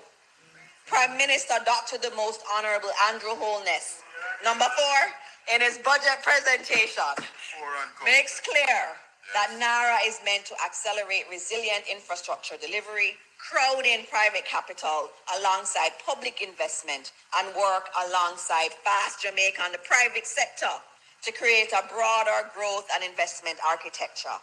NARA is not just about creating just growth and investment architecture. It is not just about repairing what Hurricane Melissa damaged. NARA is about converting a moment of national crisis into a platform for resilience, modernization, and economic resurgence. That, in truth, is what this is all So no one know about. the NARA bill. Speed with structure. Yeah, on a bill without planning Execution approval. with oversight and Is it what it rebuilding means? with purpose. Somebody need to answer that question for me. Mr. President, those are just 10 of the questions. I know there will be more. We can answer them later. But I think it is clear. It is clear that we're listening. It is clear that we are coming with answers to the questions that are out there. We are clear that there's no perfect bill. We are clear that what we're doing is working really hard for the people of Jamaica. Mr. President, there is something I have to note. That there are many questions, many countries, you've heard it, countries that have gone this route. But there's a path we should never take. There are some countries that didn't get it right. You keep hearing the Peru example. Peru had a beautiful bill, like NARA, with centralization embedded in it. And then it had political conflict, and then you decentralized. And then when they decentralized, they realized nothing was happening because you still had the same structures in place. And so that was also repeated in Nepal. Nepal was another caution, and their World Bank reports about what happened with their reconstruction authority and how much it was limping along 2 years after it started because of this decentralization and using existing processes. It doesn't work. In our own situation, we had ONR, and ONR had its issues, and I will speak to that at some other time, Mr. President. And so, Mr. President, NARA has a stronger legal footing than when we did it before. We did it with ONR before, and it was not done by any kind of legislation, and it had its own problems. But NARA has a stronger legal footing, clearer authority, better controls, firmer audit discipline, and a design suited to the real scale and duration of national rebuilding. We are building the focused, empowered, accountable mechanisms that other countries took long to figure out. And we are not making those mistakes. Mr. President, we're on a mission. The people have given us a mandate. They have given us a mandate. And we have to deliver for the people of Jamaica. So, Mr. President, if I may, as I close, I'll do the clause by clause. Do you want to track someone's WhatsApp? Clause by clause. Clause 1 of this bill contains the short title of the act as well as its operational provisions. It also provides that the dissolution and transition provisions will come into operation on a date appointed by the minister. So this is not a bill about an entity that will be there forever. It is time-bound. Clause 2 provides for the definition of terms used in the act. Key expressions such as approving entity, designed, designated strategic investment project, step in order, all of those are defined. arbitrary and nebulous concept. In terms of Part 2, administration, Clause 3 establishes the National Reconstruction and Resilience Authority. Does Disco help me find my best documents from day one? From yoga and dance studios to gym owners and personal trainers, pros everywhere turn to Vigaro to help run and grow. Oversight of approved reconstruction and resilience projects, plans, programs, activities, and works. In addition, NARA will do other things: establish performance indicators and reporting standards, issue directives and operational guidelines, procure goods, works, and services. Clause 5. Clause 5 provides for the appointment of the CEO of NARA. This appointment is made by the Prime Minister by instrument in writing, and the CEO will be responsible for the day-to-day management of NARA and act on its behalf. NARA will be able to employ such staff as may be necessary for carrying out the provisions of the Act. Clause 5 includes provisions regarding the remuneration of staff, which must be in accordance with the rates prescribed by the minister responsible for the public service. So no just waking up and deciding what remuneration is. You have to follow the rules in terms of the Ministry of Finance. Clause 6. Clause 6 allows NARA and the CEO to delegate, with the approval of the minister, the performance of their functions as they consider necessary. Clause 7, Mr. President, is about appointment of committees. And that means, Mr. President, Clause 7 of the Act allows the minister to appoint such committees as required and for the members to be compensated for their services. Mr. President, sound technical advice to ensure disaster recovery and reconstruction is resilient will be required in accordance with established laws, standards, and guidelines. Clause 8 provides that the funds of the authority will be the funds placed at its disposal by this Parliament, as well as other monies or property which may become payable or vested in NARA. Clause 9 mandates NARA to follow good accounting practices, which must be in accordance with generally accepted principles promulgated by the Institute of Chartered Accountants of Jamaica. And again, these financial statements must be audited annually by a registered public accountant appointed by the Cabinet Secretary with the approval of Cabinet. So that is very much there in the bill. Clause 10 requires the CEO of NARA to furnish reports, returns, accounts, and other information to the minister with respect to its activities, and those reports under subsection 3 shall be brought to the Houses of Parliament as soon as practicable. Clause 11 requires NARA to prepare annual reports, which must include the audited statement of accounts under Clause 9. These must be submitted to the minister no later than 4 months after the end of the financial year, and the minister must table those in Parliament. Clause 12 requires NARA to submit a corporate plan, operating plan, and its estimates of revenue and expenditure to the minister by the 30th of September each year. That's in keeping with all of the other government bodies. Clause 13, directions to authority. Clause 13 empowers the minister to give directions to NARA in writing. Such directions will seek to ensure the effective performance of NARA's functions and that approved reconstruction and resilience projects, as well as designated strategic investment projects, are executed in accordance with Cabinet's approval and the public interest. Clause 14 creates an obligation of secrecy and confidentiality for employees of NARA and other persons having an official duty under the Act, and this is not dissimilar than what we see elsewhere. Disclosure contrary to this obligation is an offense. However, the obligation is subject to the proviso that it does not apply to any disclosure that is required by the Act or any other law. Clause 15 allows NARA to indemnify the CEO or any other employee for losses with respect to civil, criminal, or administrative actions or proceedings by virtue of their employment with NARA, and this is important, provided that the said employee acted honestly and in good faith. So it's there. If you do something illegal, you're not covered. Clause 16 further provides that the CEO or other employee are entitled to indemnification by NARA in defending any civil, criminal, or administrative action or proceedings where they were substantially successful on the merits of their defense in the matter. Part 3 of the bill. Mr. President, Clause 17 provides for one of the central features of the NARA framework, the official cabinet-approved list of reconstruction and resilience projects and designated strategic investment projects under FAST Jamaica. Clause 17 requires NARA to develop programs and detailed plans to include scope, delivery, arrangements, and timelines for their implementation of approved reconstruction and resilience projects. Implementation is subject to the approval of Cabinet, so you can't just get the list and then do what you want to do. You have to come back to Cabinet with the plans.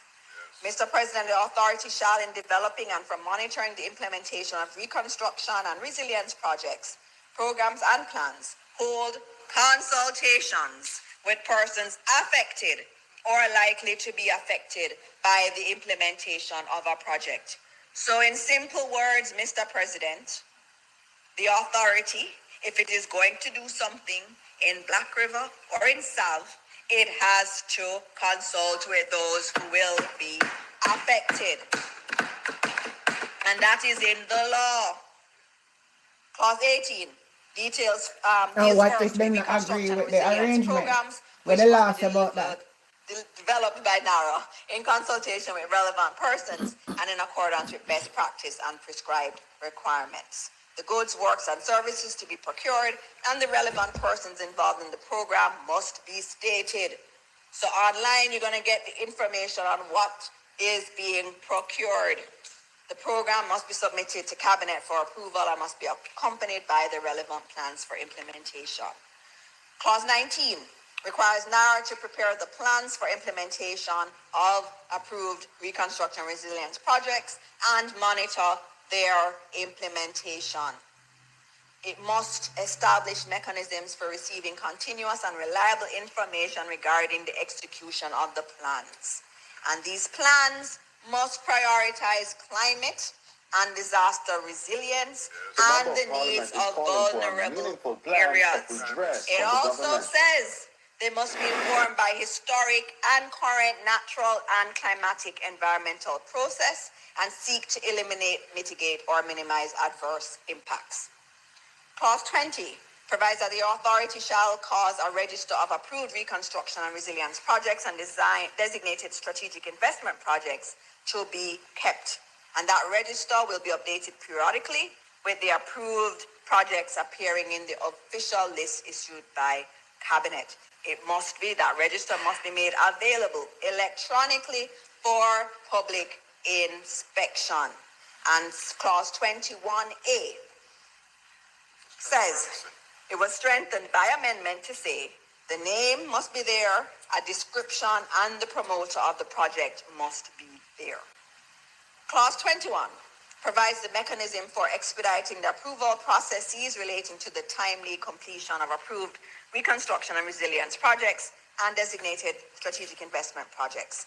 It allows NARA to convene meetings of the various approving entities to establish timelines for inspections. That's very important. So NARA in the beginning, it has a project. It knows all of the agencies that may need to give an approval. It has the ability to convene a meeting, bring them all in, say, this is what we want to do for Black River. This is what we want to do for Savannah Lamar or Falmouth. It doesn't matter where.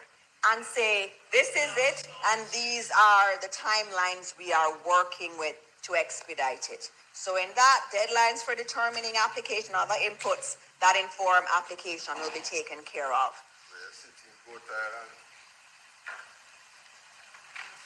Having convened the approving entities, NARA will be authorized to issue directives regarding the matter in which applications and other inputs are to be handled. Mr. President, Clause 22 requires an approving entity to manage the application review process in accordance with NARA directives. Such directives must be issued in writing and may require the approving entity to process applications concurrently or sequentially, coordinate the processing of applications among approving entities because one may need an approval from another one before they start what they're doing. It's going to do that coordination So so after things move these along more NP are quickly. getting such large It salary, will also they rely will on be paid approvals again for their previously service in granted, NARA. determine an application The within a payment of the specified CO period, is more make money exceptions taken to away zoning from a requirements Jamaican as people. required. A Clause swingle money. 23 And the money where them borrow provides the for pay mechanism back. for NARA to And then I address want no non-compliance with oversight its over money they directives farm by NARA. approving entities. That's why none of the Where money there is never spent for non-compliance with a hurricane. directive, NARA may apply to the minister for a step-in order or take any other steps necessary to secure compliance with the directive. Before applying to the minister, NARA must first Exactly. obtain Yeah. independent Yes, mad, expert yeah. advice on the matter. It Yeah, cannot watch just what get I up got. and say, that body did not approve it. So please, minister, please step in. It doesn't work like that. They have to have expert advice. NARA must notify the relevant approving entity in writing that it intends to apply for a stepping order, providing reasons, providing the expert advice obtained, and stating the steps taken to address the concerns of the authority in relation to the application. Clause 24 provides that the minister may issue the stepping order approving the application or modifying the conditions of approval in relation to the matter for which NARA has sought a step-in order. The step-in order, once issued, will have effect as if it were the approval of the approving entity. However, again, prior to issuing a step-in order, the minister must be satisfied that the approving entity failed to comply with a directive of NARA, was notified of the non-compliance, that independent expert advice was sought, which supports the application for a step-in order, and that it is appropriate in all the No more than half hour circumstances. she did that chat, you know. Clause 25, almost finished. Clause 25 allows Cabinet to designate a project to be a strategic investment project, which provides similar benefits as approved reconstruction and resilience projects. The privilege of this designation will depend on the Cabinet being satisfied that the investment value is at least US 15 million or its equivalent. The project can integrate with the approved reconstruction and resilience projects or contribute to the achievement of the purposes of this bill. And the project falls within a list of specified sectors or any other sector that Cabinet may determine. And again, just to note, the investment threshold may be amended by order, subject, again, to affirmative resolution, which means we'd have to come here, debate it, vote on it. Section 48, I'm now on to clause 26. Section 48B2B, 48J, and the fourth schedule to the Financial Administration and Audit Act shall not apply to approved reconstruction and resilience projects or designated strategic investment projects. This removes the issue of double approval being required since the Cabinet would have already approved these projects. So I remember the one I gave you about PSIP and the schools? I had to go through PIAB and then go through Cabinet. So it's redundant. So what you're doing is you're actually making the process a little bit quicker. Clause 27 provides the usual power for the minister to make regulations to give effect to the provisions of the Act. This is to be done in consultation with NARA and subject, again, to affirmative resolutions. Clause 28 provides that the minister may amend the schedule subject to affirmative resolution. Part 4, Clause 29 provides that NARA is dissolved. Mr. President, you'll recall that NARA is intended to be a temporary measure. To give effect to this, Part 4 of the Act sets out how NARA will ultimately come to an end. Clause 30 provides a transfer of any reference to NARA after its dissolution to be construed as a reference to the government. This encompasses any agreement, arrangement, contract, instrument, or other document. The provision includes the necessary safeguards to preserve the interests of third parties and the public. Clause 31 provides that after dissolution, monies held by or become payable to NARA shall be credited or payable to the consolidated fund.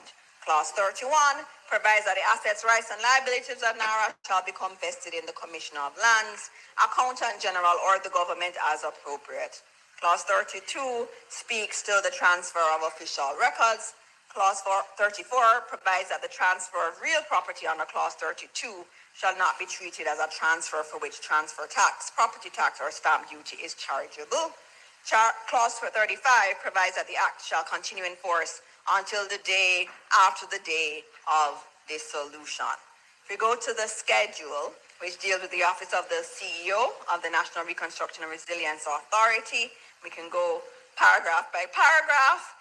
We see paragraph 1 speaks to the tenure of the CEO, which shall not exceed 3 years. It also limits eligibility by excluding sitting members of either House of Parliament or a local authority. So unfortunately, Senator Brown, you can't be the CEO. Paragraph 2 provides that the name of the CEO and every change in CEO must be published in the Gazette. Paragraph 3 provides that the CEO may resign at any time and that resignation takes effect as from the date set out in the instrument. Mr. President, the CEO shall not have a direct interest in a procurement contract made or proposed to be made by the authority. That's very important. You're right. Where the CEO has knowledge of a direct interest, the CEO shall forthwith disclose that interest in writing to the minister. On receipt of the disclosure, the minister may then, if he thinks fit, require the CEO to dispose of such interest held by him within such time as the minister may specify in writing. Paragraph 4 provides that the minister may revoke the appointment of the CEO for any of the prescribed reasons, including convictions, inability to perform duties, etc. Paragraph, I think I'm at 6, provides for the authentication of documents. We also have provisions in terms of the keeping of business records of NARA by the CEO, and we also have a paragraph that establishes that the CEO is not a public office for the purposes of Chapter 5 of the conclusion of the Constitution. Mr. President, I'm going to conclude now. So, Mr. President, Jamaica can build the institution that this moment requires. A focused, accountable, empowered institution and ready to deploy the largest development financing package ever assembled for this country. Or Jamaica can continue to rely on the machinery that members on both sides of this parliament have acknowledged is too slow, too fragmented, and too cumbersome to deliver at the scale this moment demands. But, Mr. President, let us not lose sight of what this debate is ultimately about. It is not about institutional design. It is not about governance theory. It is about the people of St. Elizabeth, Westmoreland, Hanover, every other parish that Melissa devastated. People who may not be following this Senate debate, but who are waiting for this country's institutions to match the resilience they themselves have already shown. This Senate has a responsibility to these people. In piloting this bill through the other place, our Prime Minister, Dr. the Most Honorable Andrew Holness, number 5, spoke of our potential. And I'll quote from him. For too long, Jamaicans have been told about our potential. I just want a little bit of... You're a Marlon Magan in our place, I'm Silver, the most thermally conductive element on Earth. For thousands of years, humans have been sleeping. Speeches and vision documents, while the mechanism to convert it into reality because she should already need that, you know. Quoting our Prime Minister. The National Reconstruction and Resilience Authority Bill 2026 well, tap up the screen, man. answers I the question of Jamaica's potential. And that's why I support it. I support NARA because Jamaica cannot rebuild 21st century resilience with 20th century bureaucracy. I support this bill because vulnerable communities deserve more than sympathy. They deserve systems that work. I support it because climate resilience, economic resilience, and institutional resilience are all essential to Jamaica's resurgence. Mr. President, this bill is creating a reconstruction framework that builds on local and international experience. This bill demonstrates to the people in the West and across Jamaica that we want to move with speed to support the redevelopment and resilience building that we urgently need. This bill therefore deserves the approval of the members of this honorable Senate. May it please you, Mr. President.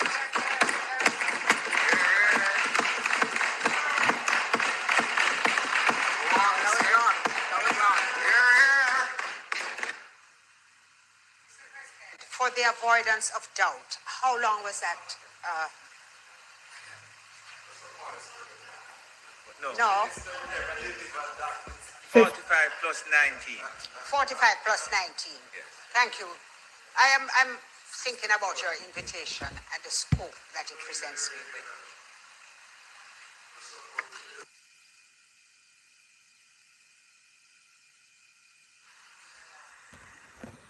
No, are you inquiring about the time?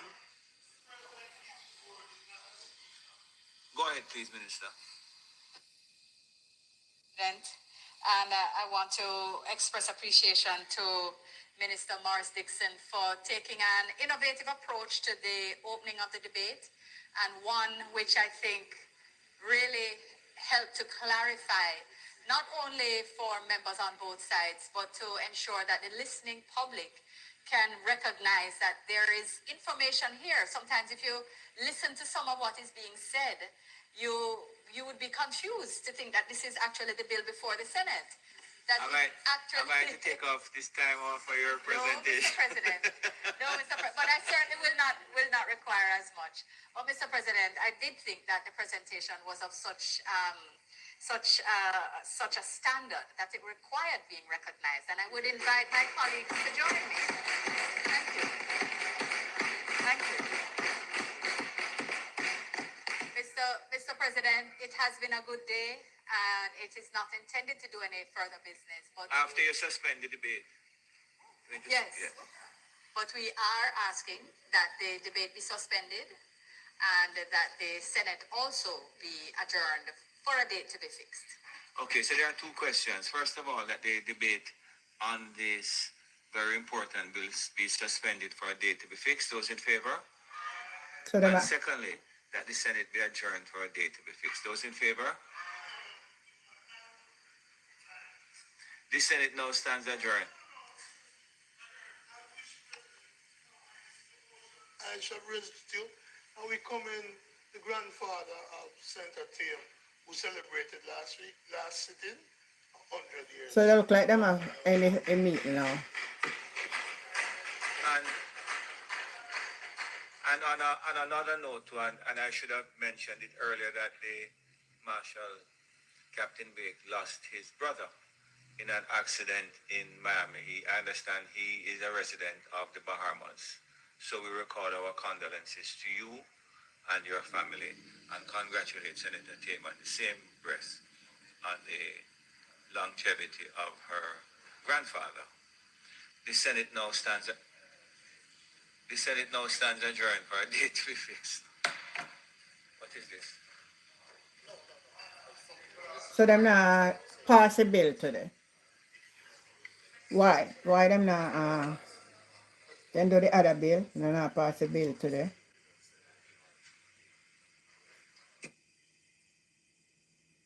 So whether you all day wait for say them I go do it. But I don't regret it. Thanks to all of you guys who, with the foreign, so I don't know where to go. And it a drew out there in the cold. So I have to stay in the house. So it was also a pleasure having you listening in. Also for my YouTube, get couple hours up because my hours are down because I'm not spending much time. So it was also good to be here with you, and thank you for your humble patience of being here. I will not be on tonight. I don't know if my son still going to place, and my son said, I carry my go and place this evening. So you know what time I'm going to come. So whenever I come,